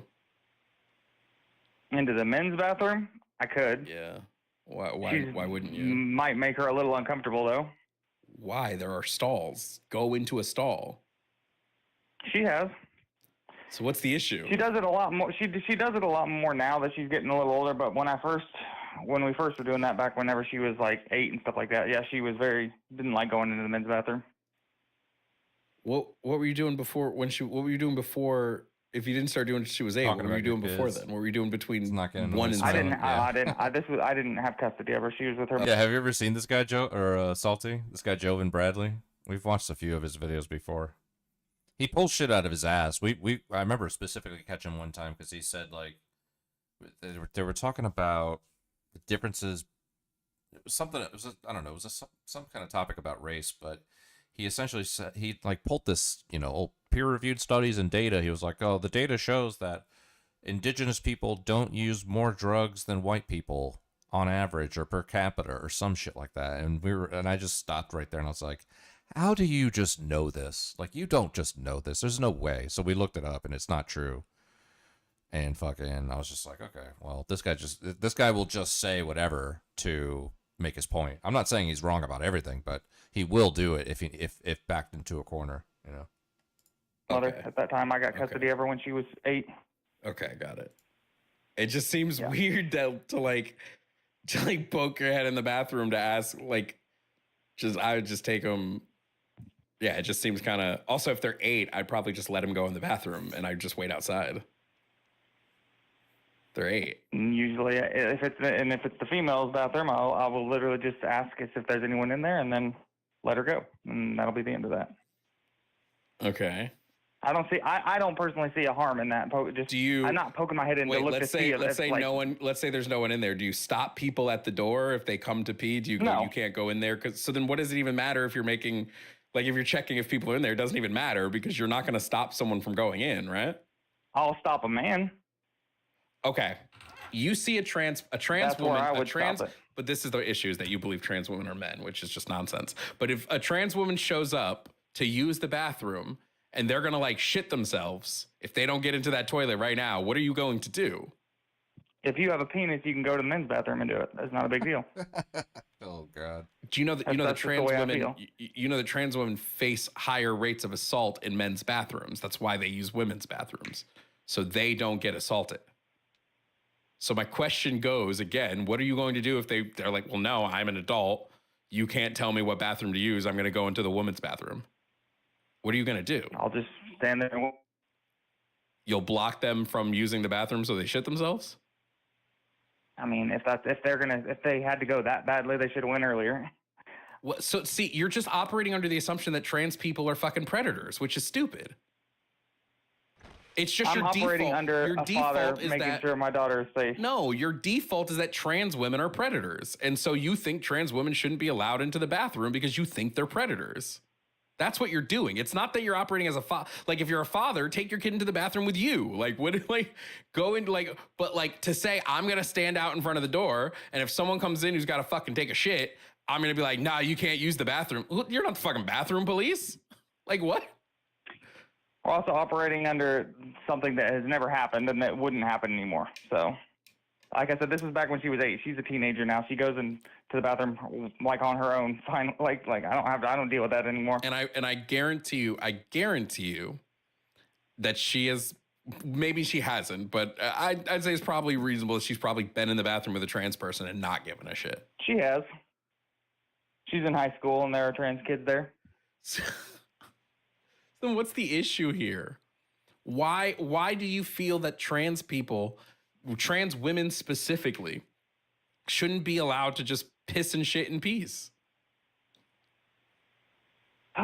When my daughter comes home uncomfortable that a man was in her bathroom, a boy, whatever you want, like in her high school, then it makes me uncomfortable. When she's uncomfortable, I'm uncomfortable. What do you think a man is? Like you keep calling trans women men. Like what's a woman to you? What is a woman? Someone who doesn't have a penis. That's what the word you want to use. Okay, so if I'm me, I'm born like me, but I have penile agenesis, so I don't possess a penis. What am I? Am I a woman? Do you have a vagina? No, I just don't have a penis. You said a woman Has is there someone ever without been a anyone penis. born without either genitalia? Or I know there's people born with both. People which have been you would born call with. a hermaphrodite. Okay, so we don't use that word anymore. Even medically, that word isn't really used anymore because it's just not a thing in human beings. Hermaphroditism is in some animals, but hasn't been true hermaphroditism hasn't been found in humans. But just to just to finish this up really quickly, if you're saying that in order to be a woman, you just don't possess a penis, there have been plenty of people born with penile agenesis who do not possess penises. That all just is while you're in the womb developing. Every child starts out as a female. So everybody's trans? And then he just changes to a male during a certain process in the development in the womb. Oh, based. We're all trans then. WS. Technically. I mean, yeah, if you want to be technical, technically we've all worn our mother as a hat for a few seconds in our lives. Let me just ask a question about that. If you recognize that everybody is a female and then becomes male later on, what's the issue with people being male and going back to female? I have no problem if they want to go back to female, as long as they are literally doing that As and long as doing they stay all away of it. from as long as they stay away from your kids. Well, no. Like, if they go through with it and they want to go through the entire process of changing, I have no problem, 100%, if that's the way you feel and you want to change yourself into a woman or man, whatever, and you go through the entire procedure or whatever, I'm perfectly fine with that. If all you do is you have a 5 o'clock shadow and you throw on a dress and some lipstick and call yourself a woman, then we're going to have a problem. Oh, my God. All right, well. That's... Someone paid to move on. So... Jesus Christ. Shout out to Sarah. What did he say? People being male and going back to female. I have no problem if they want to go back to female, as long as they are literally doing that As and long as doing they stay all away of it. from as long as they stay away from your kids. Well, no. Like, if they go through with it and they want to go through the entire process of changing, I have no problem, 100%, if that's the way you feel and you want to change yourself into a woman or man, whatever, and you go through the entire procedure, whatever, I'm perfectly fine with that. If all you do is you have a 5 o'clock shadow and you throw on a dress and some lipstick and call yourself a woman, then we're going to have a problem. All right, well. That's... Oh, man. I mean, this guy fucking does this topic all the time. He's got a lot of people call him specifically just to talk about this topic.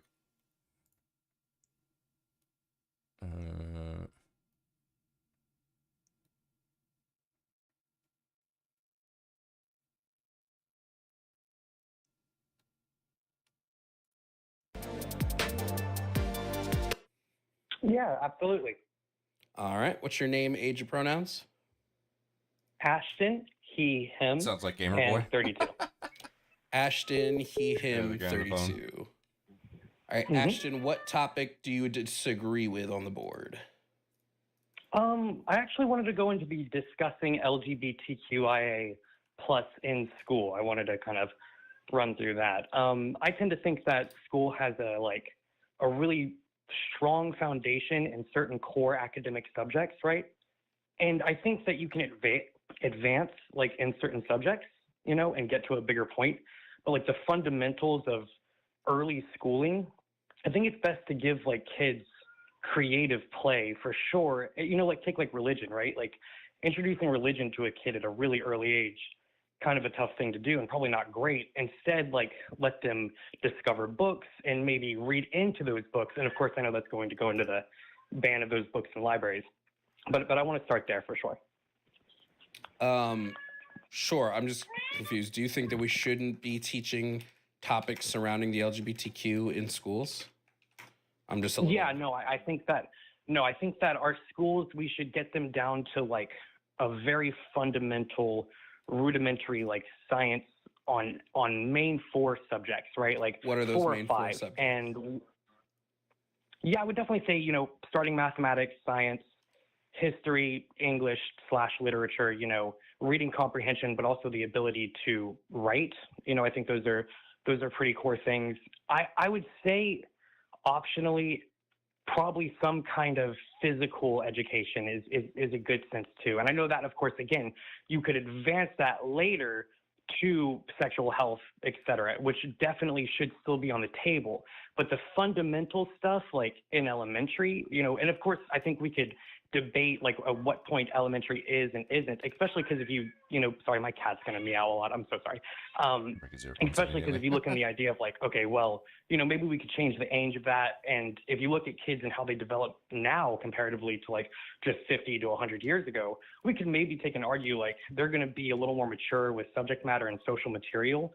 So we could like kind of change where that limitation is. But I think like the fundamental stuff, we should probably not include any kind of sexual nature like in those topics or lessons, right?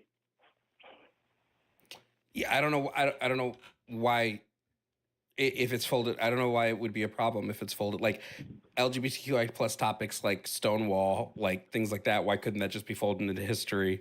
Why couldn't the social aspects just be folded into social studies? What would be the issue? Right, on the advanced, like to get to an like when they're older and they can understand the significance of Ashton, Stonewall. you can't teach an advanced course without first laying the fundamentals. Like I can't teach a kid algebra who's never learned 1 + 1 = 2.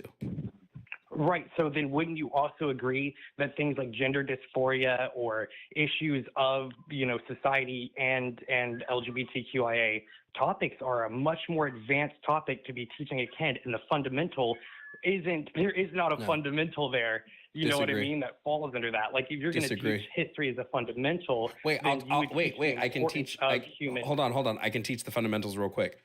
Like, let's say I have a classroom full of kindergartners. Here's a fundamental. Hey, kids, sometimes men like men, and sometimes a kid can have 2 daddies. There's your fundamental. But you oh God. You see how you're putting a connotation there that kind of doesn't, it's not true.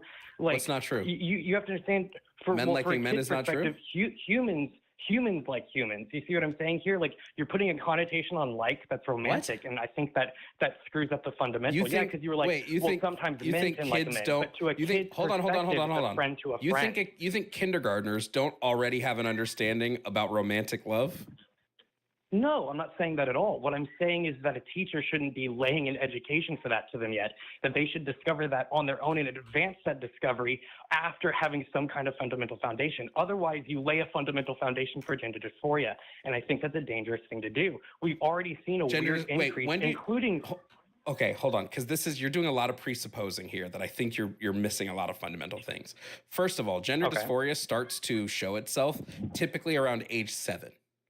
So these kids are already experiencing gender dysphoria, but you're saying we can't talk to them about things they're experiencing? Again, so a few things. One, we're talking preschool to kindergarten. If 7 and 8 is where we're starting to see signs of gender dysphoria, then at that point, that's where that action needs to be taken.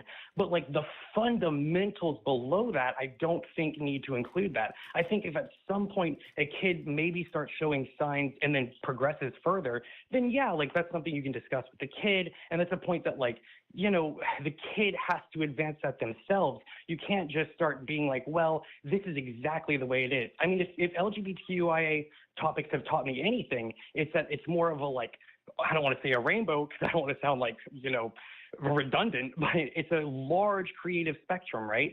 So shouldn't that large creative spectrum be something that's explored in its entirety, not something that's weirdly rooted in some kind of social propaganda, because that's what it's turning into. And I think if we were to like break down why conservatives are very, very scared of that topic in the education system, it's this right here. They're terrified of some kind of propaganda that takes place. It sounds like they're terrified because they don't actually know. Not prevalent in 7-year-olds. I've never heard that before. Right? It sounds I've like never they're heard terrified that there's this, like they think there's this propaganda thing happening when all that's. I'm just gonna look that up real quick.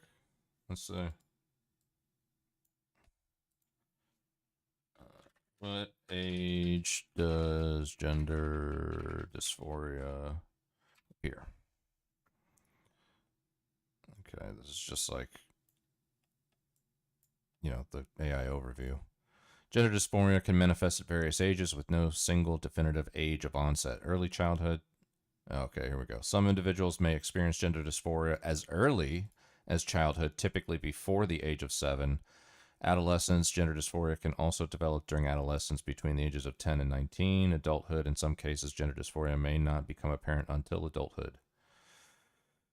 National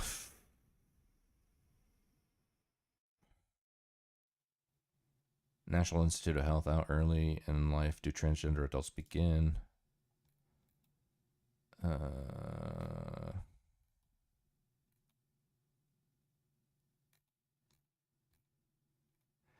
Data, blah, blah, blah. Ages.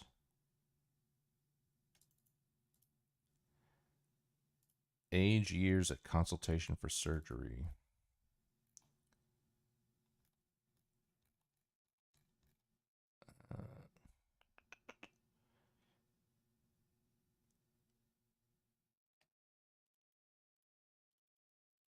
Earliest age of first memory of gender dysphoria among patients subject in our study.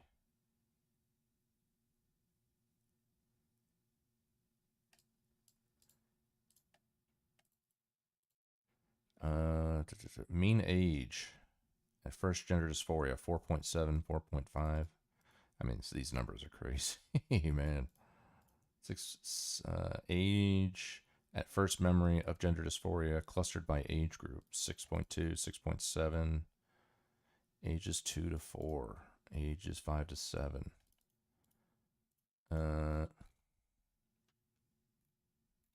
Whatever. There's a whole.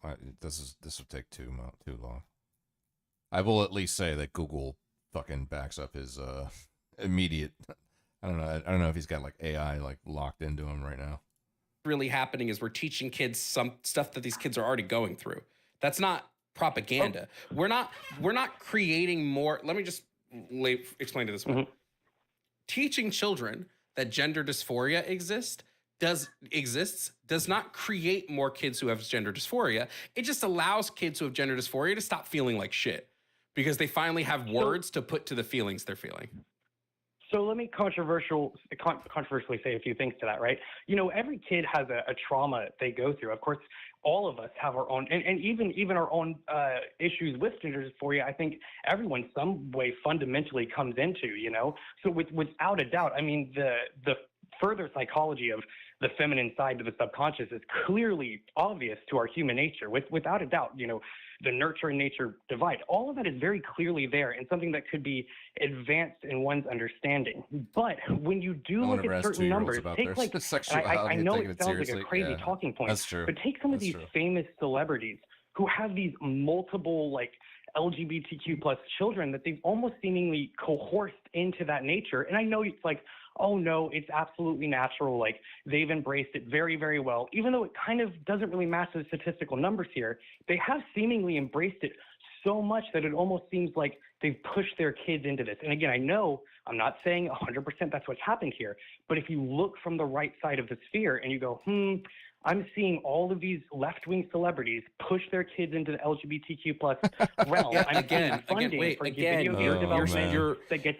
You're presupposing that children are being pushed into this. That's not happening anywhere.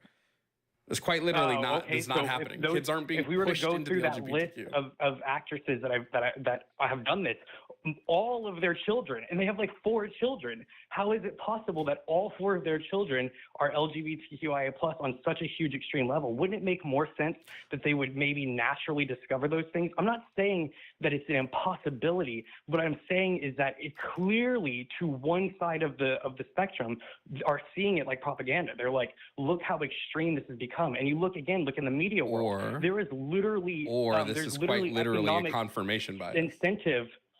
Say that again. This is quite literally a confirmation bias. Sorry, I'm sorry. What do you mean? Could you repeat that? It's a little hard to hear. Quite literally a confirmation. This is like a confirmation bias, yeah. You're specifically looking for this, so you're seeing this. Because there are tons of families that have there are tons of families that have like 5 kids and none of them are gay. Right? You're quite literally looking at a bias. Right. Here. That wouldn't matter if the statistics didn't show that LGBTQIA is a minority of the population and not the majority. So that would be your issue there. The numbers don't already match. And again, this confirmation bias wouldn't exist if there clearly wasn't incentive in the media and in the public and in the politics of it. And I think that's a problem. I think if you successfully, and this is to regress back to our original point, I think if you successfully decouple, this kind of strange title of LGBTQ plus whatever, if you decouple that and instead come at the situation with a foundation of psychology and sociology on a fundamental level, I think that wins people over more than what is kind of feel like a bit of a propaganda. But you're not going off of a fundamental understanding of psychology. Because if you did, you would know that children understand these concepts starting at like 4 to 5. You're the person who yes, you are the person right now who is coming at this from a misunderstanding of psychology. So I do have a degree, and I do understand Jordan Peterson has a psychological degree. Hold on. I just want to point something out here. Having a degree doesn't mean shit, right? Jordan Peterson has a but we did have Hold on. Stop. Jordan Peterson has a PhD in psychology and based his whole practice off of a fundamental misunderstanding of how lobsters act in social settings. So having a PhD doesn't mean anything. Like having a degree doesn't necessarily mean you understand these concepts. Okay, so like 3 things. 1, that's one particular person. 2, I didn't say I had a PhD. And 3, more importantly, I'm trying to explain that they gave us fundamental psychology classes. So I'm going to say that things like the schema, which have early development and take a long while to fully develop someone's psychology, they have to go through a full level of consciousness and then subconsciousness that has later growth in their life they fully understand. A self-awareness that can only occur by understanding things like the animus and understanding an idea that the feminine eventually gets brought out in the masculine and vice versa. There is quite literally like a back and forth dynamic that exists between these two natures, in that a child isn't going to understand this fundamentally or even go through it naturally if we weirdly curate their experience to this like kind of, I don't know, messed up robotic way of LGBTQIA+. I think it's the wrong way to go about it. So that would be incorrect. Okay. So especially because you're bringing up like you're bringing up like schemas, right? So like I just want to say again, when we look at the way humans develop, especially the way human brains develop to understand gender, right? Humans can have an understanding of their own gender by ages 3 to 4. 3 to 4 years is enough time for schemas to solidify in your long-term memory. Yes, they are. Yes, it is. To solidify, okay, yes. And to be, I'm sorry, like you know that even the brain itself hasn't fully has a long journey of full development. Brains never. So do you just? This is just showing me that you maybe have a misunderstanding of this. The brain never stops developing. Your brain is always developing. The study that said your brain stops developing at 25 was a lie. You know that, right? Like it was made up. Fine, but as far as the idea that your brain still has development to go past the age of 3 to 4 is clearly understood, right? Like we both clearly understand that you have a long road ahead of you. And to be fair, if we're to really divulge into this, like the literal experience someone has is going to shape their adolescence. We both understand this, right? So shouldn't it make sense that there's a natural exploration of what that shape might come to be, rather than forcing someone into something? Again, you're coming up with the idea that people are being forced into things. They aren't. Who's being forced into something? Give me an example of give me an actual concrete example of a child being forced into the LGBTQ. Sure, if we're going to do specific ones, then that famous Transformers actress from the Transformers series, her children she's put them all in LGBTQIA plus fashion and apparel. What is LGBT? What is LGBT? Hold on. What is LGBTQ fashion? Oh, they're boys dressed as girls. They're doing full transition. She has them in a full transition. Very early ages. Here's okay. So here's a few things you need to understand. If you're speaking about Megan Fox and you're speaking about Megan Fox's children, what it appears to be happening, because this is what we have based on the evidence, which is just Megan Fox taking pictures with her kids. She does that a lot. Is that she allows her children to freely express themselves in dress in whatever way they want. That's not forcing them. Stop. Right? No, it doesn't. No, it doesn't. Allowing your children to wear whatever clothes they want does not determine your children's gender identity. No. But exposing it to millions of people in the country certainly has an effect. Oh, I don't know. Then maybe stop. Maybe tell people to stop taking pictures of her kids. I don't know. Maybe tell people to stop taking pictures of her kids. I don't know. That's just a thought. Not just to that. Well, okay, I don't disagree with people not doing that. I do certainly think paparazzi is a terrible thing. I'm definitely not a big fan of that stuff. But regardless, it's not just the people too. It's the people around them and themselves, right? I mean, you have to understand that if you're like 16, 17, you look at pictures of yourself when you're younger, and it can be very informative. And also, not to mention how you address people in public. The Japanese philosophy of like, you have the mask you wear to everyone, the mask you wear to your close people, and just the one that's to yourself. I know it's just a philosophy, but you can understand the importance, right? Like you build that over time. You build the way you present yourself to people over time. I just want to point out that you haven't been able to give me an example here. You've said, well, look at the way Megan Fox example fits except it's not. Except you have zero evidence that Megan Fox is forcing her kids into anything. You have zero evidence except of this. The fact that it statistically it doesn't match. You don't have evidence that her kids are all part of the LGBTQ. Okay, so then let me give you more. Let me go through more. Balenciaga put out fetish wear on children and put it in photographs. And we agree you shouldn't be like. Don't get me wrong. Like you're like, oh, what does that have to do with the LGBTQ? Don't take photos. But Balenciaga what does this have to do with the LGBTQ? Balenciaga is not an LGBTQ brand. LGBTQIA plus is very pro-sexual health and sexual liberation. Am I wrong? I'm sorry. Do you think sexual liberation? Do you think sexual liberation applies to kids when we say this? Do y'all dress them in no? Because shut the fuck up. Your only example here is Balenciaga, which is an adult brand that's not even geared towards the LGBTQ. Balenciaga is mostly geared towards straight women. What are you talking about? So then let's talk about fetish wear. Give a fucking example, dog. Give an actual example. I've been to the Pride Parade multiple times. I've walked in the Pride Parade, and the amount of people in there that are wearing fetish wear, I think, has gone overbound. I think we need to start having some kind of consciousness children being there. Say that again? It's just you keep naming non-examples. I asked you for an example. I just referenced the Pride Parade. Hold on. I asked you specifically for an example. The Pride Parade is a specific example. Stop. No, it's not. Do you know how many Pride Parades? Do you know how many fucking Pride Parades happen in the country every year? Just saying Pride Parades is not a specific example. Nudity and fetish wear. I've been to so many Pride Parades that had zero nudity. I've been to so many Pride Parades that had zero nudity. Just saying Pride Parades is not an example. So again, I'm gonna say this again. My ask of you was to give an example of children being quote unquote indoctrinated into the LGBTQ, and you haven't given this. You haven't been able to give one example. I've given you multiple examples. I've given you No, you haven't. 3 specific examples. No, you didn't. You gave Megan Fox's kids. You gave Megan that is clearly LGBTQI influenced and affiliated. No, it isn't.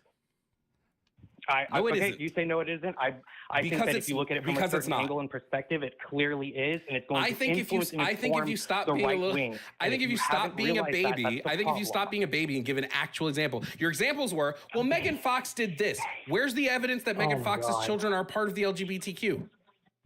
Where is it? You're just making. You are making an inference about children. Transition those kids, or is not affiliated to You're making an inference about literal children that you don't know because you're assuming that these kids were indoctrinated. That's what you're doing. I have clearly linked and connected that these topics, which clearly you feel very passionate about, that things like sexual liberation are clearly having an overstay in what would be called the LGBTQI+, and that instead we should attack it from a different angle and go from psychology or a form of history that is a rooted foundation that is easy for children and is not going to politicize the issue and scare off conservatives from ever wanting to. I don't give a fuck about scaring off conservatives, okay? I don't give a fuck about that. Okay. Fuck conservatives, okay? Full stop. My God. Let me explain something to you really quickly. Let me explain something so that you can have some sort of understanding about what's actually happening. What's actually happening is we've done the research. We know, based on psychological research, when children start to gender other things, we know that when children start to gender themselves, we know when gender dysphoria starts to show its head. You go, well, I don't believe in that. I don't know. I don't think that's true. I don't think that's accurate based on no evidence. I didn't say that. Based on no evidence. Yeah, you did. You said you didn't think it was accurate. That was not the foundation of my discussion at all. Hold on. You said you didn't think it was accurate. Don't try to twist it now, because yes, you did. Okay, I mean, if we can go back into the foundation of what I said, but we both know that was not the foundation of my argument. Except it was. I'm not saying that gender dysphoria doesn't exist at a certain age. I didn't say you said. I didn't say that from the beginning. I didn't say you said that. In my discussion. This is how I know you're listening to respond. You personated. This is how I know you're listening. You're listening to respond, not listening to actually hear what I'm saying. So okay, continue. Second of all, you then went on to misrepresent Megan Fox, to misrepresent Pride parades, to fucking bring up Balenciaga, which has no real connection to the conversation because it's an adult brand that sells to primarily like cisgender straight women. So like you're not connecting any of these things. You're just making claims that, well, the LGBTQ is hypersexualized. Straight people are hypersexualized. Are you kidding me? Have you been to a fucking sporting event in the last 20 years? Have you watched the cheerleaders? Yeah, they've had to regulate a lot of that stuff. I mean, you remember the Bud Light commercials of back in the day where they were basically showing porn stars on the commercials? They've stopped doing that because they realized it was a bad idea. They still do it. Fucking Christ, you bro. Look at, this is crazy. Bye-bye. Shout out to the person that tipped. I can't fucking do this fucking bullshit, bro. Not if you're going to keep interrupting every 4 fucking seconds. Love it. This is rage bait now. Yeah. All right, what's your name, age, and pronouns? Robert. Age 37. And pronouns? Pronouns, He's calling because he's getting smashed. Yeah, what's up, Terry? That's fine. Okay. Robert. Yes, sir. What are you calling to debate about? You're also very quiet, just FYI. Okay, cool. Let's see. I guess all the points. I guess only one makes sense to me, but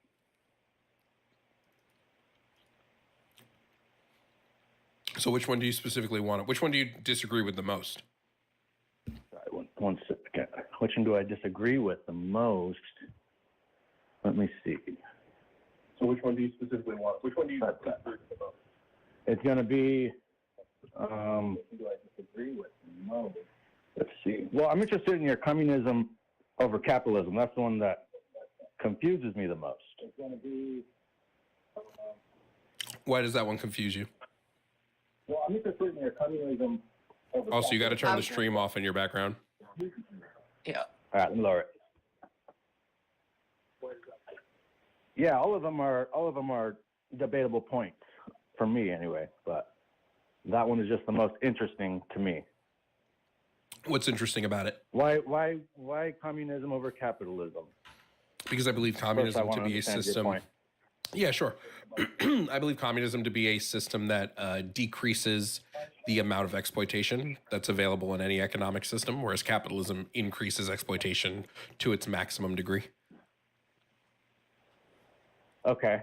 Now, is that something that people who just haven't made it there say, or is that just What is your reason for understanding that? If you're a capitalist, I'm sure you wouldn't disagree with it, correct? If you had a company making money. I do have a company that makes money. Okay, great. Then you do believe in capitalism. No, capitalism isn't having companies. Capitalism would Are be you the person? no. Capitalism would be the Right, right. privatization over the means of production.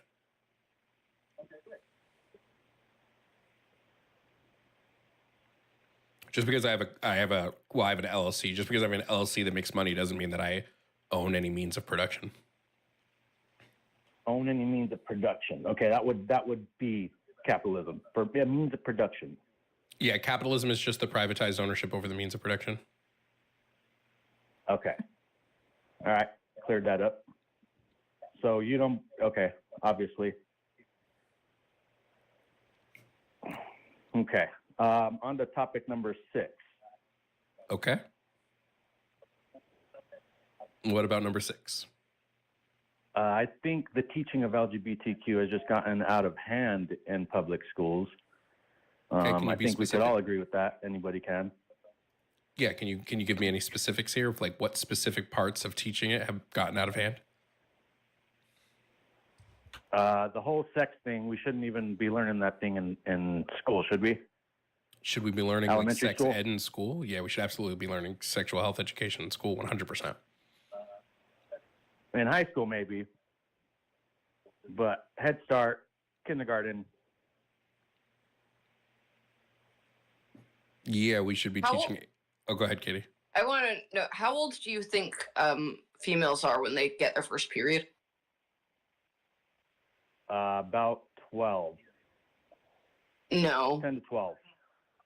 No, it can be like around 9. I'm pretty sure is the average now in the U.S. But it can be as young as like 5 years old. No way. Okay, well, you're talking probably extreme cases.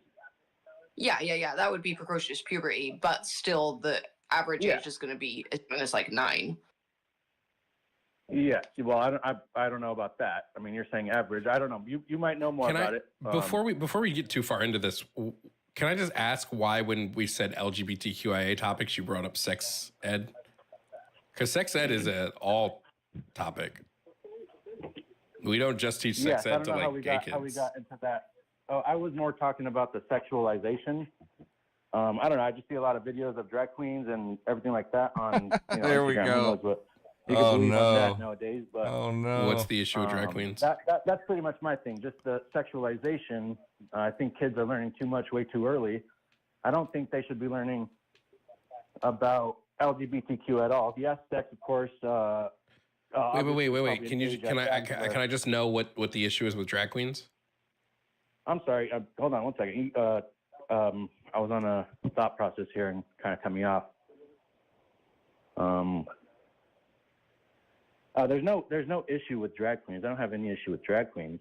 I just don't think that kids should even be learning about what a drag queen is. I don't think kids should be at a drag queen.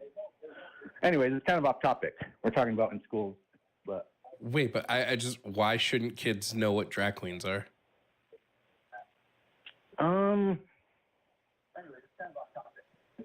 Why shouldn't kids know what drag queens are? Yeah. Huh, that's an interesting question. I don't know. I mean, if you can't figure that out yourself, I think that's Well, you can't even answer it, so. That's a question you have to answer for yourself. What I believe is obviously what you believe, but Great. So can you Come on, answer it man. then? what happened? You're the person that believes kids shouldn't know what drag queens are. So can you answer that? Like, why? Can I answer why kids shouldn't know about drag queens? Yeah. No, I think we're getting off topic here. This isn't what I'm debating. I'm debating teaching LGBTQIA in school. Okay, what It has nothing to do with drag queens. specifically? I have nothing against drag queens or anything. Okay, so I just want to point out that when I've asked you like what specifically shouldn't be taught in schools, you brought up sex ed, which you then said, well, that's off topic. Then you brought up drag queens, which you then said is off topic. So what specifically about teaching LGBTQIA+ in schools should we not be doing? Because you don't think you should be doing it, but you can't tell me why or like the specifics on what we shouldn't be doing. I think that it confuses the general. It's confusing to kids. LGBTQIA, you're born male or female. Okay. Once you start hitting puberty, anything like that, There all we right, go. cool. Go down that rabbit hole. But What about it is confusing? I've met plenty of kids who understand like gay people exist. So what's confusing about this?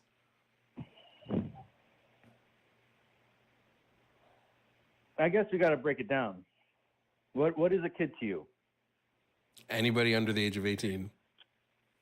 Anybody under the age of 18 is a kid to you. Okay. Yes. I could agree with that. But I'm talking more the young kids. Let me ask you a question. Elementary If school. I have a kid who's 4 years old and they have two dads, do you think this kid is confused or this kid is just like, yeah, I have two dads, chill? I definitely think the kid would be confused. Yeah. About what? About having two dads. Where's mom? Where's mom? My What's classmates confusing? have mom. And Where's mom? at in my picture? Some kid. Okay, so what about a kid whose parents are, or a kid who's like mom is dead? Would they also be confused?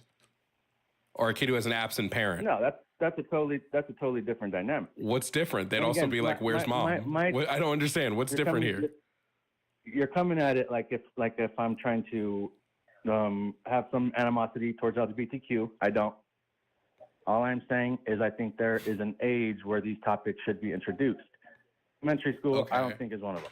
What age should kids start to learn that gay people all exist? All these other sexualities, LGBTQ. It's just confusing. Wait, what age should a kid learn that gay people are real? I'm not talking about gay, bro. Okay, you're making it really hard. What does I'm the not talking about G gay, I'm not in talking about- LGBTQ I'm not stand talking about for? Gay or lesbian? Friend, I'm friend. talking about when you get into the Friend. cis, when you get into the Friend, the Robert, or- friend, yeah. friend. Yeah, yeah. What does the L and the G in LGBT stand for? Lesbian and gay. I got you, bro. I got where you're coming from. But you're bringing out the two most common that have been down in centuries. I'm not talking about those two. Okay, great. When should a kid Come on, man. learn that bisexual people exist? I'm not talking about bi either. So you're Okay, only what do you talking wanna about. talk about? What does He's the Q quite stand for? literally What does the only Q stand talking for? about trans people. You're only talking about trans people. No, I'm talking. What does the A stand for? What does the I stand Asexual, intersex. for? Okay, so you're introducing all this other stuff. Look at again. All this I don't other know stuff. if we can't agree that it kind of becomes a little confusing. Even me, a grown adult, I'm finding it hard to catch up. Wait. There it is. Hold on, Katie. There it is. You think kids find it confusing because you find it confusing. Bro, no, don't condescend. That's what you not just what it is. said. Just because I'm. You just said Brother, we can agree that even we find it confusing. It's getting all confusing. The only person here confused is you. Yes, people who aren't part of the LGBTQIA community. Sure, yes. We're a little Jovan, confused. when did you join the club? I don't know. I'm an honorary member, I guess. Baller. I didn't know that you were one of us. Oh my god. One of us is What crazy. are you? Katie's pointing out the fact that I'm not part of the LGBTQ community, but I don't find it confusing. Let me ask you a question. well, Do you okay, think I a can go kindergartner? Do you think a kindergartner might find math confusing, like algebra, or calculus or Of course, geometry? Of course. So how do we? So because they find those advanced concepts confusing, what do we do to introduce them to math? Again, you're not learning algebra until what age? What grade? But in order to understand learning it in algebra, kindergarten, brother. You have to be You gotta introduced learn to 1 plus basic 1. mathematics. Yes, exactly. You So need to we learn 1 teach plus 1. math. You need to learn male and female, and then So you get we on to the teach other math algebraic at equations. so we teach math at an age appropriate level so that you understand the complex concepts later in life. Exactly. So bring those complex ones later in life. Exactly. You said it perfect. Yeah. We just don't mean as late as high school. Can I just ask Robert a question? Because I just want to know. Oh, you can go ahead. Go ahead. What does asexual mean? Asexual, I would think it means that you don't have a preference, or I guess you don't think in that way. Right. Yeah. So a lack Okay. of sexuality. An asexual person isn't going to typically experience sexual feelings. So what's wrong with a kid who is learning about sex ed, which I think should be taught earlier on, because puberty starts around the age of like 9 upwards. Sure. Typically. So what's wrong with a kid who's learning about the fact that sex exists, learning that there are people who are not interested in that? No, sex existing, that's one thing. But like I'm saying, we're bringing all these, introducing all these new things. Yeah, you didn't hear my like, question. All right, you interrupted. You didn't actually hear. You didn't hear my question. I'm sorry. Yeah, I probably didn't. I'm sorry. I'm just ready to fire off. Go ahead. Yeah. So what's wrong with a kid who's learning about the fact that sex exists, learning that there are people that do not experience sexual feelings? Oh, okay. What's wrong with that? There's nothing wrong with that. Okay, great. So we've got asexual is off the list. It's fine for kids to learn about asexuality. What's wrong with them learning about people that are interested in have sexual feelings towards more than one gender? What's wrong with that? Again, nothing wrong with that. I see where you're going with this, and you are right to an extent. Correct? You are right. You're right. Great. So we should be learning that there are other people out there that have other preferences. Okay. So is it just learning about trans people that you have an issue with? No, it's at what age do we find it appropriate? At what age do kids? Wait, I got to follow up. Okay, you kind of got me you got me against the wall here because why shouldn't they learn that there are these other preferences? Correct. But the style and teaching that, again, I've been seeing this online, that they're doing is kind of just weird. I don't, just sexual books that have sexual innuendos in them. Robert, can I just? I want to answer your question, right? Because you said, at what age do we start teaching kids these things?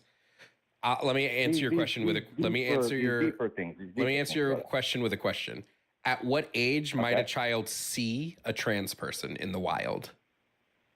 Okay. What do you think? What? I'm sorry. Can you repeat the question? At what age might a child see a trans person out and about in public, in a public setting? Probably. I don't know. Any time, at any point, probably. Okay, then that's when we should start teaching them that trans people exist. When they can see that trans people exist. Do you think trans people should be allowed to be teachers? Again, I guess we're getting off on the. I'm not saying they shouldn't know they exist. I'm talking about the teaching. The style of teaching, just bringing that whole kind you're talking about books, bro. You're talking about books, which has nothing to do with teaching, by the way. The fact that people write books isn't what teaching is. That's not curriculum.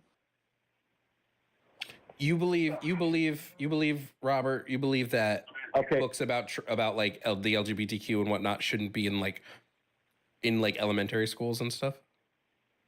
No, definitely not. I'm not saying that. Let me just turn it on you guys and ask you a question. What curriculum, besides learning that there are these LGBTQ, that sounded weird saying it like that, but you get my meaning, that there are, what is the extent of teaching we should be doing then to introduce our kids to? Yeah, I think we should. LGBTQ history? Yeah. I think going over the history in history class, in social studies, talking about family and friend circles and how LGBTQIA plus individuals make up that sort of thing. I think from a very young age, we should be teaching kids about their own bodies and consent and the names of their private parts so that they can protect themselves from assault. We should be teaching all these things from kindergarten up. We just make it age appropriate. Sure. Okay. And those are valid points, of course. So it is not to teach everybody that, you were born male or female, but hey, you can do this. You don't need to be that. Whatever you feel in your body, that's what you should be. What's wrong with that?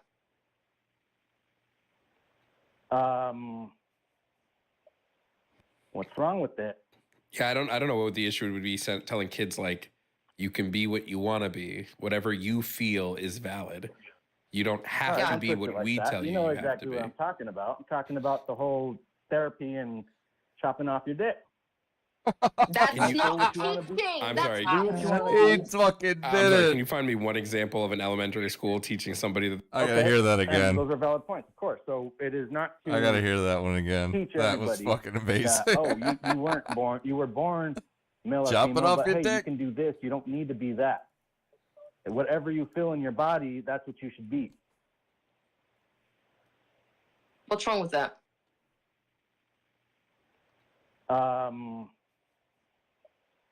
What's wrong with it?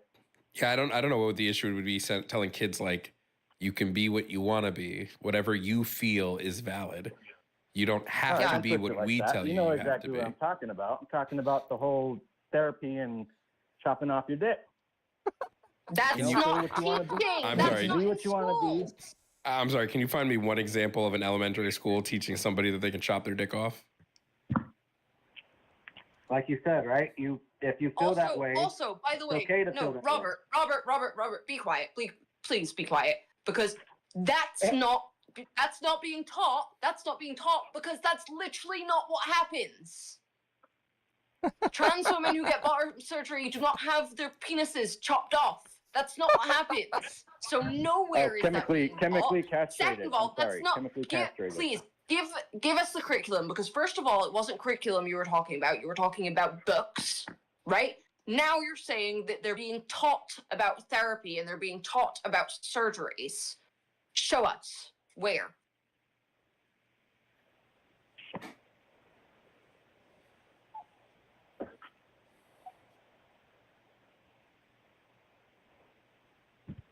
So kids don't go to therapy for hormone blockers, and where do they get these That's not things? school.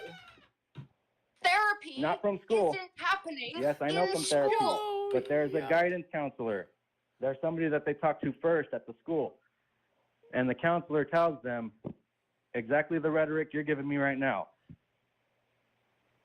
Where? It's okay Where? if your feelings say that it's Where? it's okay. Wait, I'm sorry, Robert. Do you think it's not okay for kids to feel different? Wait, No, I'm look at. We should all express our differences. We should all express our differences, right? I think we could all agree on that. Can we?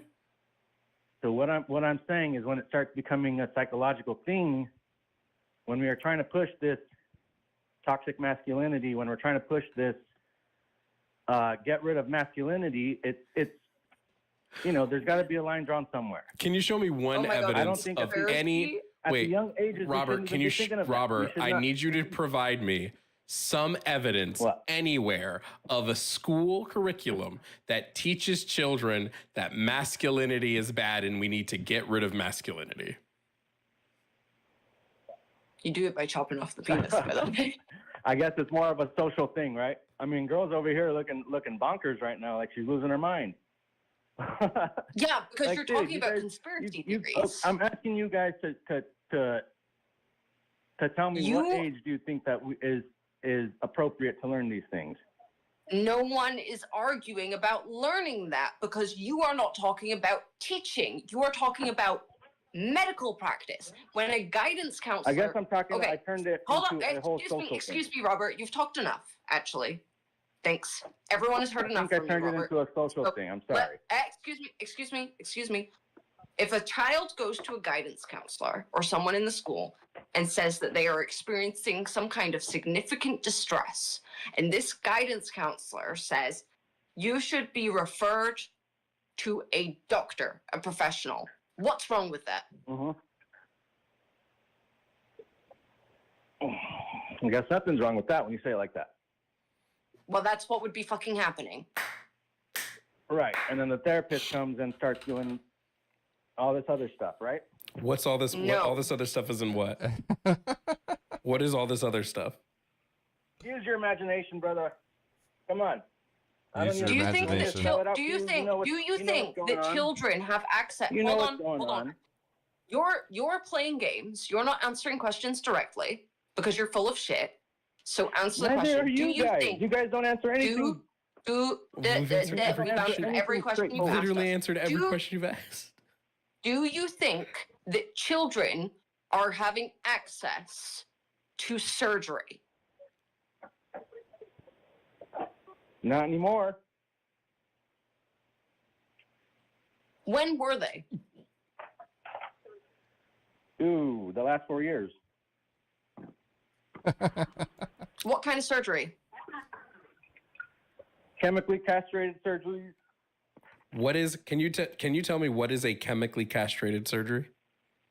I don't even chemically castrated in surgery. You know what that is? What do you want me to go into the? Yes, I do. Hold on, Katie. Yes, I want you to go into the details. Yes. Sorry, brother. I don't got that for you. Because you don't know. No, I don't. Yes, do you know? because yes, I do. That's why I know that you're wrong because you're making shit up. Educate me. So trans kids. I don't believe you're going to soak any of this up, but we can try. Trans kids. Oh, I'm would going to start- soak it up. Don't worry. I mean, Great. We'll see if you know what it means. Like Katie didn't know what PCOS was, but we'll check it out. What are you talking about? Katie absolutely knew what PCOS is. Are you just making shit up now? I didn't know if it was genetic, if that's what you mean. You were baffled. You didn't know. But go ahead, brother. I'm listening. Bro, you're trying so hard and it's not working. Anyway, trans kids who may receive medical affirming care would start on puberty blockers when they're around 12. Typically, 12 is the average age of pubertal suppressants, which will suppress their puberty for anywhere between 12 to 24 months. So they and their family and their doctors can figure out if they want to move forward with hormone therapy. Then around 13, 14, 15, we tend to see the average age of children going through hormone replacement therapy, where they will take the opposite hormones to whatever their like hormones that they had through their original sex development. So this could be estrogen, testosterone, all the other ones. Then, if they want to, we see around 15, 16, they may be given the option for top surgery if they have breasts and want to have those breasts removed. And then for bottom surgery, almost everywhere in the country, you must be 18 and up. So I'm just wondering which kids are getting chemically castrated and where, because none of what I just labeled is chemical castration. No, you're right. Nothing that you labeled is chemical castration. Okay, so where are kids getting chemically castrated? Again, I see it just all over online, dude. I can't give you a personal experience. Okay, do you know what I see online a lot? What do you see? Videos of vampires. Does this mean vampires are real? I guess spitting. But because I see it online, does this mean that it's real? Shit. No, it doesn't. Okay. So do you think it's possible you have fallen for right-leaning propaganda that has taught you something that is untrue? It is very possible. I will give you that. It's very possible. Okay. Do I think that is so? No, I do think that there are kids getting chemically castrated. But you can't provide any evidence of it happening? And you've agreed that what I labeled, which is gender affirming medical care, is not chemical castration. So no, that is not chemical castration, but still we will agree to disagree on that one because I still think that is why are we agreeing to disagree when you can't provide evidence of your side and you've agreed with what I've said about my side? No, I agreed with you calling me out and saying that I can't provide evidence. Correct, you're right. So why should we agree to disagree if you can't provide evidence? I'm not going to agree to disagree. I'm going to say I have evidence and you don't. Well, that would just be stupid. That's not in debating. Okay. That's just me arguing. Nope, that's how debates work. But anyway, shout out to Elizabeth on Venmo as well as Marco on YouTube for the Pays to Kick. Holy shit, what the fuck? By the way, normal traffic stops without committing crimes? Correct. Yep, you here to debate? Do a race one. Yes, sir. All right, what's your name, age, and pronouns? Carlos, I'm 26. I'm male. Okay, so what are your pronouns? Male. A male. He. Got it. Carlos, 26, he, him. Carlos, what topic on the board do you disagree with? Let me see here, because I'm working at the same time and I've seen this, so I thought it'd be pretty fun. Let's go with systematic racism is real. Okay, systemic racism, sure. What about it? What about it? Do you? I'm sorry. Do you think it's not real? Well, not in today's current age. Since you have the bullet points here, what made you think that it is real today? Because we still see disparities brought between the races, specifically between like white and black Americans, that have no linking to anything except for systemically racist policies and or built-in systems inherent to the art, and not inherent, built-in things that are like just in the systems that we know. Okay, can you give me an example, like a specific policy or something? Sure. Policy specifically would be like single-family zoning is a systemically racist policies that disproportionately affect Black Americans. If you want like broader systemic things, you can look at, there was a study done by Stanford called the Veil of Darkness study, in which they analyzed 95 million traffic stops and found that when it comes to pulling over people, Black Americans are like 16 times more likely to be pulled over than white people while driving, even when not committing crimes.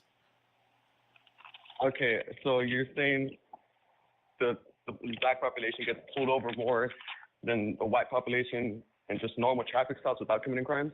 Correct. Is that what you're saying? How would they go about that study? How do they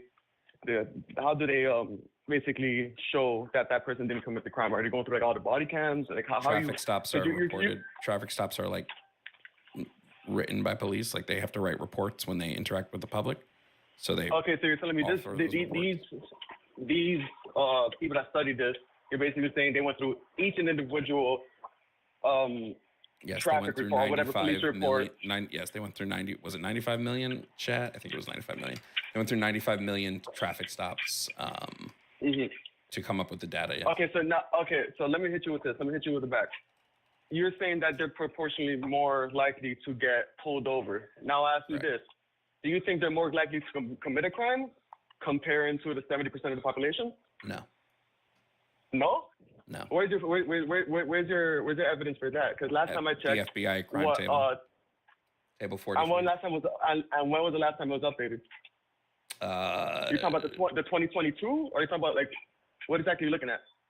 The UCR?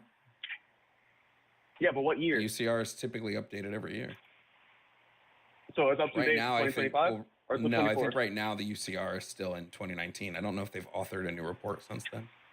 Okay, because from what I'm aware, it's not the full 13% that's committing these acts or whatever. It's majority down to the bottom 2% to the 3%. Now, when you look at that proportionally, they commit way more crimes than so-called the 70% white, and it's only like 3% that's doing it. No, what do you mean? No, they don't. That's literally a fact. When it comes to percent distribution, when it comes to percent distribution, pull me up a stat. You're on live. I'm literally telling you it right now. No, I want to see it. You're on live. You have the ability to show on live. Sure. When it comes to the percentage distribution, white people commit about 70% of all crime. Black people commit about 26% of all crime. You're comparing to a 70% population to a 13% population. You guys like to argue per capita all the time. How about you listen? You are also taking this off the UCR. Do you know what the UCR calculates when it comes to crime? Indulge me. It's arrests. It calculates arrests. Okay. It doesn't calculate charges. Hold on. It doesn't calculate charges, and it doesn't calculate every single state. In fact, states that are predominantly like white, like Alabama, they don't report to the UCR. Like states with a higher white population, they don't even report to the UCR. So you're looking at partial data here. Second, we know that when it comes to arrests, Black people are more likely to be falsely arrested and imprisoned than white people are. So, like, yeah, the UCR. How exactly? You're just saying the general via the U.S. Sentencing Commission's data. So you're saying these people are getting prosecuted, even though the jury or the judge. UCR is tell me, Joe, where UCR is just arrest rates. It's not prosecution rates. Okay. So you're not even arguing about persecution. You're arguing about they get handcuffed and then they have to go through to the court. That's what you're arguing right now. You're not arguing about the full The sentencing. UCR isn't even court appearances. It is just arrest rates. Okay, but if that's just the arrest rate and they're not getting persecuted, how is it systemically racist if they're able to fight their chance to get out of the persecution? You're just arguing arrest. How is it Everyone system? has to What are you fight in talking court. about? I think you're trying to debate 7 different points here. Can you stick to one? If you're trying to say, hey, it looks like black people get off of their charges more, that's because they're falsely arrested more. And when you're falsely arrested, you have an easier time of getting out of a false arrest. Black people are also exonerated. Okay, Hold on, I'm talking. You're mainly looking at blue. You're mainly looking at blue states with blue AG. I'm talking. Of course, they're gonna have a lower release. What are you talking about? I'm talking. Thanks. Okay. When we also look at when it comes to things like in the UCR, like when we're looking at arrests and stuff, what we also see is black people are exonerated for crimes more. So when black people are charged with crimes, they get exonerated because they're proven innocent And later. which counties exactly? This is state, like countrywide. That mainly goes because you know countrywide. AGs are very political. You know AGs are very countrywide. political. But okay, countrywide. Give me proof that AGs are very political. Give me some sort of evidence of this. AGs literally run. They Evidence? literally run for office. Do you have evidence? What do you mean? Do you have evidence that they're AGs literally making? run Do for you have office. evidence that they're making decisions based on some sort of political ideology? When they or run some- for when that they doesn't- run it's when not they evidence. run when they run for office, they Them running promise for these office things isn't that they're willing. Them running What for are you office. talking about? Them What are running you for office is only evidence that they're running for office. It's not Bro, evidence. running for anything Yes, you in don't fucking have. government is a political. You don't have What are you evidence. talking about? It's literally political. Okay, so you don't have evidence. Got it. You know, you're just filibustering. You That's not what a completely know that filibuster running is. for you know AG is literally a political. They literally get I put in asked politically. you It's- to provide evidence that the decisions they're making when it comes to either charging people with a crime or they don't even, AGs don't exonerate people, but whatever. When it comes to exonerations, that those No, decisions are they're made. in charge of the I'm ones speaking. persecuting. I'm They're the ones speaking. in charge of persecuting because you're throwing false equivalents. You You're don't trying to even say know. they don't There drop is no charges. false They're equivalence the here. ones that persecute. There They're is the no ones that false persecute. equivalence They don't here. drop charges. They're the ones that persecute. There is no false equivalence here. I asked you for evidence that the decisions they're making are based on some political goal or gain. And all you keep saying is, well, they run for office. Great. That's not evidence that the decision to charge someone, Bro, the decision if to you run prosecute, for office, you you're don't know what giving promises to the people that are voting for you. That's alone a political. You're asking for You a have no idea specific what you're instance talking of about. one. You're talking about a specific instance of You one genuinely have AG. no idea what you're talking about. Okay, you're just saying the same thing over and over. Nope, because you refuse to provide evidence for your claim. You're saying it's your whole argument is that they get pulled over more, right? My and then argument, when I say, oh, are no, they gonna hold on. My argument is that when we look at the data, like the actual studied data, it's very clear that there is a disproportionate effect against black people in the criminal justice system. One of these is the pullover rate, right? Black people are 16 times more likely to be pulled over by white people until the sun Just goes like- down. And when the sun just goes like white down people are and more likely police to can be know shot and get pulled over, just like white people are more likely to get shot. You're gonna ignore that evidence of- fact? do you have evidence of that? It's literally on your report. Look it up. You have the fucking live on you. Why can't you put It's it up? actually Why, not why on am I the the report. caller have to pull up It's actually evidence not on the when you're on report that live? white people are more likely to be shot. Okay, you can literally Google it. Just Google it. Oh, just Google it. Okay, sure. Just you can literally Google it and look up the different reports. You're doing Sure, yourself a let's take a disservice look, by let's actually take a like look. informing yourself. Let's take a look. Black people in the United States are disproportionately affected by gun violence and are more likely to be shot per capita compared to Yes. other racial groups. Holy shit. You said Of white people by were more likely to themselves. be shot. By One police. one By one police. Of course, one black are gonna shoot Google each other. search. They have the One highest Google violence search between the proved you communities. wrong. That's crazy. You literally didn't even look at it, bro. You literally just said gun violence in general. We all know Oh, the sure, black let's community look- has a huge let's gun look by- violence let's look issue. at- let's look We're at talking by about police. police. Sure, let's look at by police. Sure, This is 100%. what you guys do. You're trying to filibuster and throw Oh, different here we adjectives go. in there, like, When it bro. comes to police violence, black individuals are disproportionately more likely to be shot and killed by police per capita compared to white individuals. Holy shit. Okay. Who would have Let me see the slide. who would have fucking guessed that, chat? Who would let me have see this guessed real that, quick. guys? Who would have guessed? Black Americans are killed at a higher rate, although white individuals make up a larger percentage of the population are also shot and killed by police. The rate at which black Americans are killed is disproportionately higher relative to their representation in the population. Holy shit. Holy shit. Black Americans, who make up roughly 14% of the US population, are killed by police at more than twice the rate of white Americans. Holy shit. Who would have guessed that? Who would have guessed? Bro, Except every person with a brain, except for It you. literally says, while more white individuals are shot and killed by police in the United States in terms of absolute numbers, blacks are shot to a disproportionately amount, right? Now, when you look into it, disproportionately, they're getting pulled over more. Why are they getting pulled over more? Just Because they're of black? racism. Because of racism, yeah. So- that's why so when you this. think That's why. that- Hold on. That's why when Oh the my sun God. goes down in the study that I've talked to you about, the Veil of Darkness study, when the sun goes down, the rates of pullover even out because police can no longer see the color of the person driving the car. Wait. So you're saying have you ever thought of the count? That's when not most people are outside. Is when most Are you people are done with stupid? their Do you know day, what they go daylight home? savings time is? Do you know what daylight savings time is? There are places all over the country, in fact, everywhere, where at one You point in literally the just said year, sundown. where at You one said point, when the sun's down, do you know how they don't daylight pull over savings as much. works? Do you know how daylight savings You works? just said when the sun goes Do you down. know they that don't pull over as much. sometimes in the year at 5 o'clock in the day it's light, and at sometimes in the year at 5 o'clock in the day it's dark? Do you know that? Okay, you said sundown. Your word was sundown. Yes, because Was it sometimes not? the sun is down at 5 o'clock. Do you Okay, know and this? then Do you when- know when how do- this? Do you and know how when do- time works? And when do most people finish their work days? 5 o'clock. What? A 9 to 5 exactly. So Typically they're going five home. between 5 and 6. So, So sometimes of course during the there's gonna be year, less pullovers if there's not as during much the year, people you are so outside. stupid. Sometimes during the year, the sun goes down, but like before 6 o'clock. So sometimes people will be driving the same road at night and during the day. They're driving the same road because we have this handy little thing called daylight savings time. So it's sometimes light out at You're that point completely in the missing my year, point. and You're sometimes it's completely dark missing my out. point. No, you're you just don't know how time works.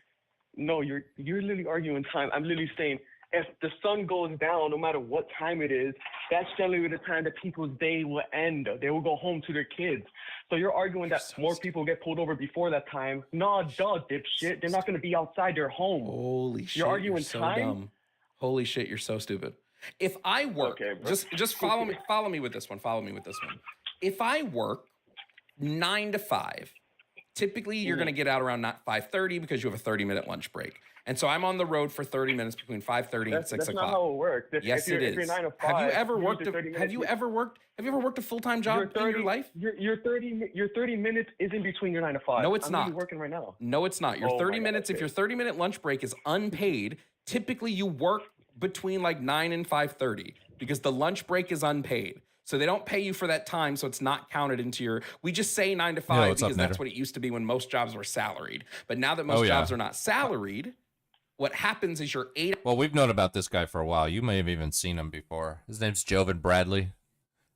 We've watched a bunch of his debates before. It's always a good time in the chat when this guy gets on the screen.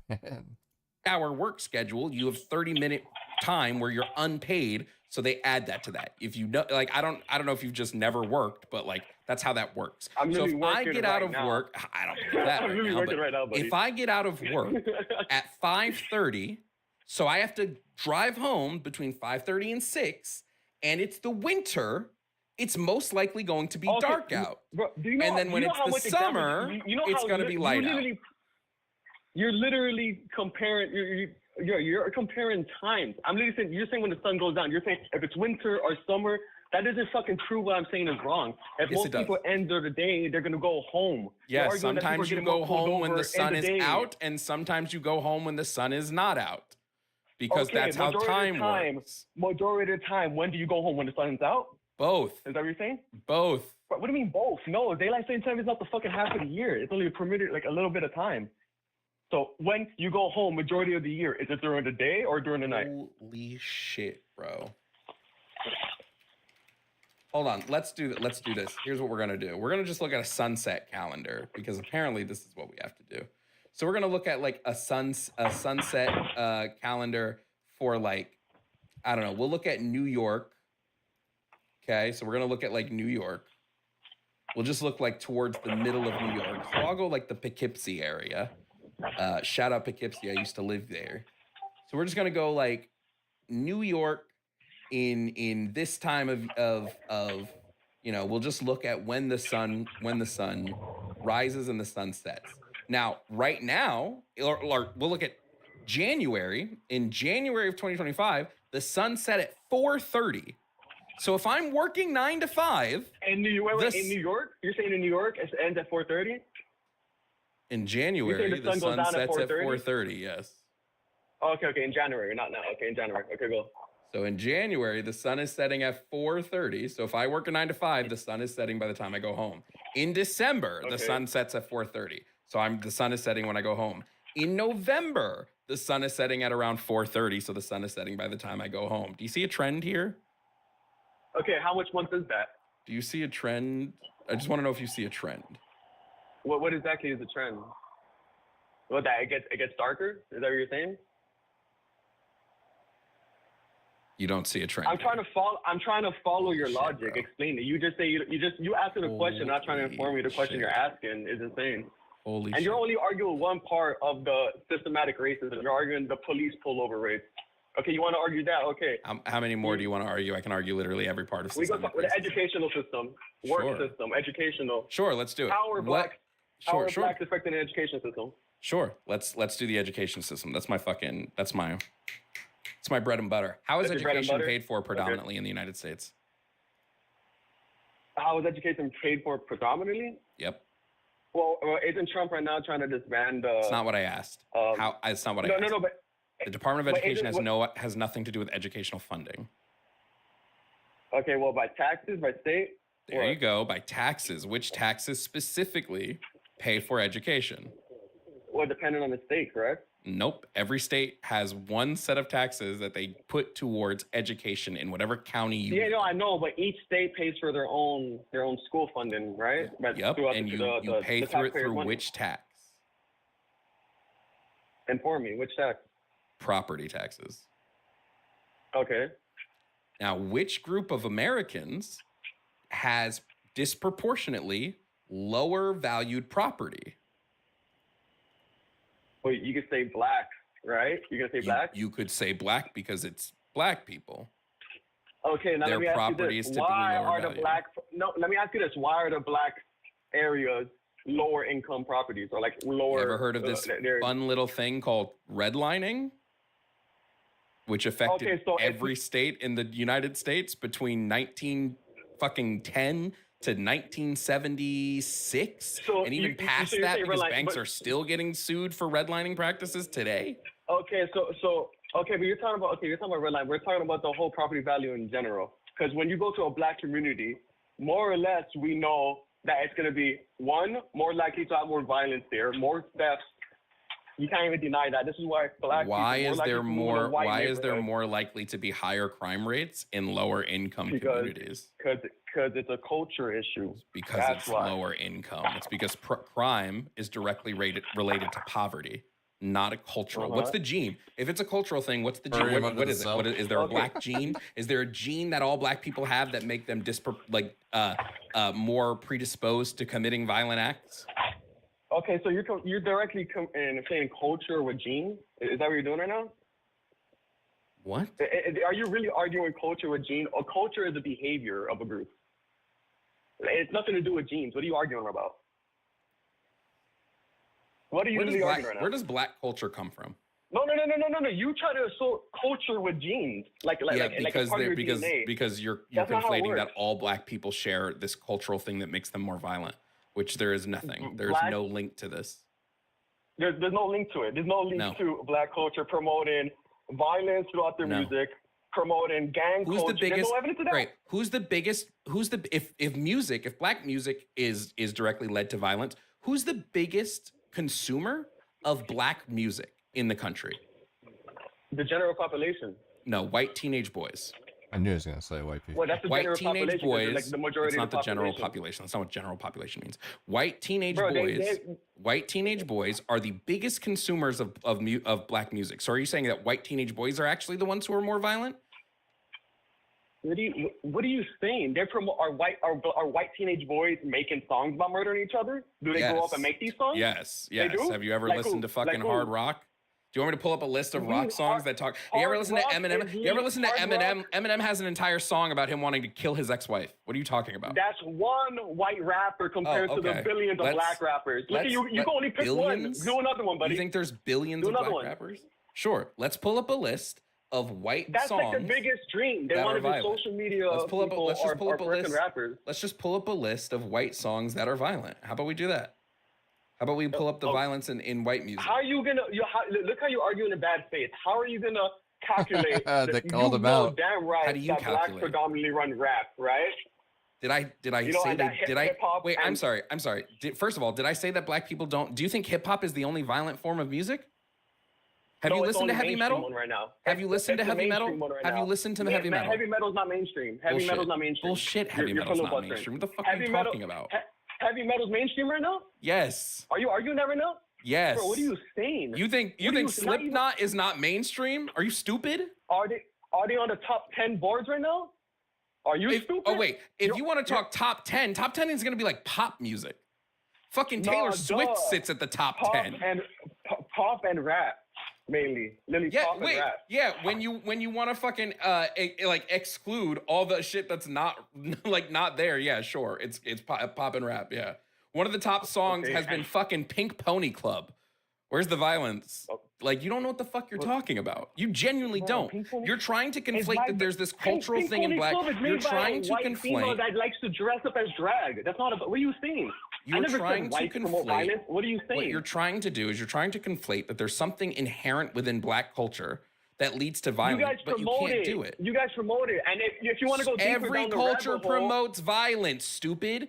Violence is one of the highest things. You want to bet? Do you want to fucking bet me? Okay, Do you want to yeah, bet me? I'll Every bet. culture promotes violence, and if we want to look at which cultures are the most violent in the world, it hasn't been black cultures. It's not been even mainly, close. What, Middle Eastern? It's Like, been mainly European. Middle Eastern enough? It's been European. If you want to look at what cultures have been the most violent, it's been God. European. So you're saying like the European fuck? culture? What is he You're saying European culture is promoting violence right now? That's not what he's saying, but he is saying that Europeans have been like what? I guess he's thinking about like colonialism and imperialism and all kinds of shit like that. He's got to be thinking like mad historically right now. Every culture promotes violence. No, bro. Musically, music controls the culture at the moment. Yes, music does not control Musically- the culture. That's so stupid. Right now it does. Music What are you is, no, saying? music Okay, is what music is controls created culture? because of the culture. The culture that you live in is music is an extension of the culture you live in. It's not the other way around. Bro, the you music don't doesn't understand. come first, you idiot.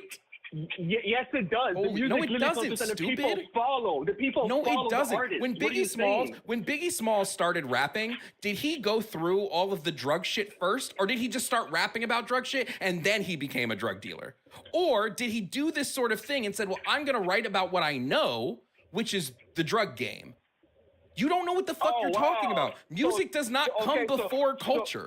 Music wait, is a reflection are you of arguing the that culture, black you only, moron. Wait, are you arguing the black communities only know about coke?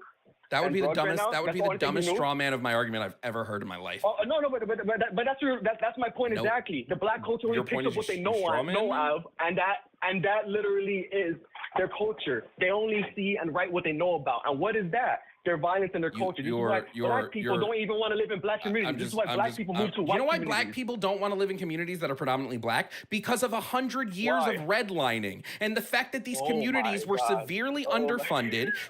Yeah, you don't know what the fuck you're talking about because you don't know the history You of this don't shit. you don't ever think about the people that want to buy a property, probably don't want to live in a dangerous neighborhood. Probably Why wanna were have black better people value for forced their into those property. neighborhoods? Why were black people forced into those neighborhoods?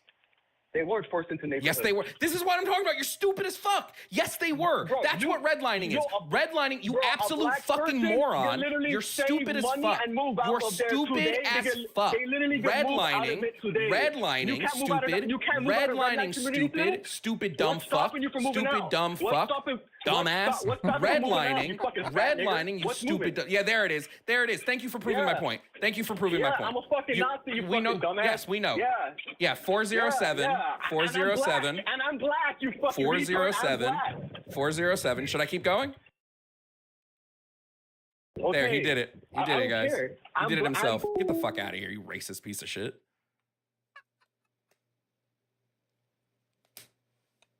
Dumb fuck. Oh my god. He said, "I'm black." No, you're not. Stupid. If you were black, you wouldn't have spent the entire conversation saying "you black people" or "the." You would have said "us." Stupid fucking idiot. Here's the thing. Black people were systemically forced You want to know a question that I wish I could have asked?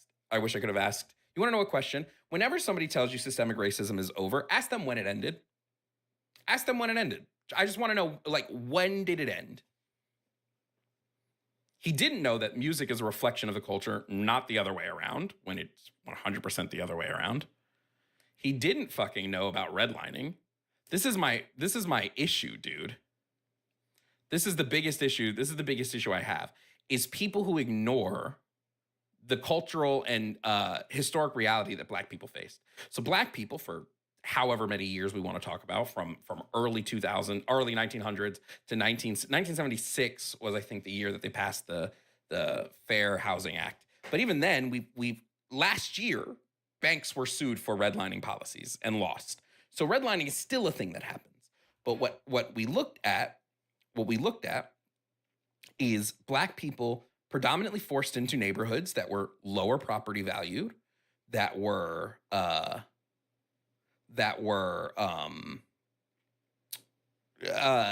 neighborhoods that had less resources funneled into them, right? Then we need to look at the war on drugs, in which fucking Reagan decided, well, we're going to, admittedly, by the way, the CIA has admitted to this, where we're going to funnel drugs into these neighborhoods to severely underfund them so that we can make sure that these neighborhoods stay poor. And then you want to say, well, but why do Black people stay there? I don't know, maybe because they historically don't have wealth. And part of owning property is having wealth.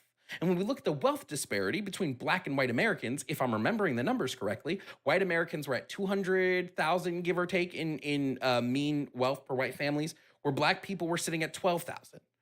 So like, this shit is so cracked. And every time someone points you to culture, they're fucking making shit up, by the way. They're making shit up when they say it's a cultural thing.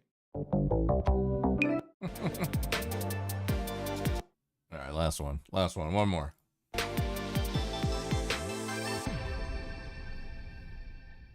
Anyone to put their hand out? Oh, man. Hello, we're here to debate. It's very charitable, Salty. Yes.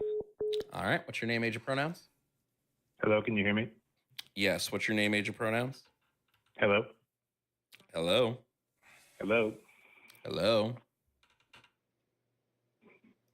Can you hear me? Yeah, I see my audio's going through.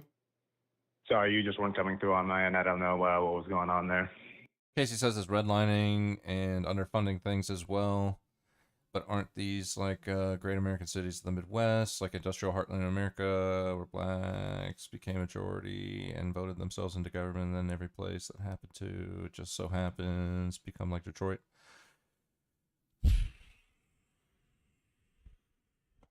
I think that's probably accurate about the characteristics of Midwest cities that share that kind of quality. I think you're not too far off there, Conrad.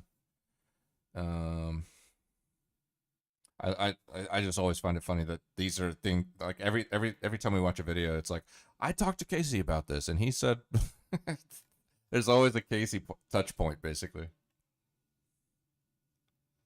I'll beat this Black Vosh. He is Black Vosh. Turbo's fucking hit the nail on the head, dude. This is definitely Black Vosh. All right, can you hear me now? Yes, I can. All right, can I get your name, age, and pronouns? My name is Nicholas. I'm 32. I go by he, him pronouns. Okay, Nicholas, what topic on the board do you disagree with? So I agree with you on most things. I just don't agree with number one, that trans women are women, and maybe number three, DEI is good. But yeah, for the most part, I agree with you across the board, aside from those two. All right, let's talk DEI, because I haven't talked about that yet today. Sure. Just a quick question. Why do you think it's not good that disabled people get equal access to employment opportunities? No, I think that things like that are good. It's just that, you said you don't agree with DEI. Kind of, yeah, diversity, equity, inclusion. Am I getting that right, or am I thinking something else? Yeah, inclusion of disabled people into the workforce. You said you disagree with DEI. That would be a part of DEI. Yeah, so I mean, with like very specific things like that, I'm just like, oh yes, like of course, like let's get more people who like might not have opportunity in the workforce. But where I come from it is, you know, on its face, it's a good thing, but like when I find is like it just comes, it's like a way for discrimination against white people, and that's, you know, I get it. They're the majority. They'll have more opportunities overall, but when you break down someone to just their skin tone, it just to fill a quota, it just feels very icky to me. I'm sorry. Can you point me to an example of a company filling a quota based on skin tone? I mean, it's not like on paper or anything. It's just like, oh, well, there isn't enough. Let's just say African Americans. We need to hire more African Americans or more people of color. But if it's not on paper, how are they filling a quota though? If that would mean there is no quota. It's like a general thing. I'm not like I'm coming out of this debate just like I don't like have facts or like statistics or anything like that. But when I don't know. I guess you have me on that, but the way I look at it is just like it does break down people to their skin color, and I don't think that's a right thing to do. You know, when you say, oh, people of color have opportunities, both like the normal job posting and these roles that we hold for certain, you know, ethnic groups or just people of color in general, I don't think that's right. You know, to say, hey, white person, you only get to go for the general one that we're hiring everyone for, and you have the same chance as a person of color who has double the amount of chances. Do you have any examples of this? I mean, no. Like I said, I don't have statistics in front of me. But so do you think? Something to look at. Something to look at here is when we're looking at hiring practices, we sort of understand based on studies that we've done in hiring that white people have an advantage when it comes to hiring. Some of the examples would be when we're looking at like the same name study or the different name studies. So when and this has gotten even worse with the advent of AI hiring practices. So what we'll see is when two resumes are sent in that have the exact same credentials, the on average white sounding names are chosen more for interviews than black sounding names.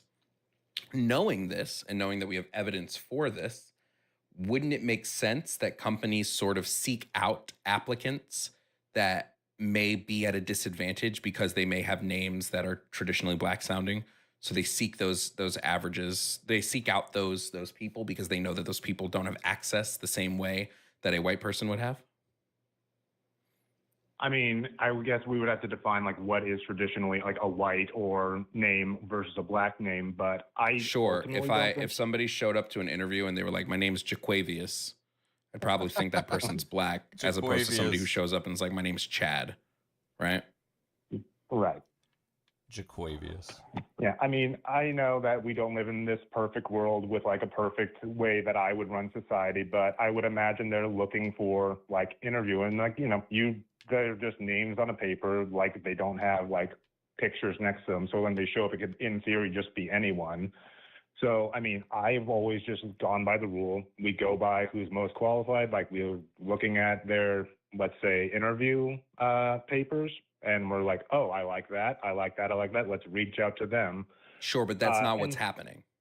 Like you can feel that like that's a practice you would do.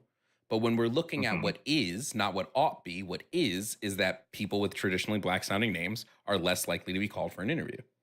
So how do we address this problem if we don't have programs that seek out, for instance, most of what DEI is programs that seek to make sure that people in disadvantaged communities know about these opportunities. Because people say this all the time, like, well, we can't hire people that aren't qualified. So point me to that person. Who is somebody that was hired into a position based on their race that is not qualified for said position? Who is this person? Who's the black person that took the job from the white person? I mean, there's going to be like little small examples here and there, but like that's not like definitive evidence of like, oh, this person was hired DEI versus not hired DEI. But if the person, but if the person was hired, if the white and black person have the exact same credentials, then what does it matter if the black person is hired over the white person, if their credentials are the exact same? Like, I think that in like, let's just say like out of like 100, each one has like 50 of like what they look for in whatever, you know, at that point, it's a coin toss, and I don't think that, if like let's say the white person gets out, I don't think that's racist, and if the black person gets out, I don't think that's racist either. I think when like DEI practices, like it's like, oh well, we're showing more preference to like make up for like this boogeyman, so to speak, of not hiring enough, or we're not getting like these disadvantaged people in there. I think that swings a little too hard in the other direction. And it tells someone who's white, like, oh yeah, you met all of our qualifications, but I'm sorry, we have to help this disadvantaged person first, when they don't know what that person's situation is either. They're just going I don't believe by that's what happening. I've been presented with zero evidence that that's how that's working. What the evidence suggests is that what's happening is they're casting a wider net of people to interview. Because even the quota thing, you're not going to really find any companies with like quotas that aren't internally set. They're not being forced to set this quotas. They just sort of see like, hey, diversity is good for our company. Having people from different backgrounds to look at different problems tends to be a good thing. So instead of hiring everybody from the same pool, we want people from different walks of life in different pools. I mean, sure. And I mean, just an example, my workforce, including me, is mostly people of color. But if I, just went up to my boss and said, hey, I think that we should have more diversity. I think we should have a lot more white people, because right now it's like 9 people of color and like maybe 1, maybe 2 white people. I'd be looked at like I was crazy, right? Are white people, when we look at like the averages in the country, are white people struggling for employment as much as people of color? I would say no, but I mean, they're the majority, so like they don't struggle as much, but there's a bigger pool of them to pull from. Per capita, do they struggle as much? I'm sorry, I'm not familiar with per capita. Per capita means we take into account population size. I mean, I don't know. I would assume not. Yeah, the answer is even when we take into account population, they still aren't struggling nearly as much. I think when we looked at it, it was, I don't remember the exact number for hiring, but I have to look at it. But I think it's that white people on average are twice as likely to be hired for a job than black people. Mm-hmm. Would you also agree that there has historically in this country been a lack of hiring for Black Americans? We can even like go to like Indigenous Americans too, but like historically, Black Americans have had trouble getting hired for jobs that white Americans traditionally held. Yeah, I mean, I would say that's a thing, but I mean, I would also like say that like because they're like white people are the majority in the country, it's not all that unusual to see a mostly white workforce, especially back then. Sure, but it's not about seeing a mostly white workforce. Were black people even able to receive the jobs? Were black people even in the running? They weren't even in the running, No, especially not back then. Yeah. And so what happened was we had to put policies into place to even this out across the board. And unfortunately, if those policies didn't even work, right? Like affirmative action was supposed to be something that like, hey, this is going to make it so that black people can have an even playing field in employment. But affirmative action primarily helped white women. It didn't even really help black people that much. So the problem, and affirmative action isn't even on the board anymore. They took it off the board.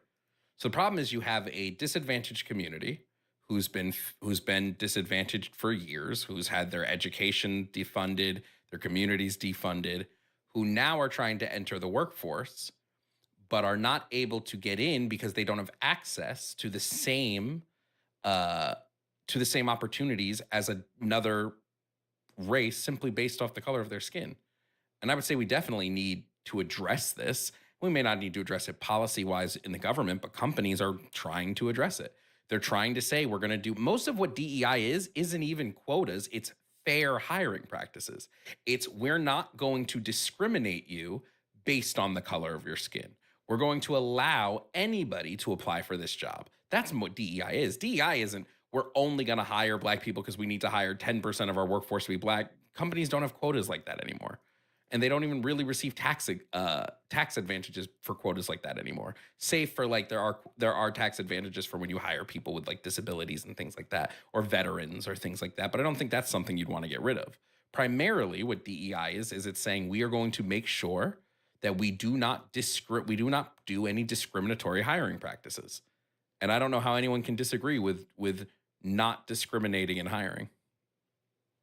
Okay. Well, now I feel a little silly, but I was looking at your, DEI is a good thing, and like on its face, like if you just put the statement out into a vacuum, like yeah, like overall it's a good thing, but I mean, I don't know. I just feel like it divides the country a little bit more, and maybe I'm wrong. If I'm wrong, I'm wrong. I'm open to being wrong, but I just look at, people who are like, oh, well, I just got my job stolen by a black person. It's like, well, maybe, maybe not, but it's like, it just divides it. You know what I mean? I challenge any of that person to provide proof. And if they can provide proof, then guess what they can do?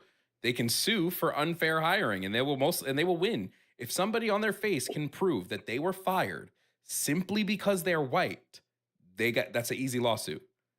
Easy. Right. If I were white people, I would want as much DEI as possible if this was the case, because I'm catching a bag. Yeah.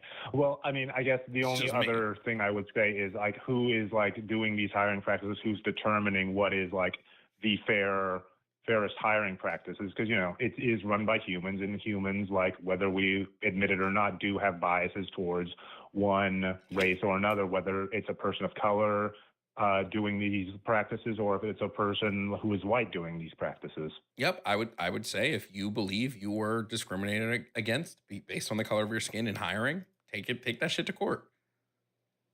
But you gotta have the proof. I think a lot of people get fired because of something they did on the job, and then go, well, I got fired because I'm white, and replaced by a black person just because somebody else comes into the job later.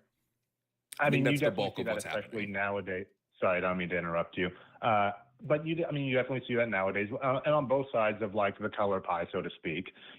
Where it's like I'm suing because I was discriminated against, like because I was white, because I was a person of color, when there's really no basis for that. Yeah, I think predominantly the DEI argument is a feelings-based argument. They like the right just seems to feel it's a problem, but then can never really articulate or show evidence that it is a problem. They just feel it might be. Yeah, and don't get me wrong. I am not on the right. I did not vote for Trump or anything like that. I just kind of look at it and I'm like, because it is run by humans. Like it's not. It's inherently flawed because we're human. Sure, and I don't disagree that there are biases in people's hiring. But like I said, if you have proof that they fired you because you're white, catch that bag. Yeah. So. Like I said, I feel a little silly, but yes, I do believe the idea of DEI is good, and it's a good thing to do, absolutely. But when it's implemented, I just am like, it leaves me feeling icky. But, thank you for your time. Yeah, no problem. All right, thank you. Bye-bye.